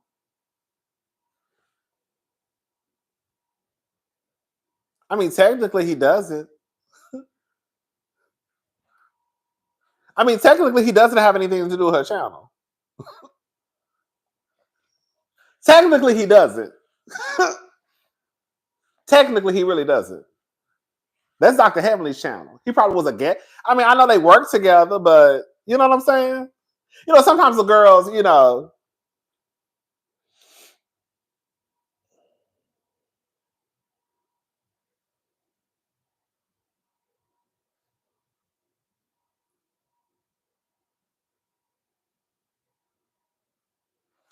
I'm not sure why people are overlooking at some point the relationship Diddy started, forcing Cassie to do the F-offs. Amanda Seals says, y'all the same people who let the touching family member come to holiday events. Bitch, come on. Come on.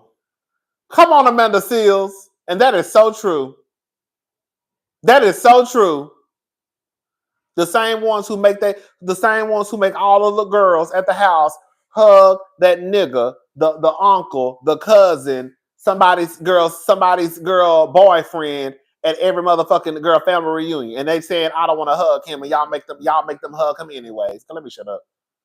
I'm not about to get started on that no more. I'm done with Diddy. What Wendy said Diddy done. Mm-hmm. Let me drink this water.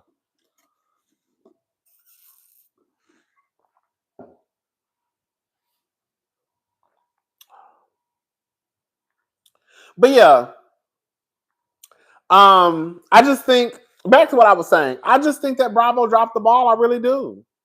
I think that they're not doing what's best for Atlanta, and it's so sad because Atlanta used to be the number. I'm gonna go ahead and say it. Don't quote me on this, but at one point, Atlanta was the number one reality TV show on TV. Atlanta was bringing in 3-4 million viewers. And I know those days are gone. Those days are gone. But to see it where it's at is so sad. And when I think about, at least me thinking that they're not even, it feels like they really are trying to sabotage Atlanta. Because there's no reason for this show to be where it is. I told y'all, and you know, some of y'all were on Twitter on my line telling me I was anti-black because I said from the get-go when I saw that,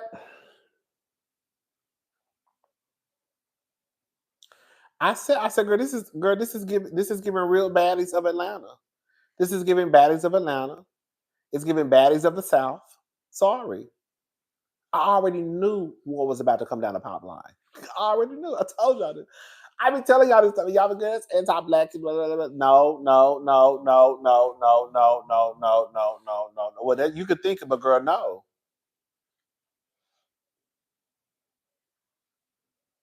And now you got Bang Bang Edie on the show threatening bitches with pistols and whips.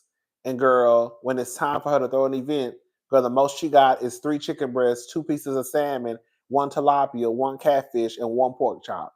And she's trying to figure out how to ration that out to girl 14 cast members. And then she got girl 75 people in the background, girl eating finger sandwiches and strawberries. Girl, get the fuck off my motherfucking face. Girl, y'all want to see her talk about, girl, please. Then the promo shoot is giving very much Basketball Wives tea, VH1 style. You got them girls hanging from a motherfucking jungle gym, dressed in cheetah print leopard. Girl, you got them girls hanging from a motherfucking jungle gym, Girl dressed in cheetah print and leopard. Girl.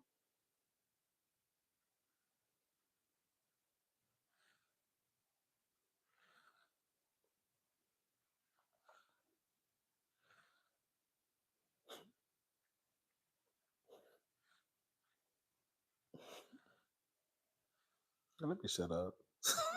Let me shut up. Jungle Jam, girl, Jungle Jam fish. Like, I'm just like, what the fuck is going on?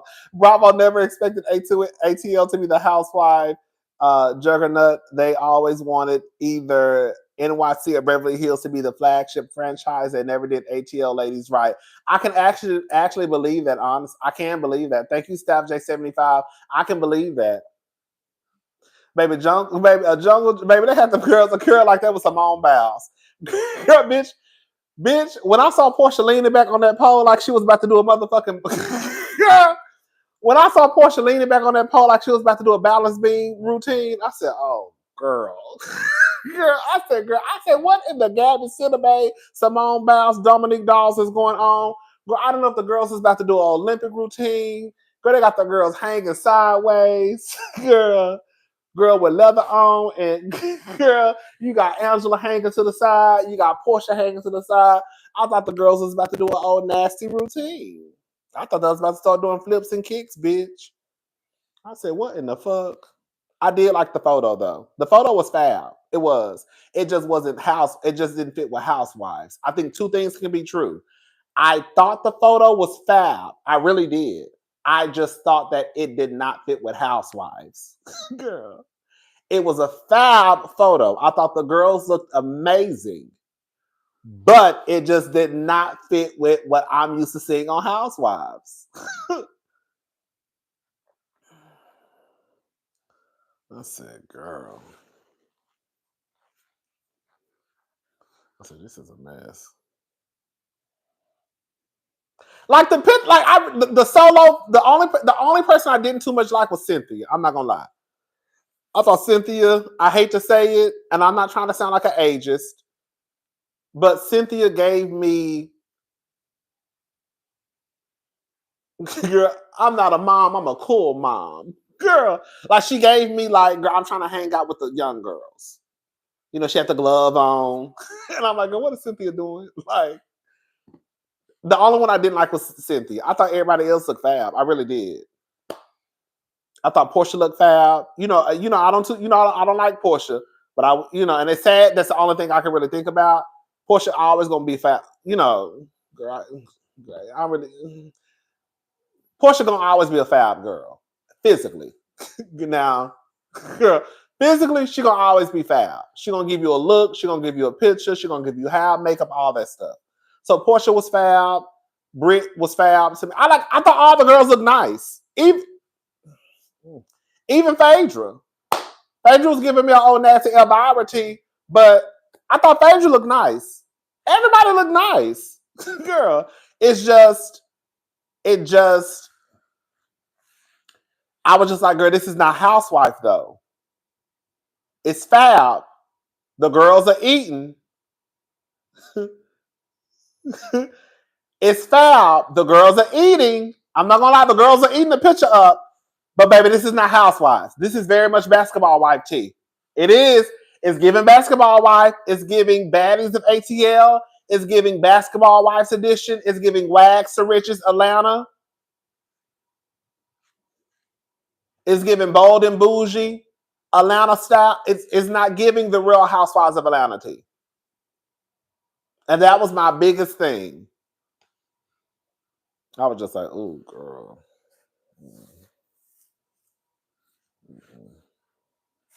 Let me show y'all something. And I did this before. I'm gonna do it again. This is when the girls.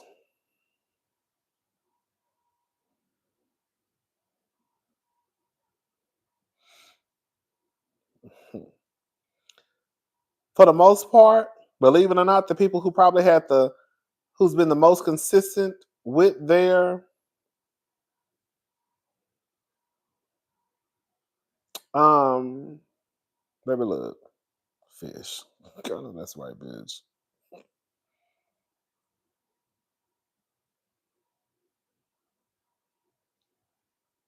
Have a look.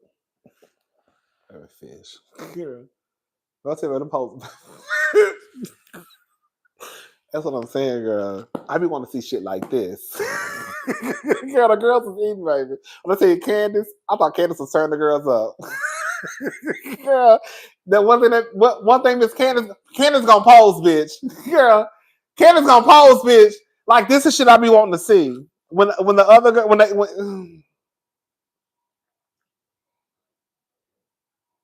look, like this is what we want to see. Like this is what we want to see. The girls are eating. Like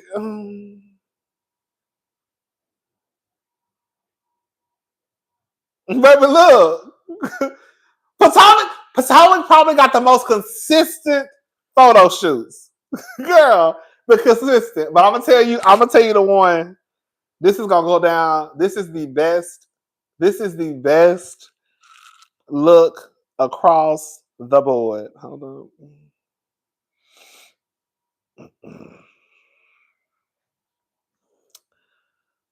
Baby.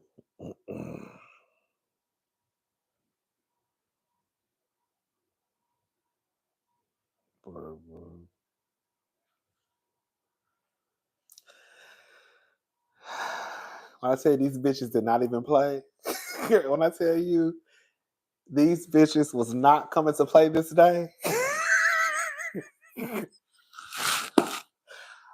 Oh, baby, these bitches was not coming to play this day. I said, oh, the girls, baby, they went to work out.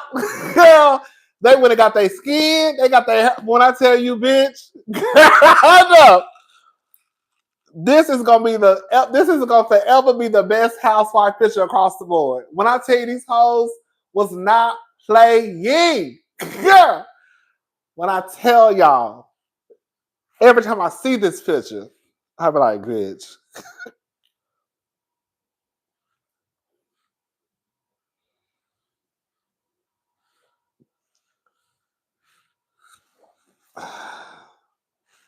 Girl, the girl, the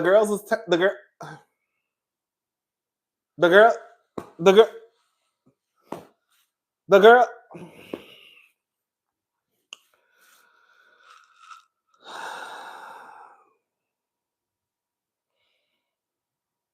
So can y'all understand that when I show y'all pictures of what we're used to seeing on the Housewives, we go from that, girl, to this. Girl, it's no shade.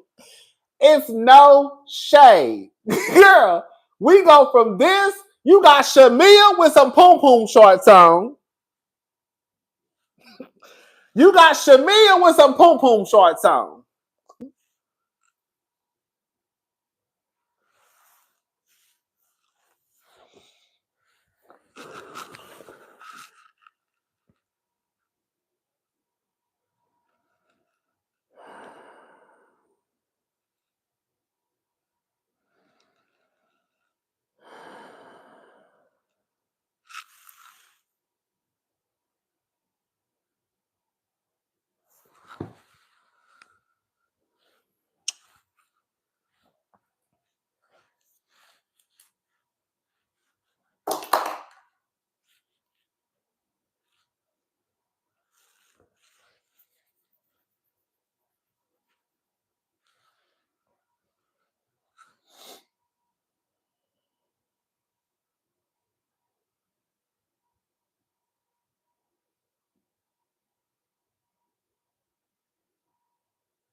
Girl, I got pissed off that fast. Bitch, I got pissed off that fast. Girl, it don't make no damn sense. But, you know, it is what it is. But they said this is a new era. That's what they said. Remember they said this is a new era? I said the new era, pistol whips and bitches who can't feed the crowd. Girl, when I tell you, y'all really dropped the ball for girl, I call it sweet and sour season 16. Real Housewives of Atlanta, they said this was sweet 16. No, Real Housewives of Atlanta, sweet and sour season 16. Girl, y'all said this was a new era. That's what y'all said. Y'all said this was a new era. Y'all said this was the new era. And the only thing I've been seeing is pistols and whips. Girl, I saw somebody who, girl, only had 2 pork chops, 2 salmon, girl, 1 fish, girl, 2 chicken breasts, some asparagus, and some mashed potatoes, no gravy. Okay?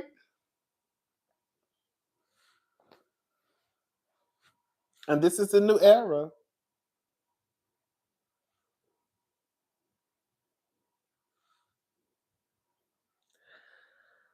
They're gonna have to try to fix this.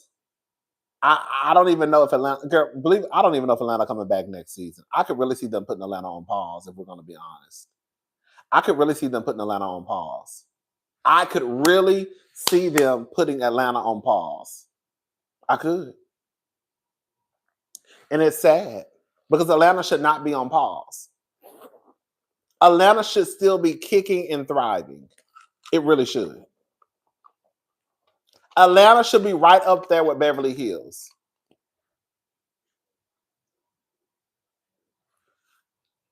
But I could really see them putting it on pause. But it's y'all fault. Not y'all. The motherfuckers over there. The suits.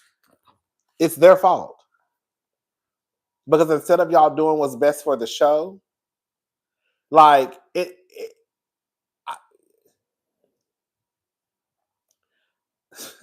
y'all get rid of Kenya because she showed somebody sucking dick. In her replacement, you bring back the person who accused somebody of rape. And then the ratings hit a series low.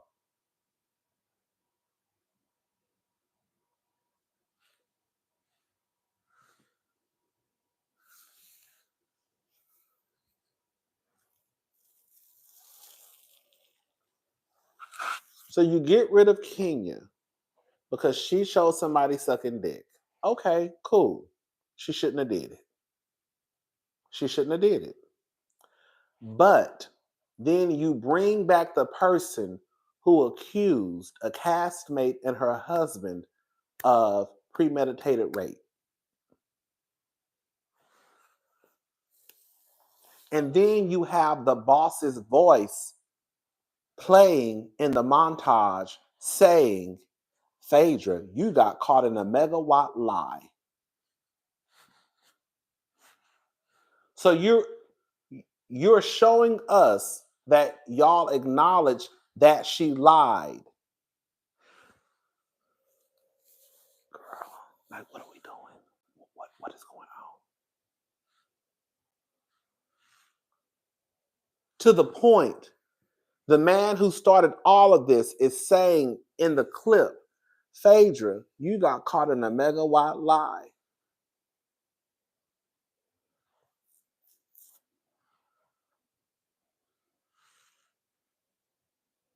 And then she comes back and says, I regret.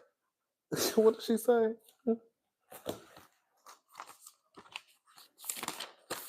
And then I'm going after this because I'm about to get pissed off. Hold up. What'd she say? Everything was good until I played with fire. Unfortunately, the last time you saw me wasn't my best moment. I regret how I left the group, girl.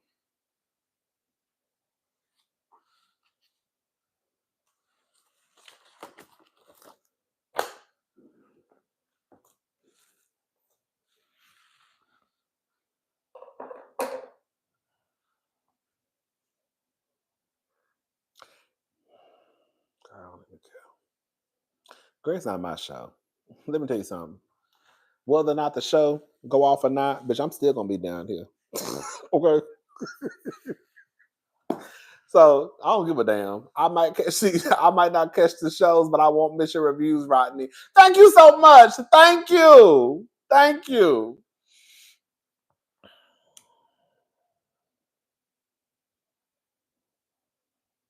Oh, I need to watch Basketball Wives. I forgot all about it. I'll have a review up tomorrow. It'll probably be later in the evening because I gotta go pick my nieces up from school. So yeah. Baby, when I tell you, let me tell you something. So the other day, I went to pick my nieces up from school. I thought my sister told, I don't know, girl, it was miscommunication.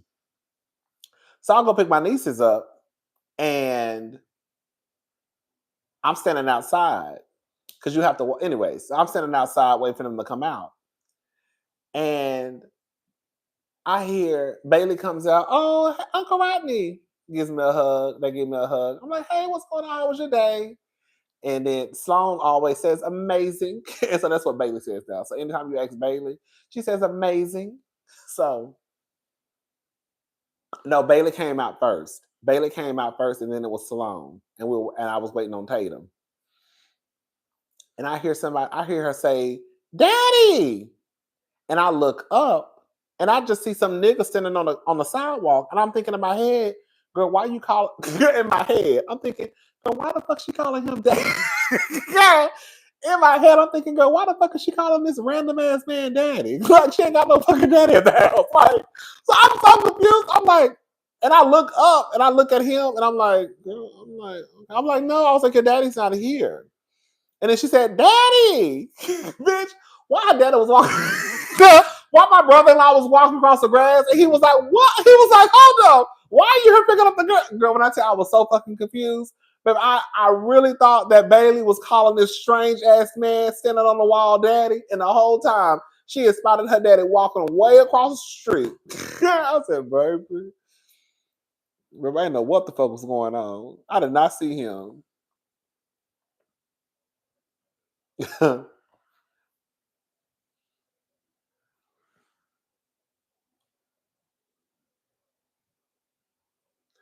Oh, you think so? I can see. I'm willing to bet that either Angela or Drew. I could start getting a shift in the edit. Oh, that would be reminiscent of Kenya, whether it's the dynamic in the women or relationship that looks crazy. I can believe it because I don't know if y'all noticed, Drew really low key going up for Kenya. Drew and kind of Angela, but I've noticed Drew still on the I'm with Kenya page. The other day, she just did an interview with Carlos King, and she was basically like, girl, I don't really fuck with Britt. I'm paraphrasing. But she was basically like, I really don't fuck with Britt, and girl, Kenya is my girl, and she needs to come back. I was like, oh, girl, she's still really like riding for Kenya. Was Faye Faye's comments a dig at Kandi's tagline from season 10? She said something like, don't mess with the boss because you might get fired. I remember Kandi said, wait, was Faye Faye's comment a dig at Kandi? Oh, what Phaedra said. Possibly so, because Kandi did say that. That was Kandi's tagline. Oh, I see what you're saying when she said everything was good until I played with fire. Oh, you know what? No, you know what? I don't see Phaedra even giving Kandi that much. I really don't.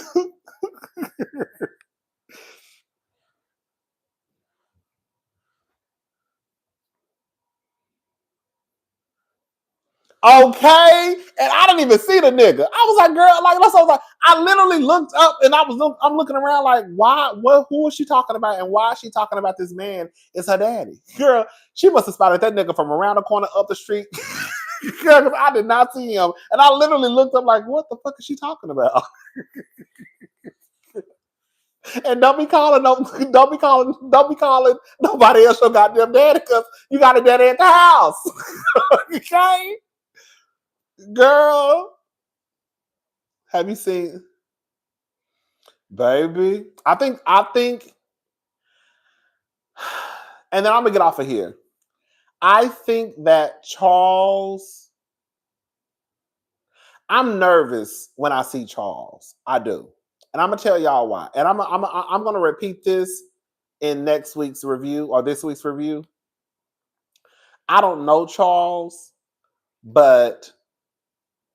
and I had never heard of Charles until this show, until they came on the show. But based off of what y'all have said, and based off what my friends have said, and based off what he has said, And based off what Angela has said, did y'all hear what Angela said? I really don't want the Charles from 98. What did she say? 90. What did she say? I really don't want the Charles to show up from 98. She said something like that on Sunday's episode. But Charles gives me like he is going to curse somebody out.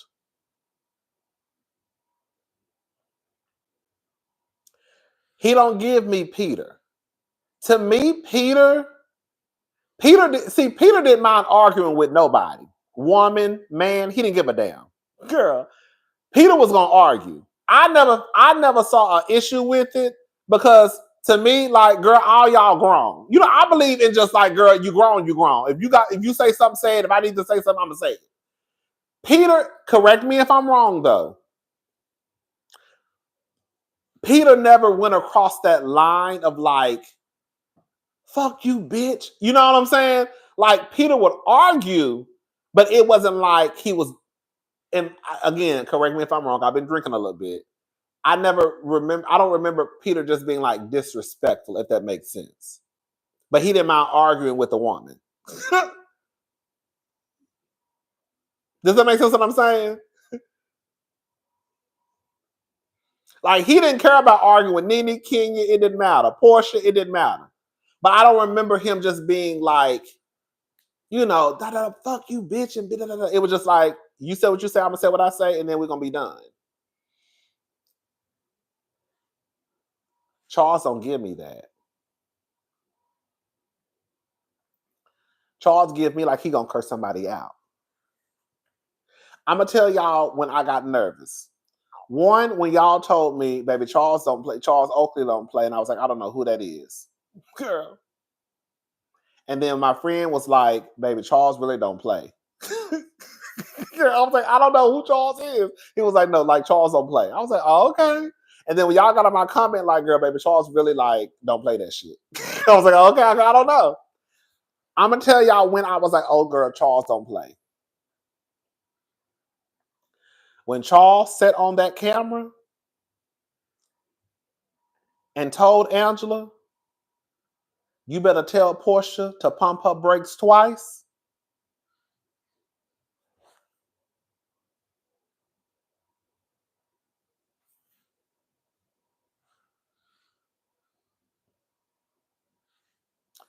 When he said on camera, girl, when he said on camera, you better tell Porsha to pump her brakes twice. And when he said on camera, you better tell her to Google me. I said, oh shit. Girl. I saw that itching this shit. Oh girl. So girl, he gonna cuss these people. Girl, I'm all down for getting it. Now I don't mind arguing with nobody, but Charles, please do not get on here calling these ladies bitches. Like, now I do it all the time, but my bitch ain't your bitch. Okay? Charles, my bitch and your bitch is two different bitches. My bitch is like bitch, girl. Your bitch is bitch. I was like, oh girl, oh girl, oh girl. He do not need to be on TV. Girl, he do not need to be on TV. He do not need to be on TV because, girl, I feel like, girl, when he said, you better tell Porsha to pump her brakes twice, I said, no, that man did not just say this. Girl, and this Sunday's episode, when he threw his hand at, not threw his hand, he didn't throw his hand at Britt, but when he motioned his hand at Britt, like, girl, gone. I said, oh shit. Did y'all see what he did this to Britt? I know y'all saw I know. Y'all gotta watch when Britt was talking and he threw his hand. Now that was across the table, but he did like this. I said, oh shit. Baby, y'all got about girl, y'all got about if Angela comes back next season, and it's a good chance she will, girl. Baby, what I tell you, y'all got about one more season before Charles cuss one of those girls. I'm telling y'all. Charles gonna curse somebody out.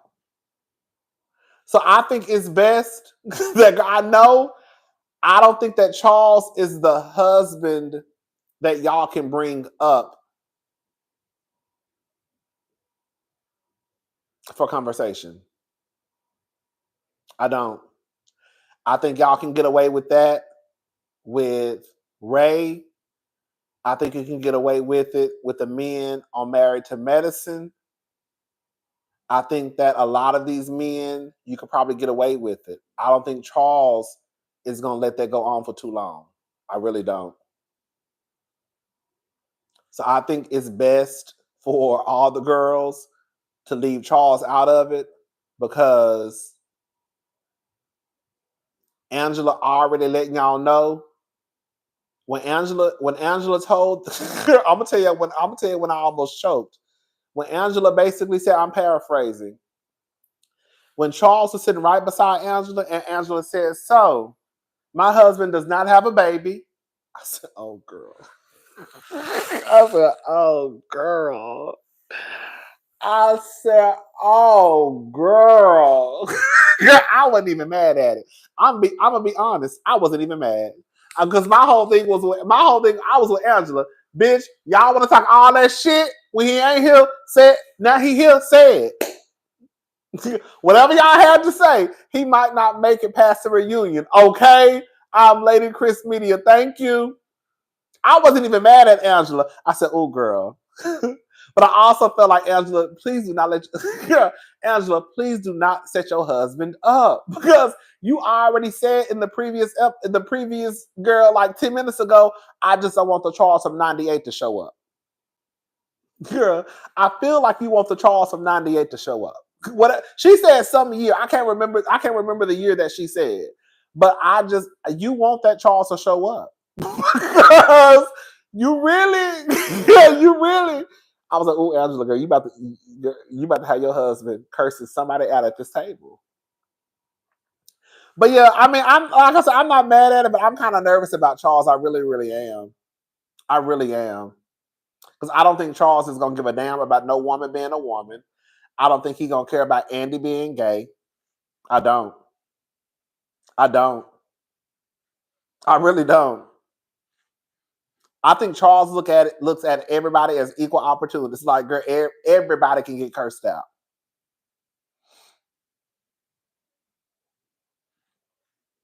That's what Charles gives me, what I've seen so far. Everybody can get cursed out. I don't care if you black, white, man, woman, non-binary, trans woman, trans man. I don't give a damn. Don't say nothing to me, and I won't say nothing to you. That's what he giving. So I just hope the boys and girls are real careful with Charles because, like I said, he done already told y'all to pump y'all brakes and Google him. When a motherfucker tell you better Google my charges, girl, leave them people alone. When a bitch tell you better Google me, leave them alone. Don't even play with them no more. Yeah, don't even play with Charles. Don't even play with Charles. Charles already told you better Google me. Leave that man alone.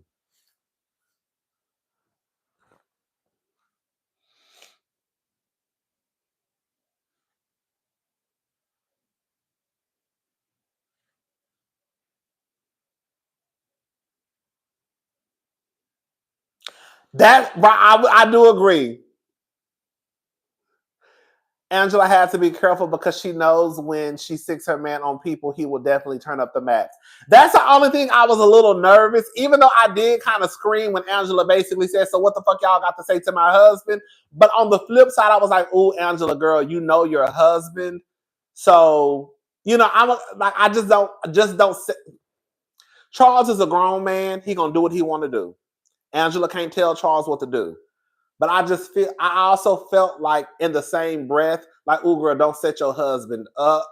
Because you just told us that I don't want the Charles from 98 to show up. And now he's sitting at this table, basically about to get into an argument with somebody. And he done already told you to tell Porsha she better Google me and pump her brakes twice. Now he like this, like, girl, you just better. Does that make sense what I'm saying? Like, I wasn't mad at Angela, but on the flip side, it's like, "Ooh, Angela, girl, don't set your husband up, though." Because if he start cussing people out,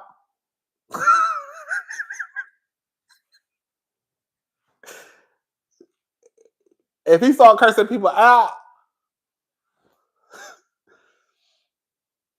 that is true. Now that's true too. But that was fair. Don't talk about him behind his back. Say it with your full chest right to his face. That's true. That's true. And see, that's the thing though. Hold up, y'all.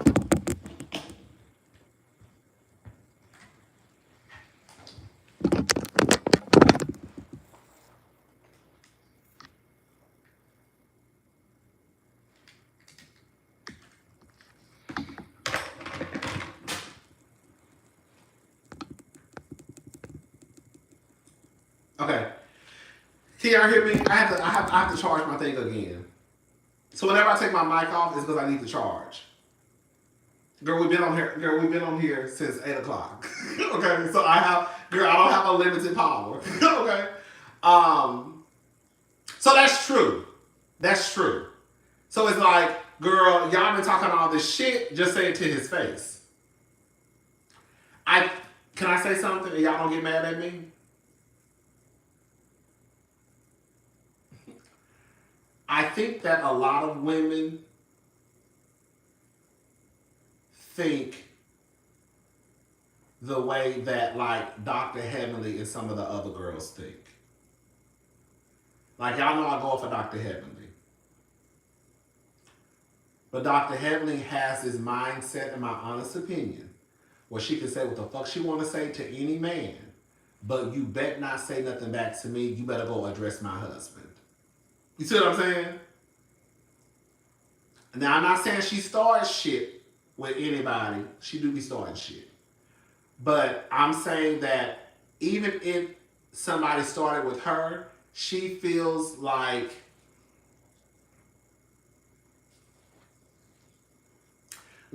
Dr. G. And y'all know I don't even like Dr. G. Well, she called him a pedophile online because she was arguing with Sweet Tea. I knew she was gonna bring up Dr. She don't really know nothing about Sweet Tea. So the next best thing is to bring her husband up, even though that breaks her rule of women not addressing men and men not addressing women.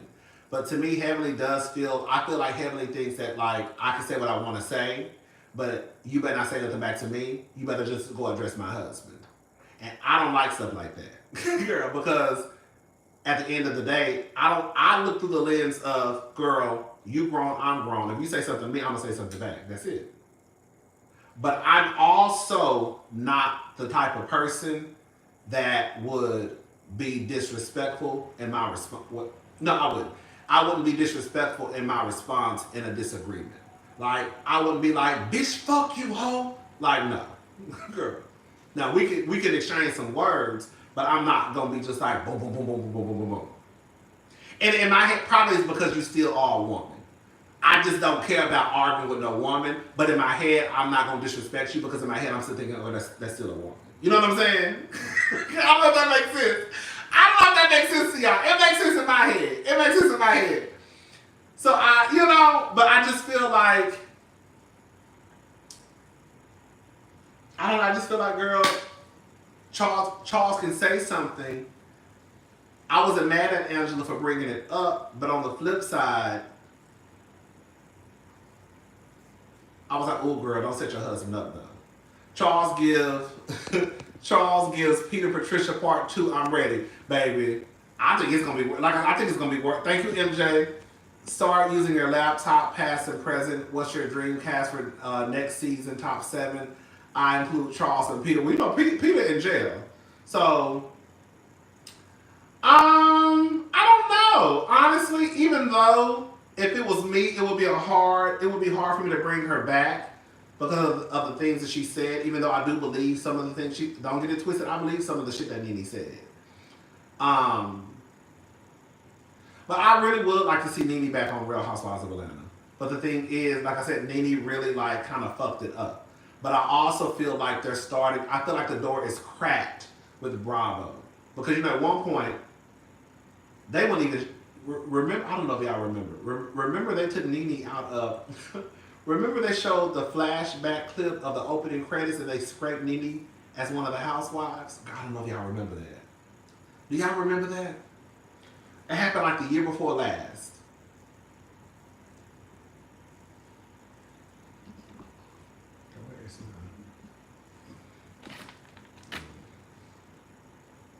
to my kids. You remember? Okay.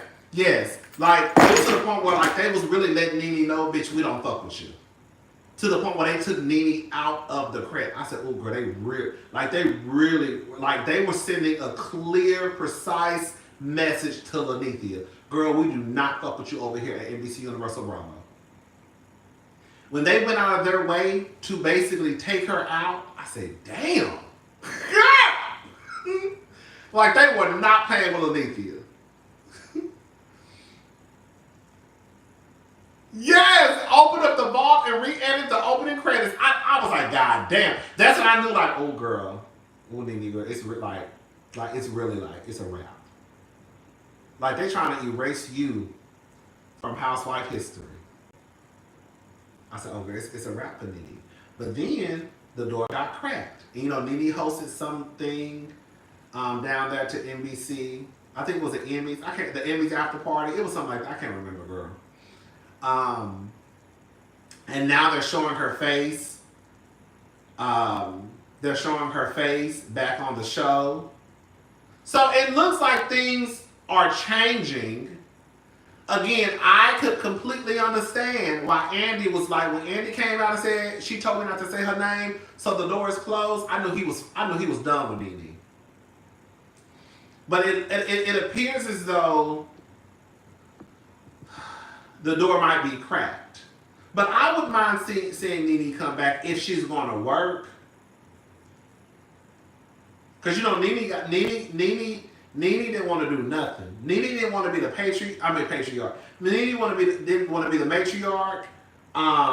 She didn't want, like, Nene just wanted to just, like, show up and Nene's last few seasons on the show were just, like, whack to me. Like, I was like, girl, what is Nene doing? Like, but I wouldn't mind seeing Nene back. I wouldn't mind seeing Kenya back because I need my girl to recoup that $400,000.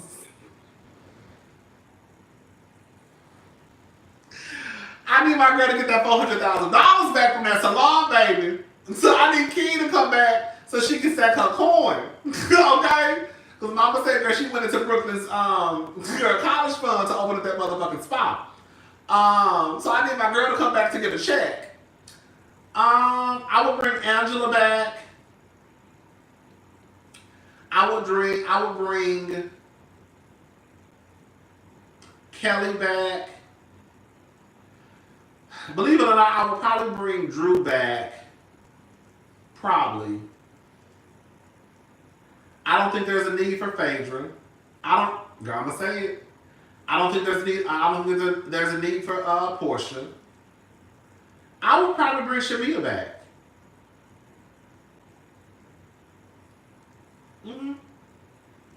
I would bring Shamia, Kelly, Angela, Kenya, Nene.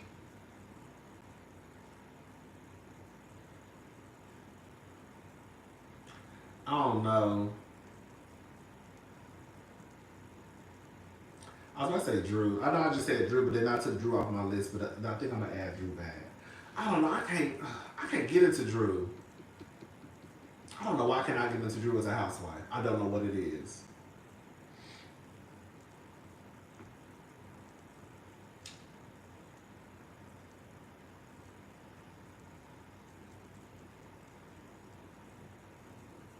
Kandi is definitely not coming back since Phaedra is back on the show.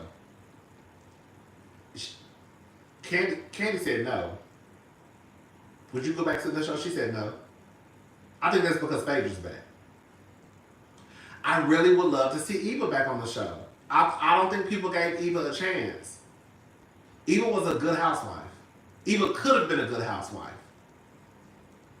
And that's what I mean when I say Eva is like the same age. How old is Eva?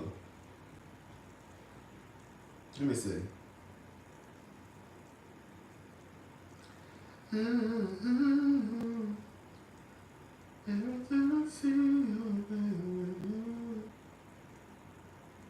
Okay, Eva's 40 years old. That's what I'm saying. Like, Eva is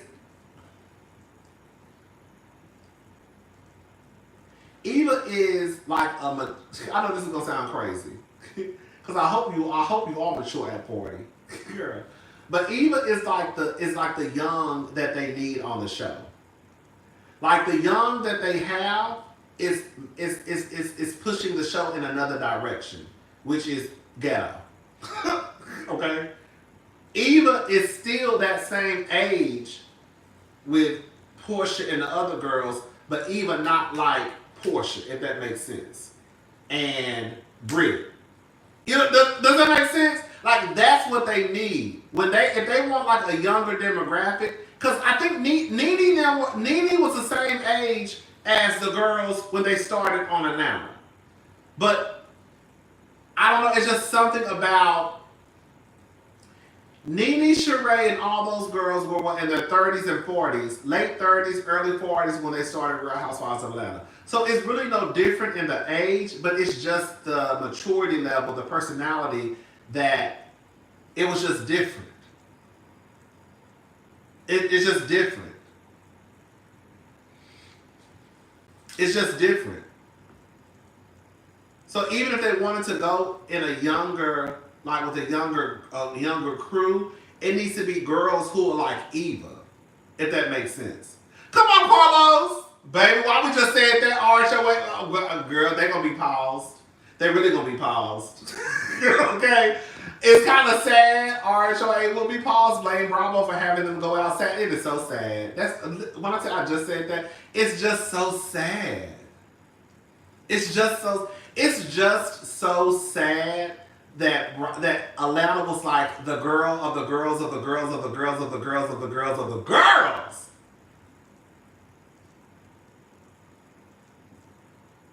But yeah, they don't. They don't know how to cast the girls. Again, you need girls like Eva. Y'all want to cast girls like Britt. And I said on the Real Housewives of Atlanta review when they were in the Bolo Gate season. Remember when Porsha and Shamia and all them were in the living room twerking and dancing and they knocked over a vase or a lamp? And I said, ooh, I know y'all remember this. Some of y'all who watched my review, I said, ooh, girl, I think I just got a glimpse into what the show would be if Porsha was in charge.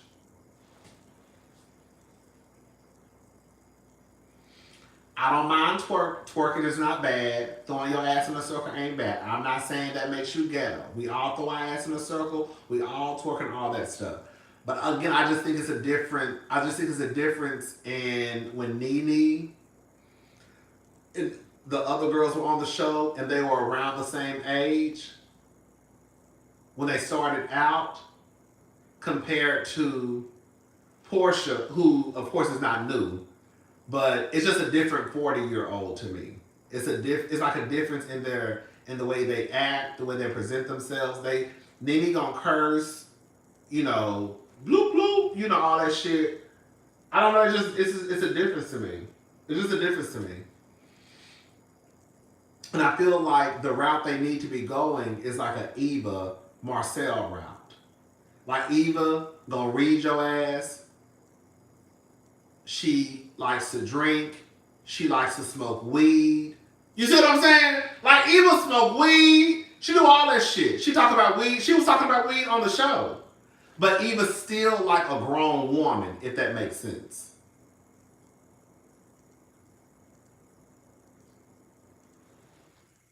She's like a grown woman. And that's what they need. But instead of hiring the girls like of a certain caliber like Eva, Marcel, America's Next Top Model, girl, y'all go and get Bang Bang Evie.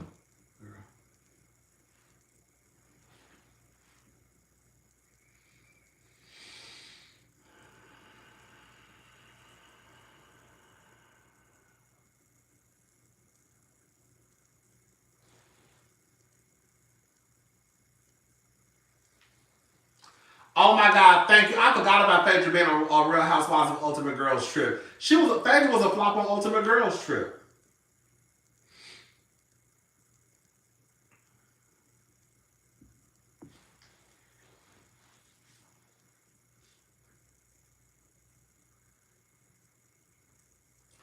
To me, like somebody, I just saw somebody say Tamar. Tamar is, if I were gonna pick somebody who would be extra, it would be a Tamar over a Bang Bang Edie. Cause Tamar just talk a lot of shit. You know what I'm saying? You need the girls who gonna talk shit. Tamar not gonna be out here threatening you with no gun. She'll tell you, girl, I'm from Baltimore. Girl, Tamar, girl, we ain't never seen you fight. You know, like that's like I would go a Tamar route before I went a Bang Bang Edie. I would. I really would. But you know, they tried to get Tamar on the show. She said no. Which I think, girl, I think Tamar would have been good on the show. I really would. I really do. Tamar is dramatic enough for reality TV. Tamar is late. Girl, I tell them y'all do not see the Tamar. But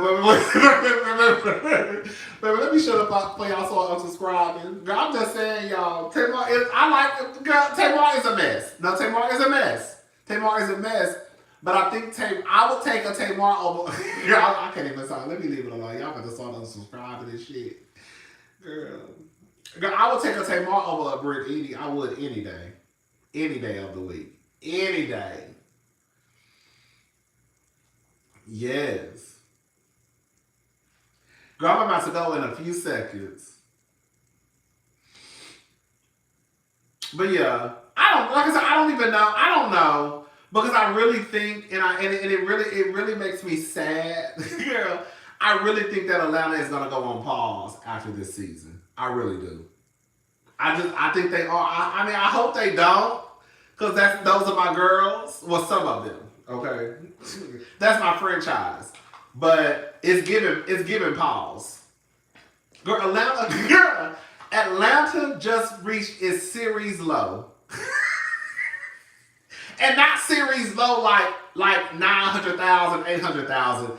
Not like series low like 750, 850, 912. Girl, series low like 400,000s. Oh, girl.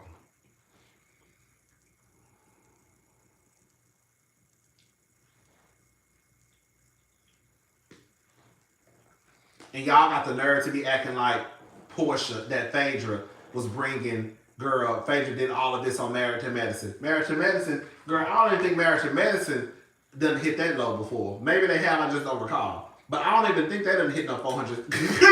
And y'all got the nerve to be on talking about Phaedra was the one who came in and saved the show. Girl, save what show?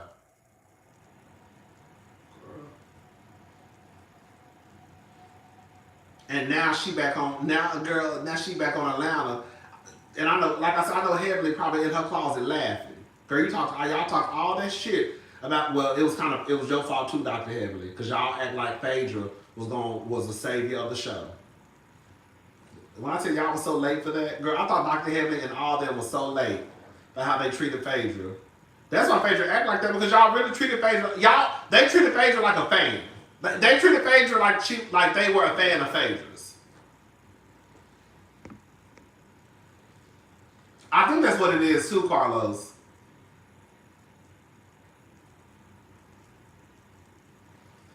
I need to go to the she didn't do this right.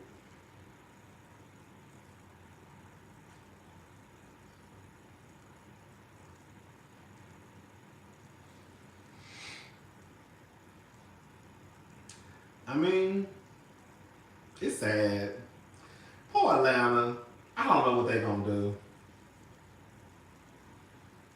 A part of me, I hate to say this. I'm going to go ahead and say it. A part of me is like it's good for their asses. A part of me feels that way. A part of me is like it's good for their asses. That's what they get.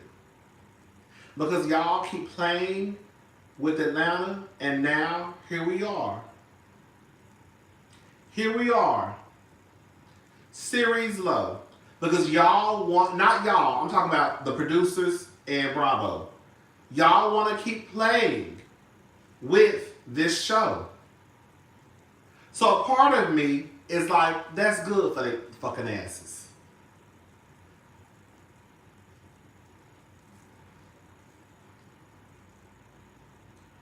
That's good for y'all asses.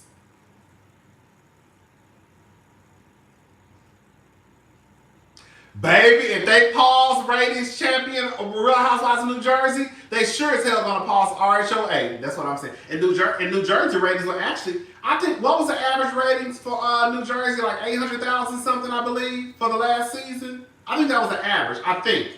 Don't quote me on that. But New Jersey was decent. Let me Google it. Hold up. Let's Google. 800. Okay, let me Google. Hold on. Let me make sure. You know, hold on. New Jersey. Oh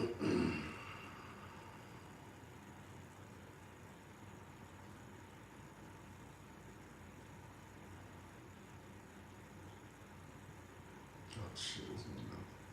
Why is it not opening? Girl, hold up, y'all. My Wi-Fi is tripping.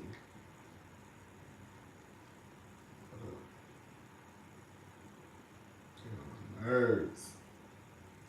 Why is it not opening?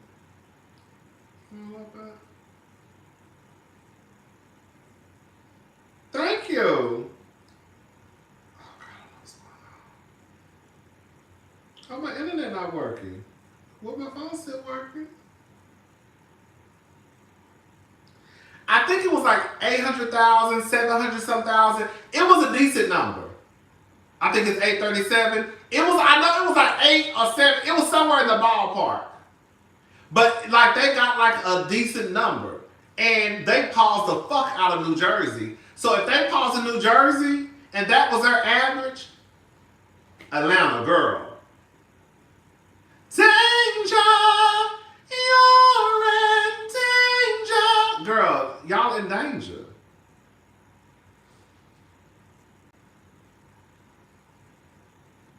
Girl,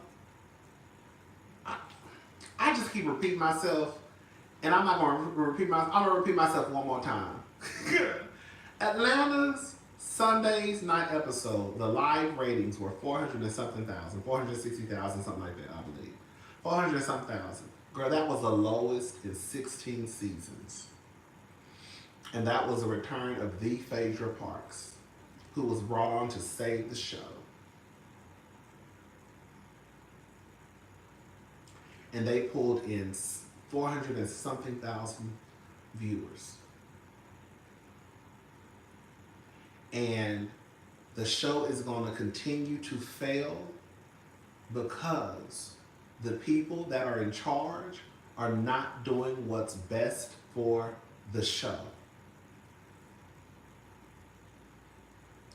Whatever personal issues they have with some of the cast members, they're letting those personal issues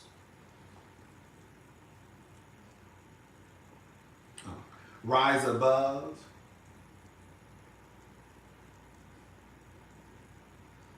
the show.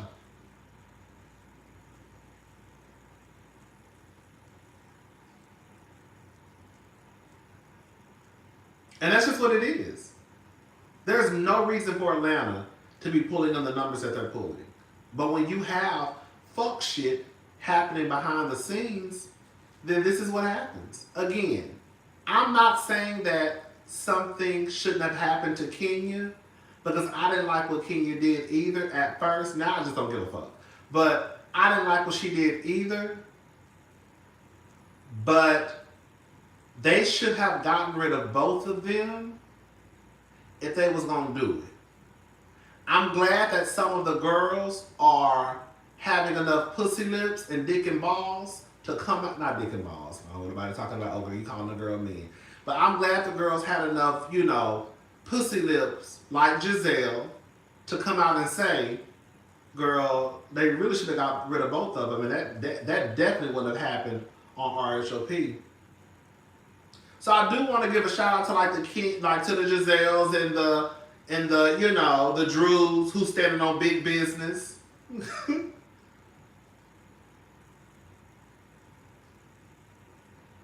And like I said, girl, it's a slap in the face when you get rid of Kenya because she showed Brittany a picture of her not allegedly, okay, a picture of Britt sucking dick But then you bring back Phaedra, who accused somebody of rape. Baby, hold on. What just happened? What just happened? What just happened? Girl, I think, quiet as it's kept, RHOBH is on a mini pause because Garcelle leaving threw off their plans. I believe so too. As much as the girls don't want to give Garcelle her flowers, Garcelle fucked up because she fucked up the money train for the girls. Now she done fucked up the show. She fucked it up for the girls. If y'all have noticed, we really ain't heard nothing about Real Housewives of Beverly Hills. Even to the point that even on BravoCon, when they got the people listed as folks coming, the only person on Beverly Hills is Dorit. Cal, who is the face of the show, been on the show for the longest. Cal ain't even on the goddamn website to come to BravoCon. Now, how the fuck is Cal not on the website to come to Dorit, but Sheree is? Girl. I think Cal needs to sit out. I'm gonna leave it alone because I'm new. I'm not one. I feel like I can talk about Atlanta. I don't want to give too much to the Beverly Hills girls because I really just started watching. But based off what I've seen, Cal be getting on that's my girl. I kind of go up for Cal. I don't go up for Cal, but Cal is kind of funny to me. I do miss Cal drinking though, but Cal get on my nerves though. Girl. But I really do believe, as much as the girls want to play in Garcelle's face, Garcelle quitting the show, it really threw a monkey wrench in the whole show. I really think, and I'm glad you said that, Carlos, I really think also that Garcelle leaving, it really, I think they will really, hold the fuck up.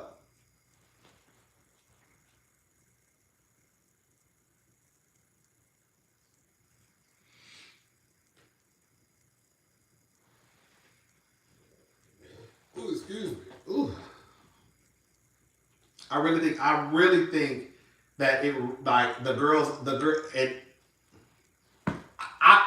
they gagged. They've been gagging since the reunion. I think the same thing. And I was never even want to just go for Garcelle like that. I did start watching because of Garcelle. But Lisa was my girl, the messiest bitch on the show. But Lisa was my girl. But I also can acknowledge too that girl, Garcelle, really gagged the girls, and I think they over there scrambling because when you really think about it, as much as people try to say that Garcelle is not that interesting, Garcelle was a part of the reason that the storylines kept moving. Garcelle and Sutton. Garcelle was a part of the reason why the storylines kept moving. Now Garcelle is not there. Sutton can't and ain't gonna do it by herself. So what the fuck we gonna do? Because Erica Jane out here getting sued left and right. They really did. They really did. They really did. Garcelle and Sutton changed the trajectory of the show. They really did. They really did. From what I see. Because now Garcelle is gone and Erica Jane is getting sued every which way. Girl, Erica Jane not just gonna put her business out there. So who gonna ask the hard hitting questions? It ain't gonna be Sutton because now Sutton gonna be scared. Because Sutton ain't got no backup, but that's what that bitch get. Because she fucked around and found out. You want to take their side? Oh, okay, girl. I'm a gag all y'all. Girl, as soon as he say rap, girl, as soon as she say, girl, I bet you Garcelle was like, as soon as she, Andy, girl, as soon as she say rap, I'm about to gag all y'all hoes. Girl, Garcelle, girl, As soon as she say rap, it's a rap for the day, girl. Garcelle said, bitch, I'm about to gag every single bitch on this motherfucking stage. I'm gonna gag everybody in the building, bitch. I'm going, bitch, I quit. I'm gone. I'm done. Girl, take this dress off. Give me my Adidas. Girl, give me my gown. Give me my Adidas jumpsuit. Come on, we gotta go. But I just feel like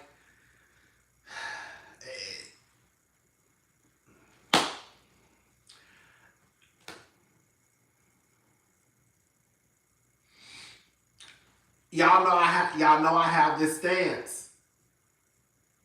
If Garcelle just didn't have this over-the-top interesting life, she did not. And I'm not gonna sit here and lie to y'all and act like I believe that she did. But Garcelle made up for it when she pretty much was the girl who kind of kept the shit going. I have said this 1,000 times. You're gonna have to make up with it somewhere. You just can't be on the show and not be doing nothing. You're gonna have to pick. Girl, you're gonna have to do something. Girl, like either you're gonna have to have just a messy, explosive, over the top storyline, or either you're gonna have to be one of the messy girls. But you're gonna have to do something. And I felt like with Erica, I felt like with Sutton and Garcelle, they were the ones who kept the show going.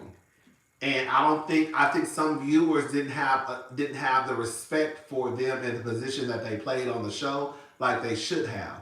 If it wasn't for Garcelle and Sutton, we would not have the answers, the show that we probably have, because they not just gonna come out and put their business out like that. You think Erica Jane would have told us whatever she told us? Baby, Garcelle and Sutton questioning EJ and questioning EJ had Julia Roberts and Jessica Chastain talking about it in the press. I remember, who was that who ran up to Garcelle and asked to take a picture with her? Was it Jessica Chastain? Remember they were backstage somewhere? And somebody not ran up, but they were backstage.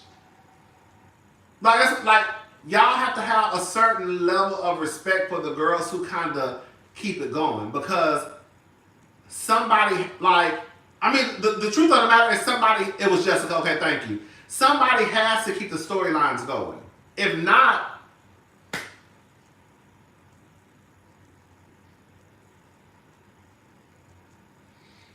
like Kenya, let me give you an example. Like Kenya's goal in my head was Kenya was going to be mother, and Kenya was going to make sure that she kept the shit going.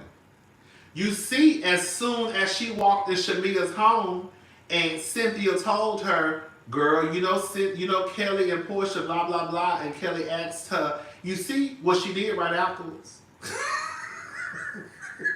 Now, Kelly girl, what's going on? Now, Kelly girl, what's going on? Here come thirsty ass bang bang Edie. Kenya, you didn't give me a hug. Kenya, girl, shut up, girl. Kenya trying to get the party started, bitch. And here you come. Girl, Kenya trying to get the shit rolling. She trying to get the shit popping. She trying to tell Kelly go ask that bitch about Simon. Because I can't do it because we supposed to be... Bitch, okay? Bitch, Kenya over here, because, girl, Cynthia done told her, girl, Kelly already on some shit. Girl, right. Kenya was giving mother bitch.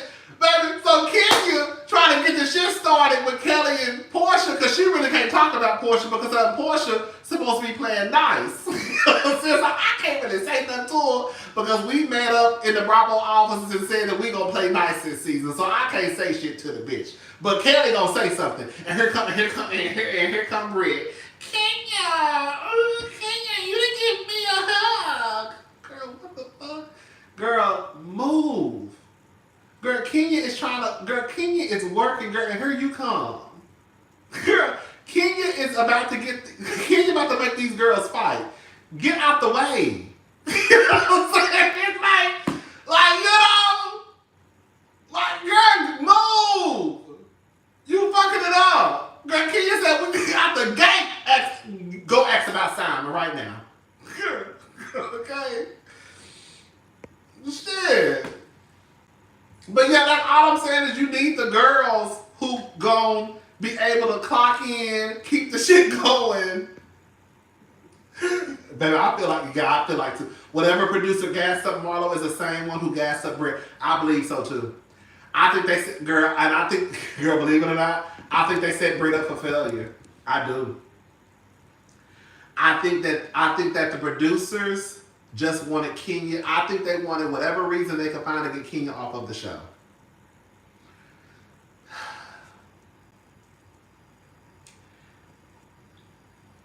Because I really think, and I said this before, when Britt came out lying, talking about she didn't do nothing, in my head, I really believe that Britt did that because a producer told her, girl, you good.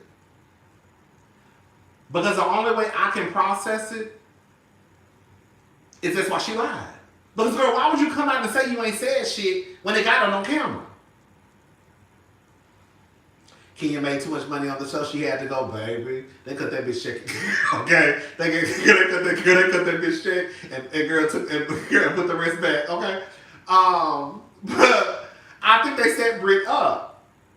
And I think that's why she came out and said, I'm paraphrasing, I didn't do nothing. I didn't have no gun. Blah, blah, blah. I was hazed. And then when the season started, I bet you Britt was in her house gagging. Because we couldn't see where Kenya fucked with Britt. And you better believe that if they had the footages, if they had that beautiful beam footage, they would have showed Kenya fucking with Britt. So I think at that point, it was already done. So now, Britt, you gotta eat it. You look like a crazy stalker girl. You look like you just want to issue with Kenya. But I don't think they care. I just think they wanted to try to get something on Kenya to get her ass out.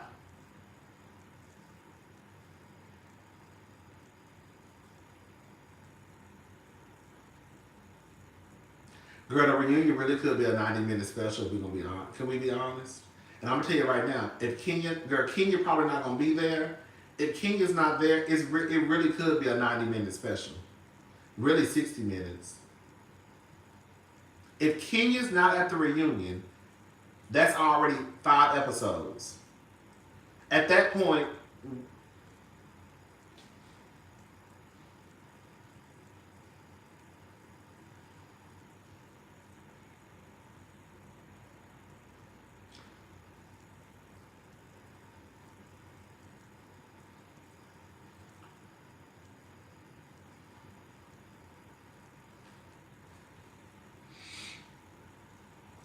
you know how, like, when you watch a show, I don't think that the season has just been like this horrible, horrible, horrible, horrible season.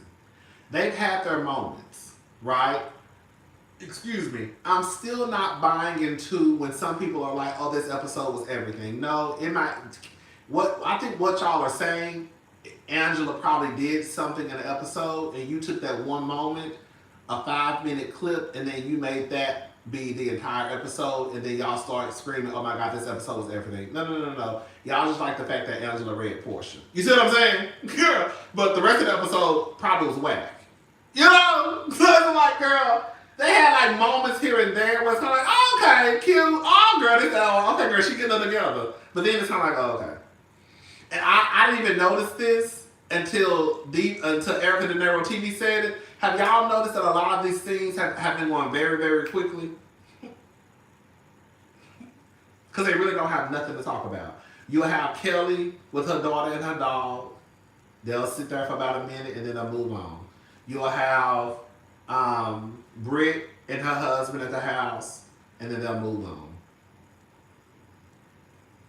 You'll have, I think one of the longest scenes was probably Shamia and Kelly when she went to Kelly's house and they were talking about going to Grenada. Is it Grenada? Yeah, Grenada. But the scenes have been kind of short. Baby, the dog look a mess. Baby, the dog look stank. The dog look hungry. The dog look wet. The dog look like the dog look hungry. They ain't feeding that dog.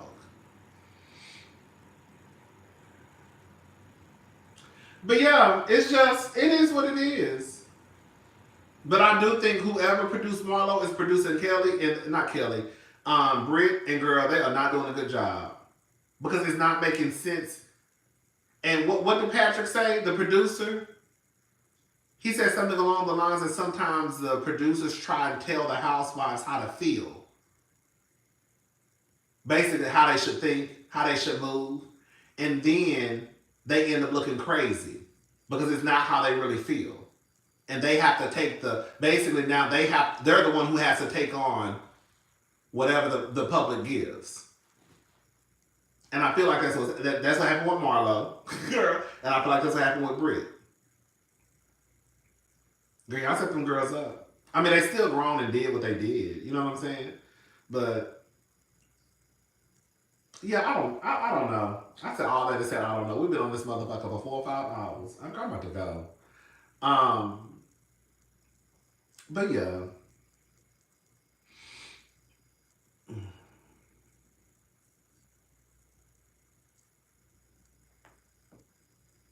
Kelly and Shamina look foolish because I have to give Drew this, and y'all know, and I keep saying this. You know, I really don't go for Drew as a housewife, but one thing I thought about that I don't really be into Drew. I don't know, girl.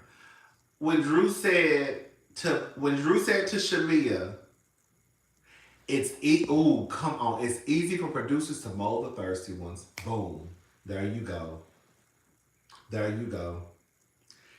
And I can't even say that because you just said it. Because they thirsty and they know they thirsty. And they're going to do whatever for camera time. That's exactly what it is. The girls who be the thirstiest end up looking the craziest.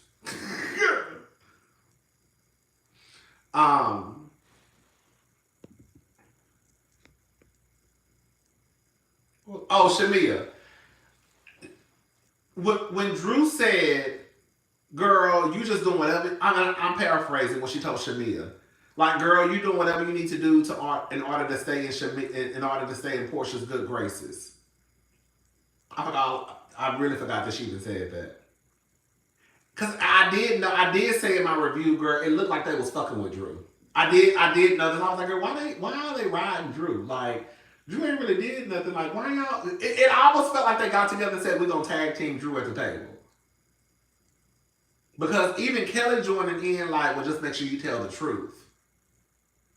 And then Shamia, yeah, and why you calling me a lap dog? Shamia, you called yourself a lap dog. Hello? And you took a picture. Girl, what the fuck?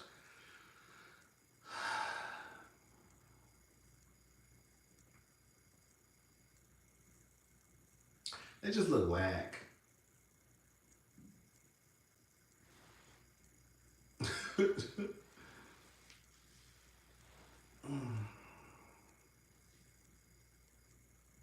Kelly will bully anybody who the group bullies. I don't like so. Like, my whole thing is like, if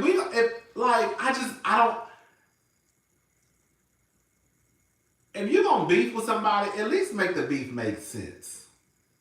Like I said, I can't even remember why even Shamia and Drew got into it. Like, if I can't remember the cause of the beef, especially if we're still in the same season, it probably wasn't that deep. Okay? And so when Shamia, like, was throwing shade at Drew at the radio station, it's kind of like, girl, what are you doing?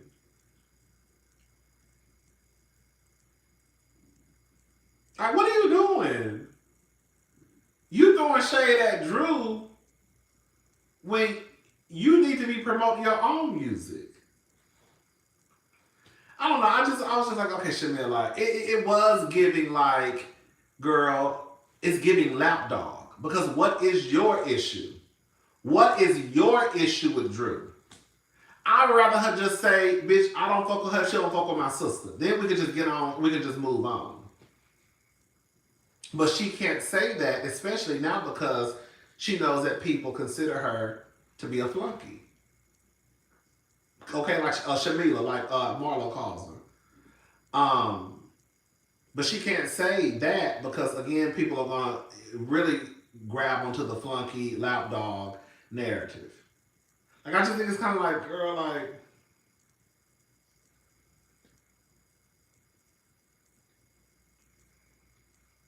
I don't know.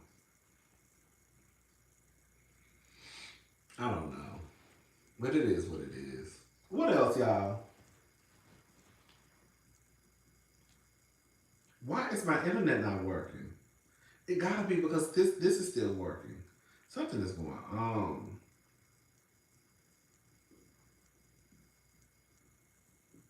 Oh, girl.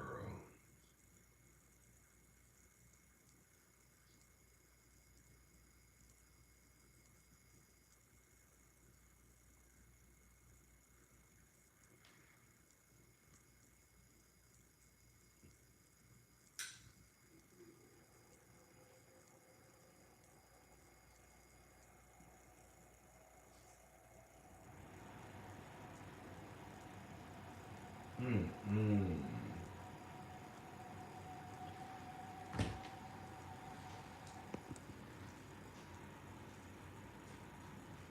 Okay, girl, I'm about to go. Girl, it's 1 o'clock in the morning. We still up running our mouth. I told y'all, girl, I was gonna be on here for a minute because I had a lot to talk about. Even though I really kind of been done with. I really could have got off after we talked about Atlanta for a bit.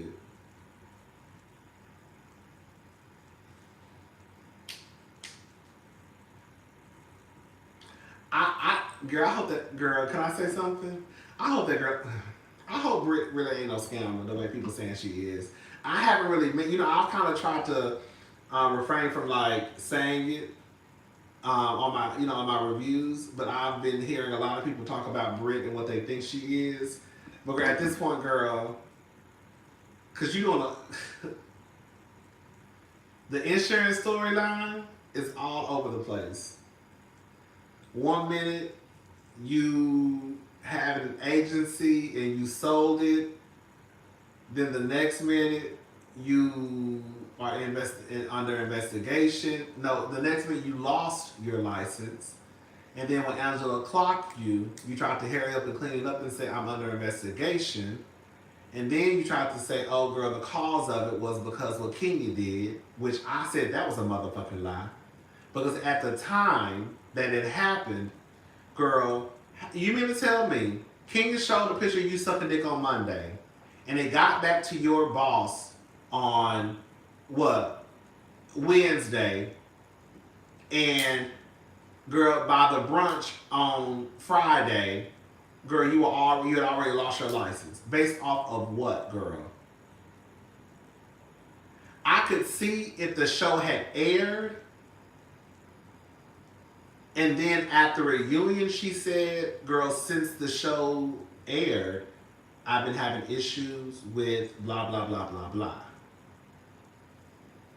But there is no way that all that shit went down and then your boss or the whatever, whoever, girl, and they basically, you lost your license just based off of what? Does that make sense what I'm trying to say? Like, it didn't make sense how she was explaining it because there's no way that this shit just happened and you lost your license that fast. Based off of what? How did they find out what happened at Kenya Moore Hair Spa? And how did you lose your license so goddamn fast? And then when Angela clocked you, it's, oh girl, I'm under investigation. No girl, you just said you lost your license. But you didn't think Angela was gonna say nothing. And then you tried to clean it up. But you also said you sold your insurance agency, and now you're saying that, girl, you took your team to go get whatever they wanted. Girl.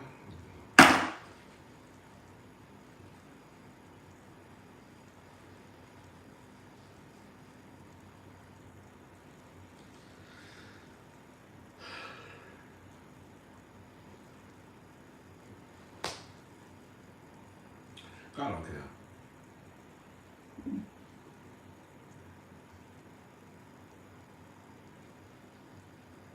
Girl, the people say, girl, let me shut up. Let me shut up. I'm not gonna say nothing right now. I'm just gonna let it play out. I'm not gonna say anything. I'm gonna leave it alone for right now.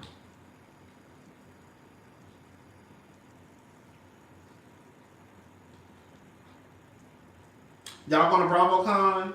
Y'all know the tickets go on sale. Hold up, y'all. Hold up. Ooh. Oh, my leg. Oh, my God. I feel like I pulled something in my leg.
Ooh. Ooh, a fish sandwich sounds so good. A fish sandwich sounds so good. But yeah, y'all. I shouldn't have got a.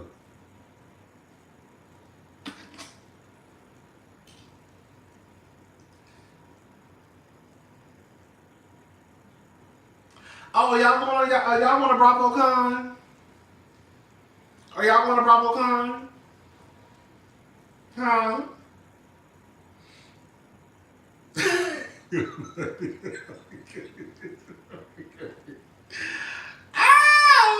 BravoCon is in November. It's the 13th.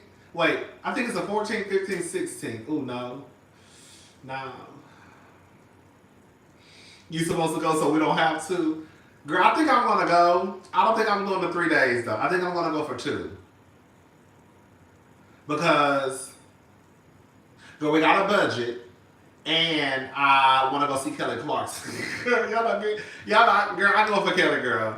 I want to go see Kelly Clarkson. And Kelly Clarkson also has a residency in Las Vegas. It is the last week is lit the weekend of BravoCon. So, I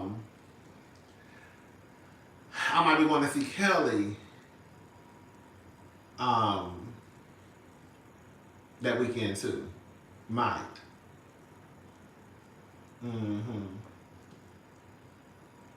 Yeah, I might be going to see Kelly Clarkson. That's my white bitch, baby. Kelly Clarkson. Kelly Clarkson. Kelly Clarkson. Okay? The girl who y'all, let me stop hating. Girl, y'all, Kelly is who y'all think Adele is. Baby, Kelly eats the girls up, baby. That's a singing white bitch. Do you hear me?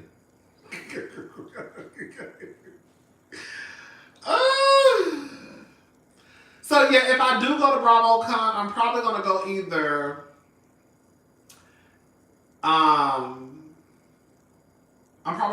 Friday and Saturday or Saturday and Sunday. But I'm probably not gonna go 3 days. And plus I wanna do VIP. I wanna do VIP. But really and truly, like I said, based off of my experience from last year, not last year, the year before last, because I didn't have it last year. I really feel like if you do want to go, but you don't want to like get all your coin, I feel like you could probably just get away with going Saturday. Honestly, you really could. The people who probably go on all 3 days are probably YouTubers or people who just love Bravo. You know what I'm saying? I can see the YouTubers probably going for 3 days, especially if they're using it for content. And people who just love Bravo. If you're just a Bravo fanatic, then you'll probably go. But if you just want to go just to kind of like, I can see you just really going Saturday and you'll be okay. For real, for real. And you don't have to do VIP. You can just do general admission just for Saturday. For real. It's like I bet y'all like, girl, it's like you got a girl. You must girl, did they send you a check to try to promote BravoCon? No, I'm just telling y'all for real though. If you want to go, you could just go Saturday. But the thing is, like I said, that I don't think like I said this the last time because somebody was like, well, you said you love your girls from Salt Lake City are going to be there. Yes, don't get it twisted. I do love the girls from Salt Lake City. I really do. Thank you, Hiru. I really do love the girls from Salt Lake City. However, I think that what they need to realize, the girls at Bravo, what the girls at Bravo need to realize, and I stated this before, is that there is a difference with people who show support and love and gas up and stand and go up for online, because that's pretty much free. Girl, ain't nothing to download Twitter and argue with some bitches online about your fave. That's free. It ain't nothing to get on Instagram and leave comments and argue. You know what I'm saying? That's free. But girl, are the girls willing to buy a flight, round trip, buy a hotel for 3 or 4 days, girl, have money when they get there for Ubers and Lyfts, or to rent a car and then have to put gas in it? Girl, if your insurance don't cover it, you gotta get insurance. You see what I'm saying? Like, y'all gotta factor in all of that shit. And then we still ain't done it. I still have to eat while I'm there, okay? And if I stay in a hotel that don't have a microwave or a refrigerator, or at least a refrigerator, I'm definitely gonna be eating out every day. And then we still ain't done. I still gotta get into BravoCon.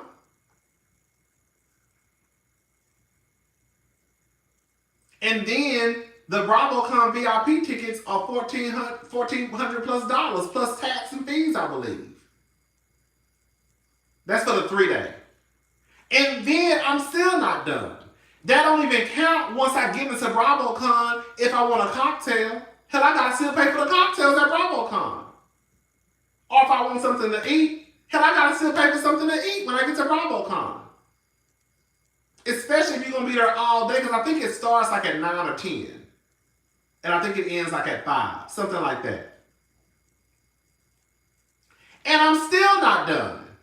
And then if you go around to the girls and boys who have booths and you want to support them, I still gotta have money to buy merch.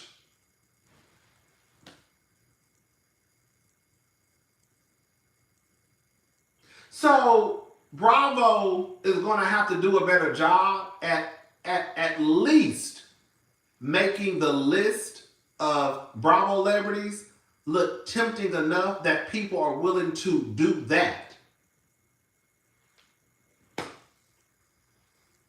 That's all I'm saying. I love Salt Lake City.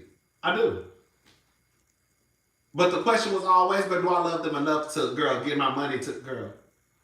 Because, girl, I gotta factor in. Girl, I don't know about, I can't, listen, I know how my money works. I gotta factor in a lot. You know what I'm saying? Girl, so, I gotta factor in flight, hotel, and I'm not staying anywhere. Not to sound, I'm not a hotel snob, but I'm not staying on anywhere. No, I'm just saying. Girl, so I gotta factor in flights, hotel, food, Uber and Lyft if I don't rent a car, my ticket. You know what I'm saying? But yeah, it is what it is though. But yeah, I do think that I do think that you can get away with just going one day. I really do. I really do. You can get away with going one day. Girl, let me shut up. Cause it don't girl be a handful of us though, girl. Do you hear me? Girl be a hand. When I say you could probably put all the niggas in one room. No shade. It really just be a whole bunch of white girls. Girl, I'm just gonna be honest. It'd be a whole bunch of white people. Girl, I was like, oh. Okay. Hey, girl. Hey, how you doing? I said another nigga. I'm gonna go 1, 2. How many niggas in 4, 5, 6, 7? Is she black? I don't know. No, I'll come back to her. Is he black? I don't know if he's black or not. I don't know. I guess 8, 9, 10, 11, 12. Very count the niggas. What's up, Diva, baby? Still on her running my mouth, baby. Still on her running my mouth. Baby, count the count the niggas, girl. Like, but yeah, like I said, I think I'm probably gonna go. I am. Girl, this has been a long-winded whole production. This is an old school long-winded whole production, baby. I'm probably gonna go because, like, my sister told me I need to go. Even though I really just feel like I'm just not excited. And I think I'm not excited because I just don't see anybody that's working me up. Like, at least the year before last, I was like, oh, girl, I get to see the girls from Atlanta. Even though I know a lot of people don't like Marlo. But I was like, girl, we get to see Marlo and Kandi, you know, and Kenya. And then I was happy to see the Potomac girl. And then that's when I actually went up for, that's when I actually started kind of low-key going up for Karen. Because before that, I didn't dislike Karen. But, okay, I need to get I need to add some more stuff to my merch. I be starting and stopping because I like myself to... Anyways. But that's when I started going up for Karen at BravoCon. Girl, when she was scalping the shit out of Robin. I said, oh, girl, she... Girl, when I tell you, I was in my seat giggling so hard.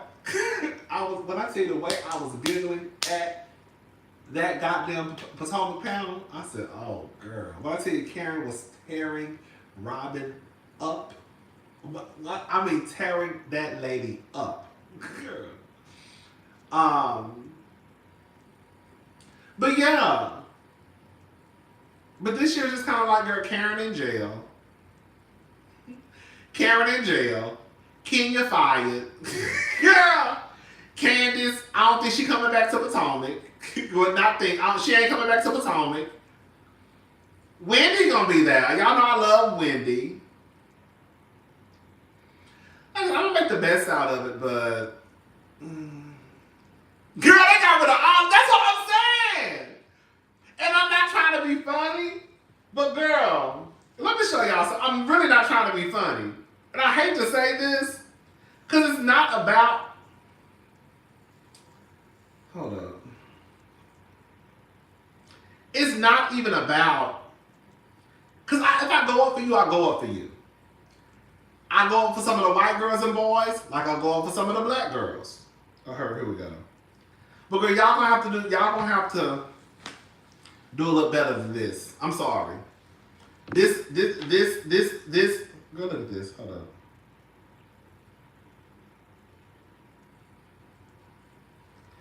These are the people that they have so far going to. Oh, let me turn the light up some. Oh, here we go. These are the people so far that they have coming to BravoCon. Look at this list. These are the people. That's Miami, Below Deck, Miami, Summer House, Andy, Angela, Angie, that man from Below Deck, Bang Bang, the crazy white girl. She actually kind of funny to me. She a mess, but a good mess. then Britt, and then that thick ass white boy. Girl, when I say this white boy right here, what's his name, Brock? I said Brock thick as fuck. Girl, when I tell you Brock, baby, I said God damn, Brock is thick, but I heard girl, I don't know, girl, Brock.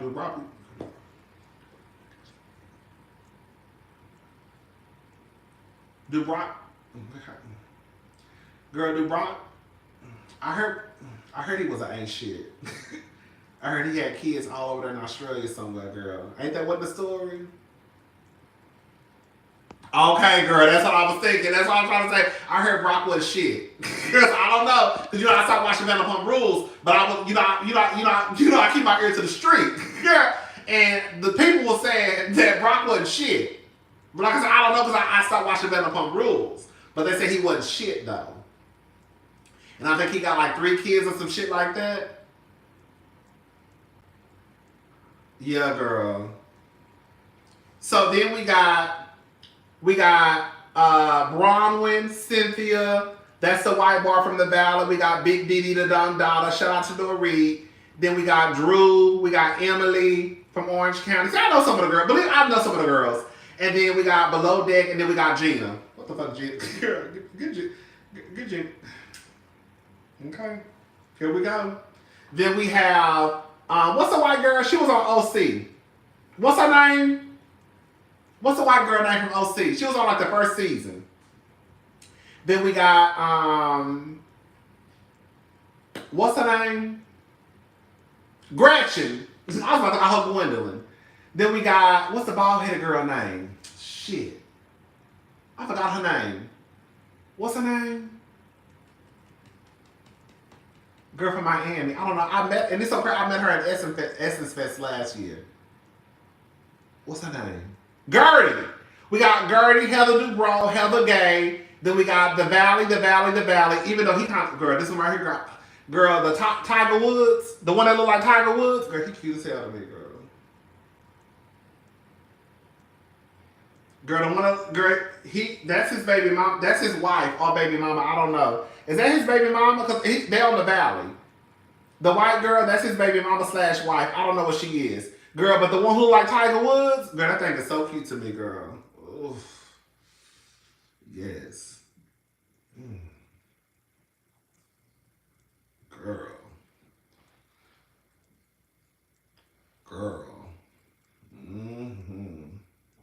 Oh, wait, white baby mama saying this. You know the girls get mad when girl. You know the girls get mad when you don't get the titles right, girl. They be ready to off your head. She is not a baby's mother. She's a wife. Girl, okay, girl, I'm sorry. I didn't.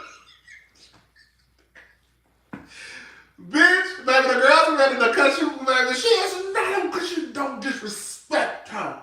She's not a baby's mama. She's a wife. Okay, goddamn. I'm sorry, I didn't know.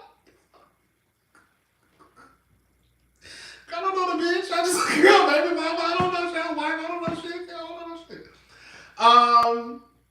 And then you have Julia, and then you have that girl from Orange County. I forgot her name. And then you have girl, that's a white boy from the Valley. Then girl Jax. Baby, when I tell you Jax is fucking nuts. When I tell you, baby, Jax is nuts. I'm still on the first season of the Valley. When I tell you Jax be hot as fuck. Y'all gotta go watch the Valley. When I tell you, Jax be all over the place. Now, I'm not one to judge. I don't judge the girls, believe it or not, girl. You know, I have my little drink. Okay? I have my drink. Girl, you do what you do. I do what I do. I don't bother nobody. So if you want to sit right here and do a couple of lines, I ain't got nothing to do with it. Just don't get none of them on me. Okay? Because I don't want that shit on me. So I'm not judging none of the girls. But when I tell you, bitch, girl, Jax be high as fuck on that show. Girl, it's like he just can't stick. Girl, Jax, girl, what is Jax? Girl, Jax, I'll be big as fuck. He just be like everywhere. And I'm like, girl, she needs to calm down. Baby, Jax be a mess. But anyways, so Jack's gonna be there. And then I remember her because I used to always watch. She a lesbian. I forgot her name. She had the show.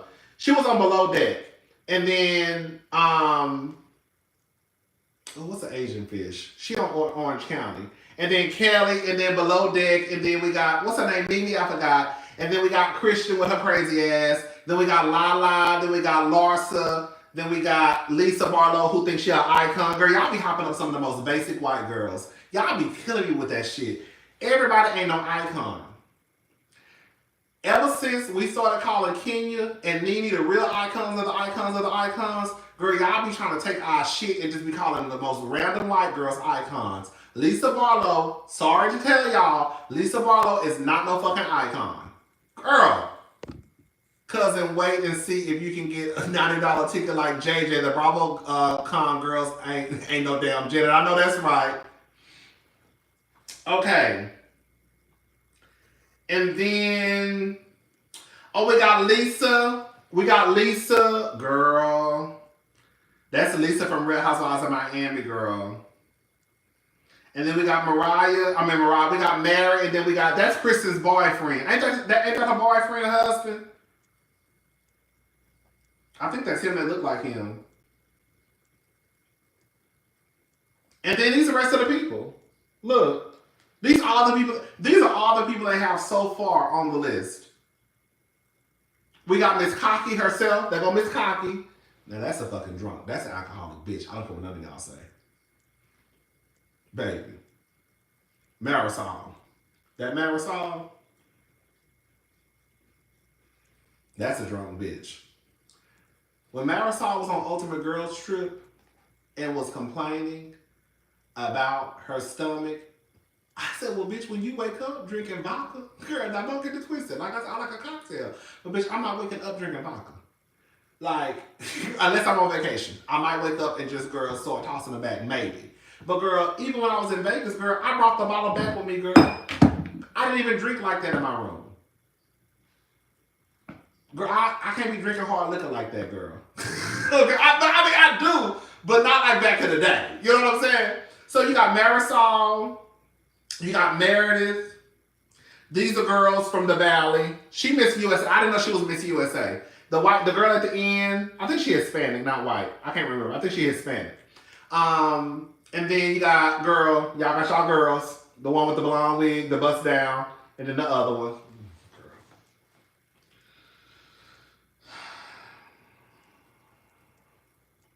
I just got pissed off. Okay, there they go. Ugh. And then you got the other girls. That's who's gonna be at BravoCon so far. This is the list so far. All I'm saying is when y'all look at that list, well, I love Marisol actually is a Kiki. And Marisol actually be dressing her ass off, especially at the reunions. The girls don't be giving Marisol her props at the reunion. Marisol be having the best gowns to me. She be having some good gowns. But based off of this list, is this enticing enough to make anyone want to go to BravoCon? Like, girl, y'all ain't even throw none of the girls on Potomac on there. Like, y'all didn't throw any of the girls on Potomac on there. Y'all could have at least, and y'all could have at least put Gizelle up there. God damn. Girl, y'all didn't throw any of the girls on Potomac up there. Baby, y'all only threw one girl up from Beverly Hills, which is Dorit. Girl, we ain't got nobody from New Jersey. Nobody. Girl, nobody. New Jersey on pause. We ain't got nobody from New York. Y'all ain't throw none of the girls in Married to Medicine on there. Like,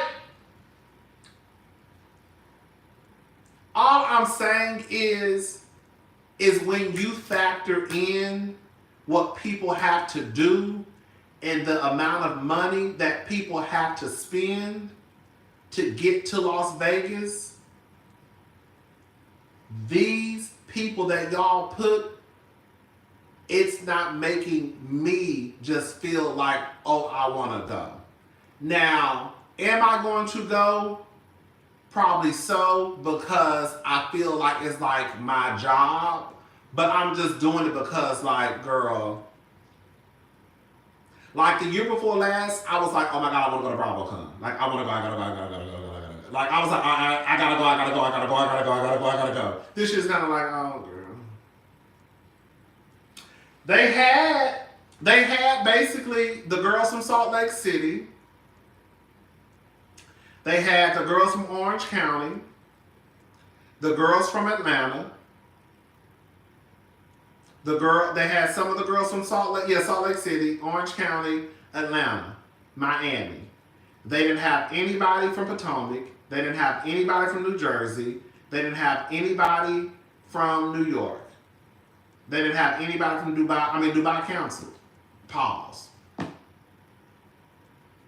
Girl, y'all got too many people from the Valley on here. Again, like I said, the Valley is cute. Y'all should check it out. I'm on season 1. The Valley is cute. But girl, the Valley ain't cute like that. To me, it's not. Maybe because I haven't made it to season 2. But the Valley ain't cute like that. Let me put my microphone on.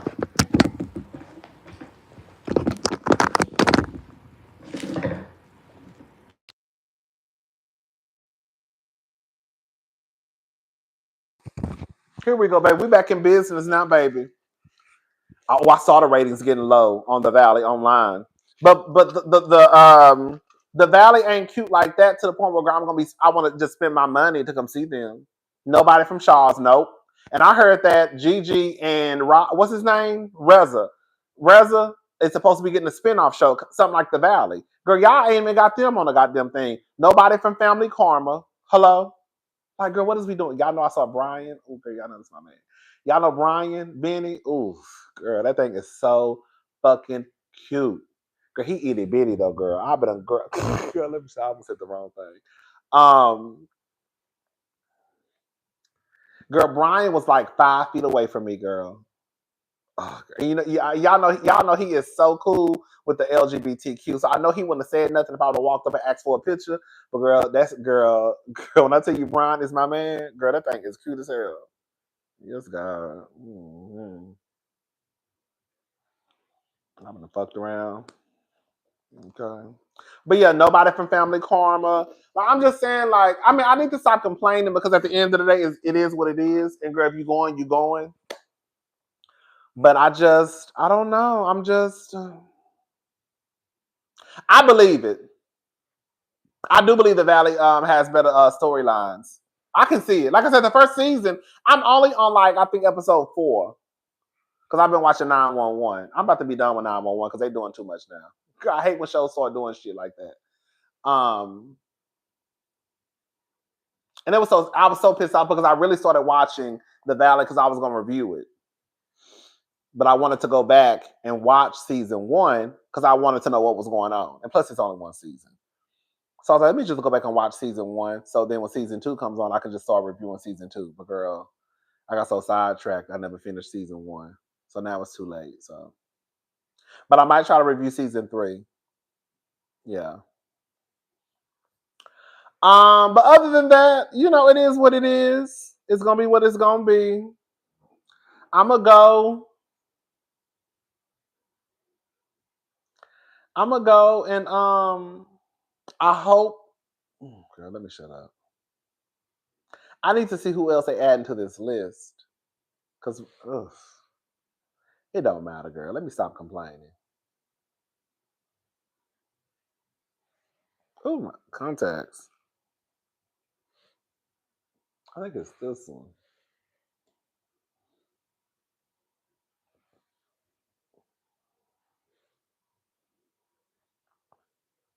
I know, right? No, the list is going to change. They did say they're going to add more people to the list. I just felt like, even though I know they're going to add more people to the list, I feel like they should have started out with a stronger list. I don't feel like this list is strong enough to kind of get people excited about BravoCon. Unless you're just someone who's just a fanatic about Bravo, then you'll be okay. But other than that, I feel like they should have did better with. I think they should have did better. And in my head, I've said this before, I'll say it again. To me, when I think of Bravo, I think of Housewives. I know that things are changing, and I know that the Housewives is not as popular as it used to be. But I just don't understand how you can have. And I don't even like Teresa Giudice. Hello, could be very clear. Okay, I don't even like Teresa Giudice. But I do think it's weird that y'all are trying to have a BravoCon, and girl, y'all ain't even got y'all shit in order with New York. Y'all ain't got y'all shit in order with, girl, New Jersey. Girl, Dubai is gone. Atlanta, girl, is all over the place. You know what I'm saying? Like,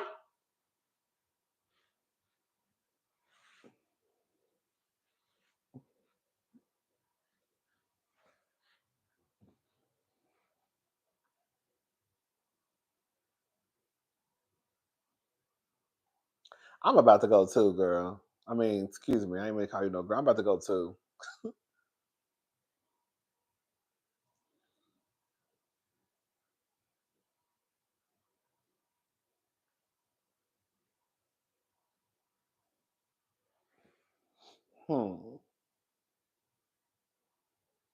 I know that's right. I know that's right. My was allocated for, okay? I know that's right. And that's what I think it is. I think I'm going in real life. Yeah, I'm really going just to like socialize. I'm going just to socialize, and girl, it is what it is. Girl, let me just go here and see, girl, what's going on. Hey, girl, hey, hey, how you doing? Right, girl, that's a mess. A mess.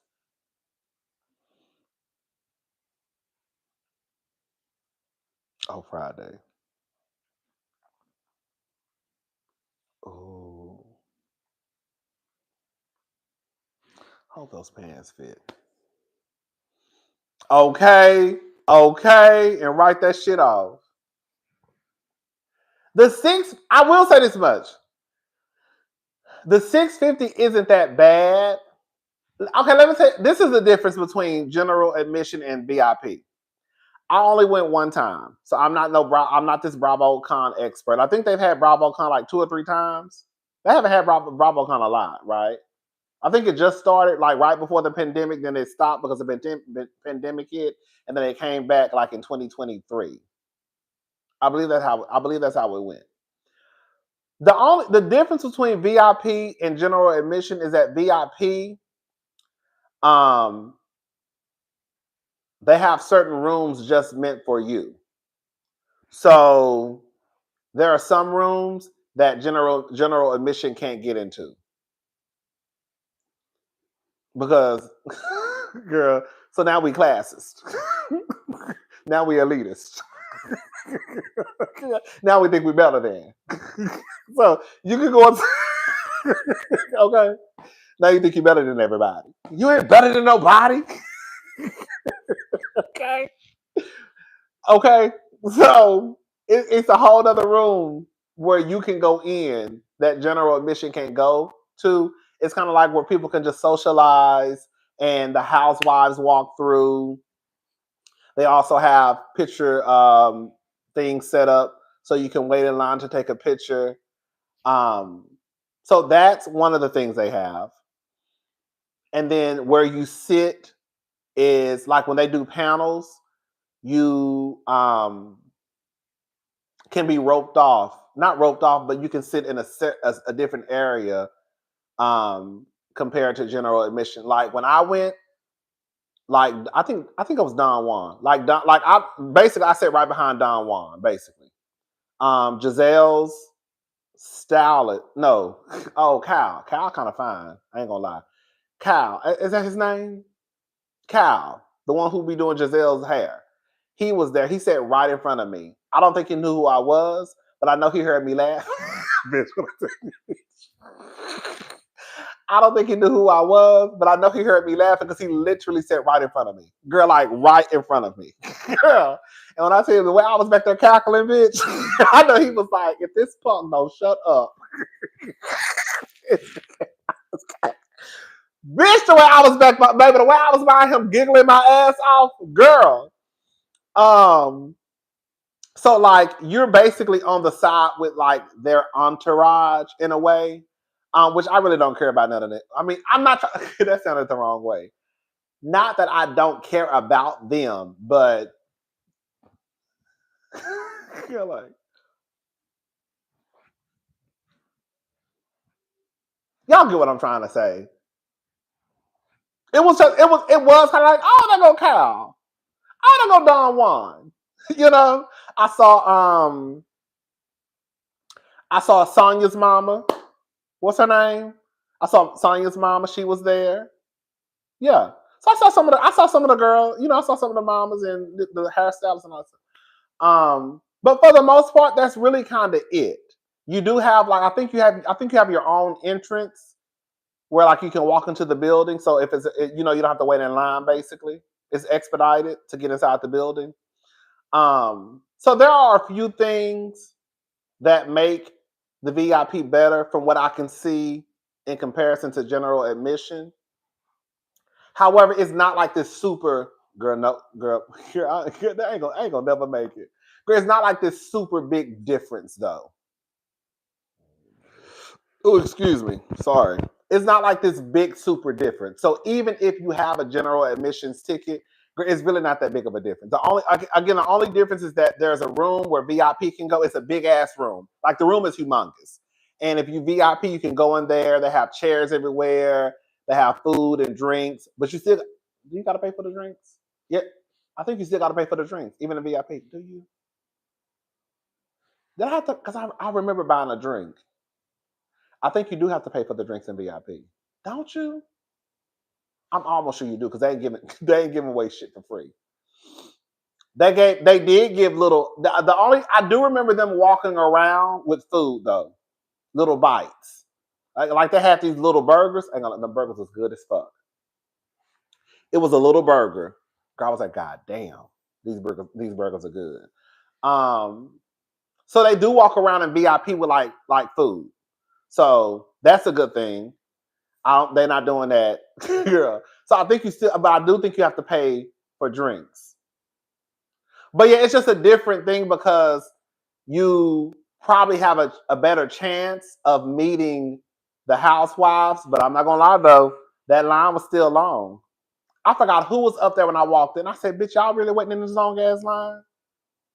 Even for VIP, that line was still long as hell. Baby, I'm not waiting in no. Please. Now I don't think I'm too good, but bitch, I'm not waiting in no line. Not this long ass line.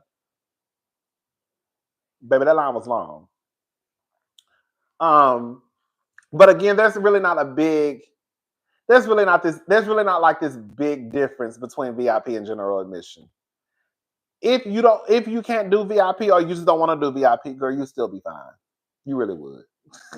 You really would. Because even in the area where they have their booth set up, girl, it ain't no girl, you still gonna be treated. You're like, you know what I'm saying?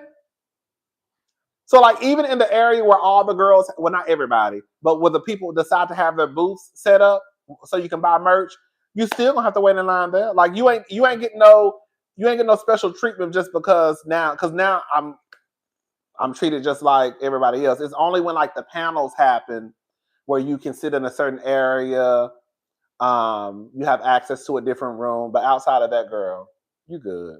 You really are. I just want to do VIP because I just want to go in that other room. Girl, and I want to sit on the side. Girl, I want to sit. Girl, I just want to do VIP. Okay? I just want to do VIP. And that's just what it is. I ain't got to explain. So that's what I'm going to do.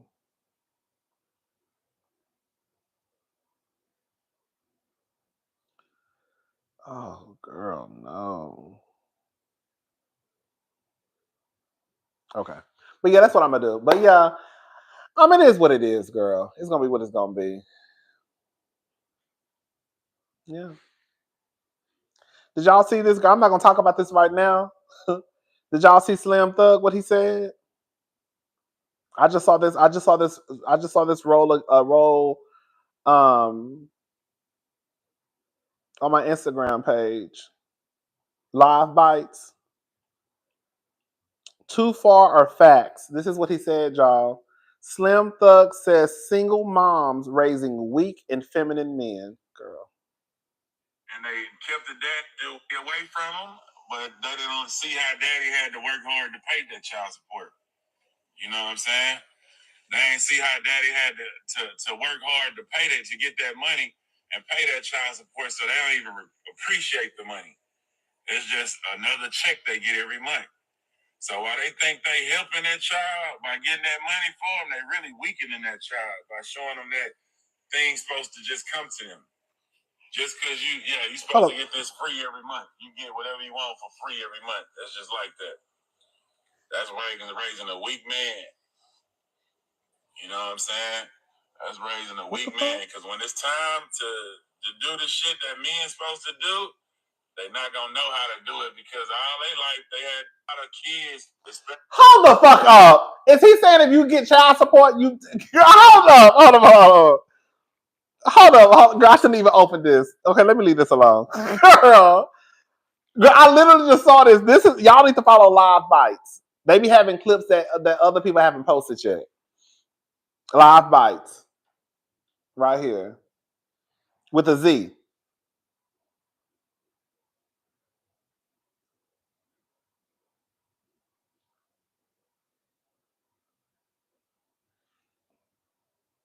Kids, especially men these days, got women ways.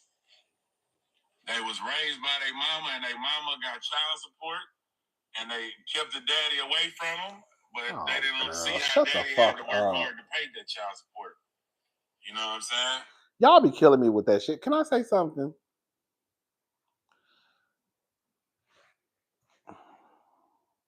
The whole single mama. Why the fuck you ain't, girl? If you so worried about your child turning out to be feminine, girl, aka a punk, then why the fuck you ain't raise them then, bitch? Like y'all be killing me with that shit. The single mamas be raising. Well, girl, why you ain't help raise them? And they keep us away from the child, do they? Girl, I shouldn't even open this up. Girl, I don't give a fuck. Girl, let me shut up. Girl, I don't even know. I need to listen to that another. Girl, let me shut up. Anyways, what's up, y'all? He always saying some. Girl, what's that? Niggas make me so much hate.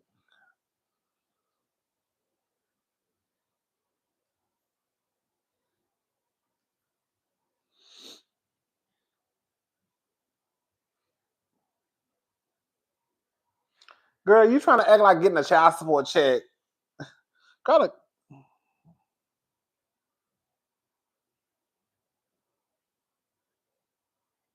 A lot of kids, especially men these days, got women ways.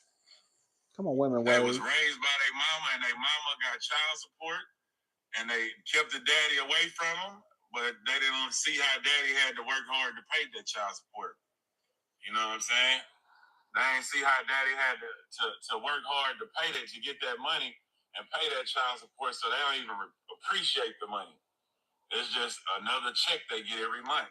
So it sounds like he mad because he got to pay child support, and he's conflating, girl, if you accept the child support and your children don't understand the power of the dollar, and so that makes them feminine.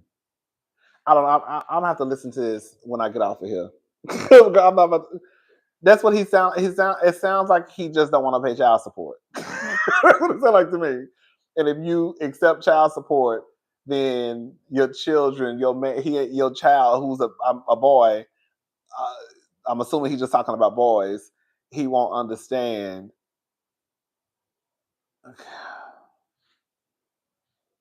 I don't know. That's what it's giving, girl. He mad about child support. That's what it's giving. It's giving he's mad about child support. That's what it sounds like to me.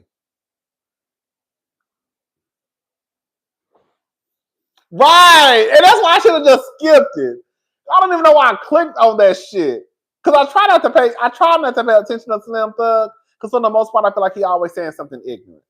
Or doing something ignorant. Or doing something stupid. Like remember the girl, I think I saw it was a girl who was working out, I believe. Wasn't it? It was a girl. I think she was walking down the street working out, and she just had on like some compression shorts. I think a shirt. Do y'all remember this video? I didn't talk about it because I was like, I'm not talking about it. I think it was a girl working out. He was sitting in the car, and the girl was like walking, running, something like that. And he was like, "You out here walking, and you out here with that on." Like, girl, what the fuck are you talking about? Like, I was like, this nigga sounds insane. Like, he said, this lady out minding her business, and even if she wasn't walking, even if she was just walking around and not working out, girl, why do you feel? I was just like, let me shut up.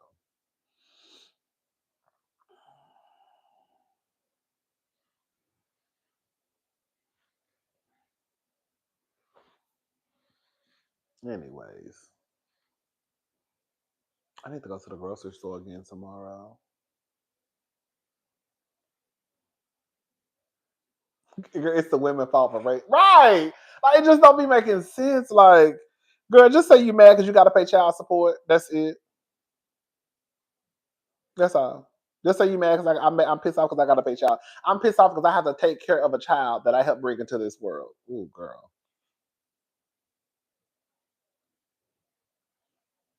I saw him thinking that Meg wanted him. Girl, what the fuck? Girl.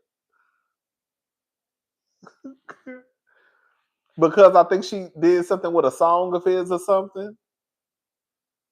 And he took that as because she was a fan of his music. She is from Houston. Mind you, Meg is from Houston. Yeah. And so I guess because she's a fan of his music, he took that as if he had a chance to get with her. I said, girl, these niggas are losing it. Girl, these niggas are losing it. That's what I'm saying. Like, you can't even be a fan of a motherfucker's music without him thinking that you want to give him some pussy. What the fuck? I just like tipping on fofos. Girl, that's it. Girl. Riding on how the song go? Girl, I just like tipping on fofos. Yeah, you done took me to thinking I like your song and I'm trying to give you some pussy. No. Girl. The fuck? Mm-mm. I bet she didn't either. I bet he never filed for full cut. I bet you he didn't either. I bet you he didn't. Girl.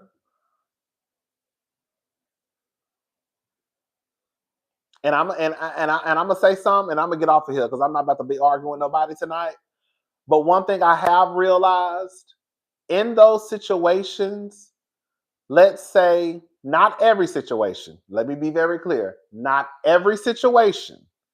There are some women out there who will be pissed off at whatever reason and will try to use their kid and not let the daddy see the kid. I recognize that. I understand that. I know it happens. But I feel like a lot of those cases, it's usually because it's a man who wants to pop in, pop out, pop in, pop in, pop in, pop out. And the mama is like, girl, get the fuck up. No. You just want to be a daddy when you want to be a daddy.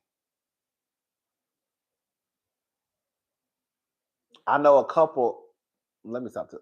I know some people. I'll say it. They wouldn't care. One of my friends, that was one of her issues with her baby daddy. I remember one time that nigga left the baby at the motherfucking daycare. Bitch.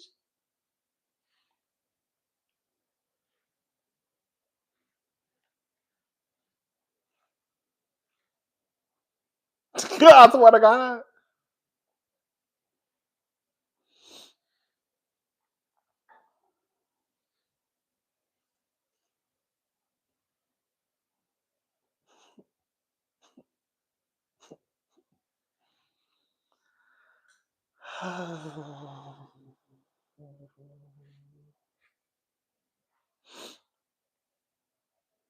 Girl, okay. We about to go in a little bit though. Maybe at the daycare. Yes.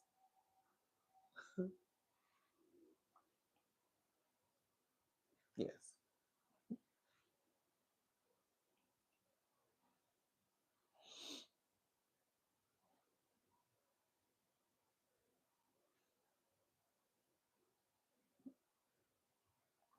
Anyways.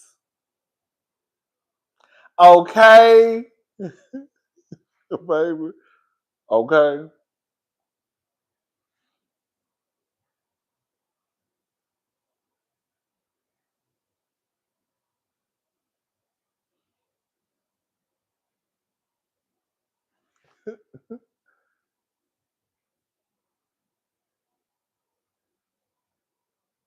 Girl, ain't that sad?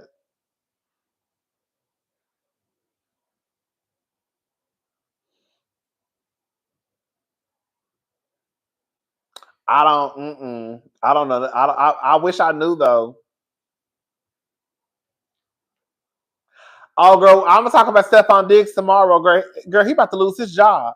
Girl, Stephon about to lose his job.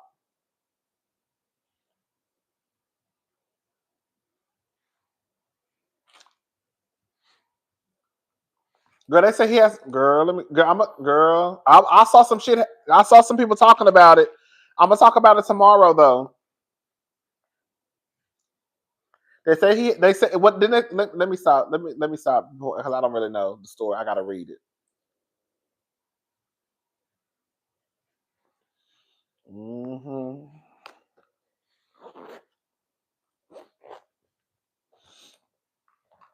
Baby, on the boat with them hooches and pills. I heard it was. They said it was. It looked like something that was pink in a bag. And the first thing I thought about was when they said that Puffy allegedly was out here, girl, and they said that Young Miami allegedly was out here, girl, being a queen of the South, and had some pink cocaine. So the first thing I thought about when I read something about something pink in the bag, I just automatically thought about pink cocaine.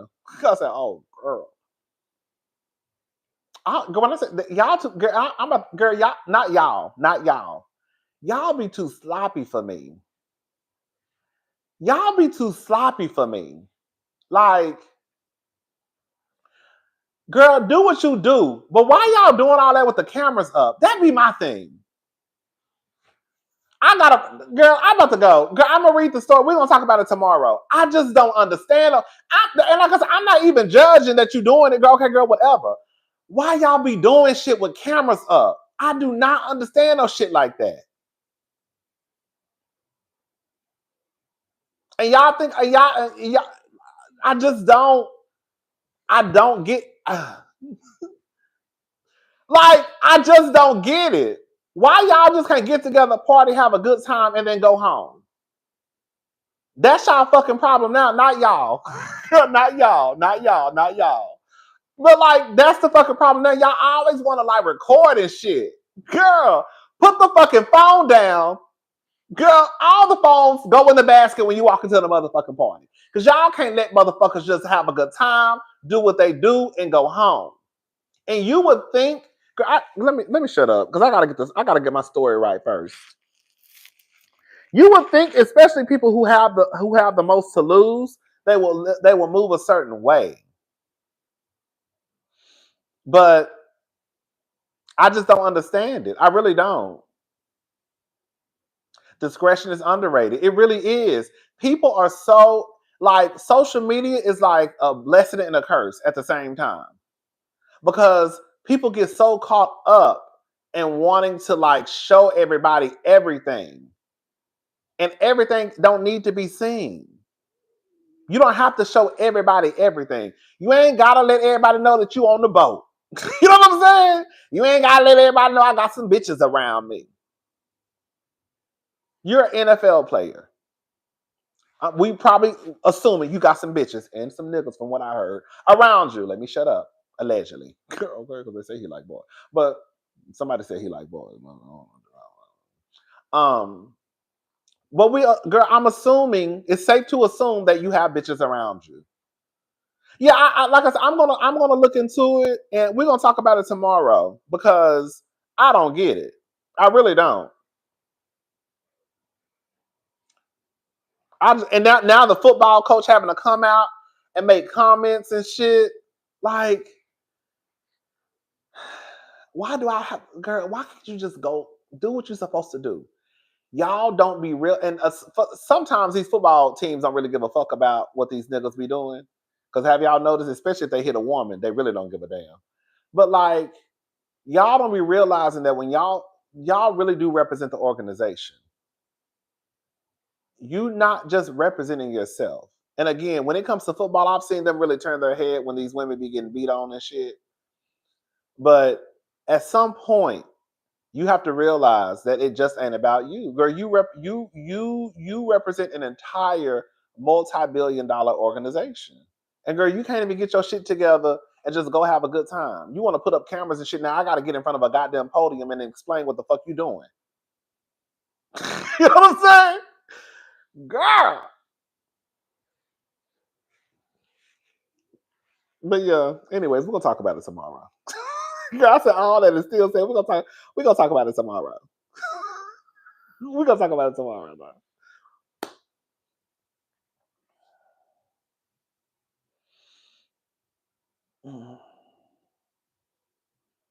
Yeah, we're gonna talk about it tomorrow though. I might go live tomorrow. I don't know. No, I might make just no. Cause I don't know.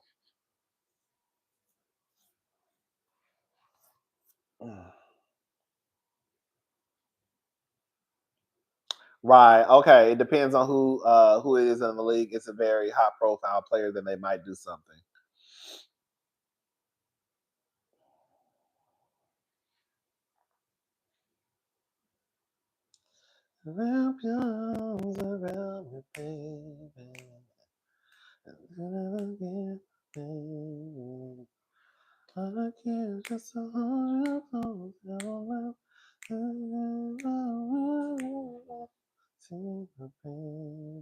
Come on. I'm about to listen to Janet Jackson. Anyways, y'all, that's it. Girl, we've been on here for a long time. Just kicking. I don't know why I was so excited to go. I was like, girl, I feel like I haven't seen y'all in forever. So I got on live, girl, excited, girl, stuttering and shit. Girl, I was just excited. I don't know. But yeah, we we did one tonight. I ain't got nothing else to talk about. And I'm about to find something to eat in this kitchen because I am hungry. This is why I had to really just cut down on my drinking, girl. Because when I first started losing some weight, I had to I had to like really cut my drinking out because when I drink, I can't talk for the other girls. When I drink, I get hungry. Okay. But when I drink, I get hungry. So I was like, so yeah. And like here I go. Now I'm hungry. If I would just been over here drinking some water, I could have just took my melatonin and took my ass to sleep. She did feedback. I know she did feedback. I think she did another song too. Anyways, y'all, I'm gone. I will talk to y'all tomorrow. Y'all have a good night.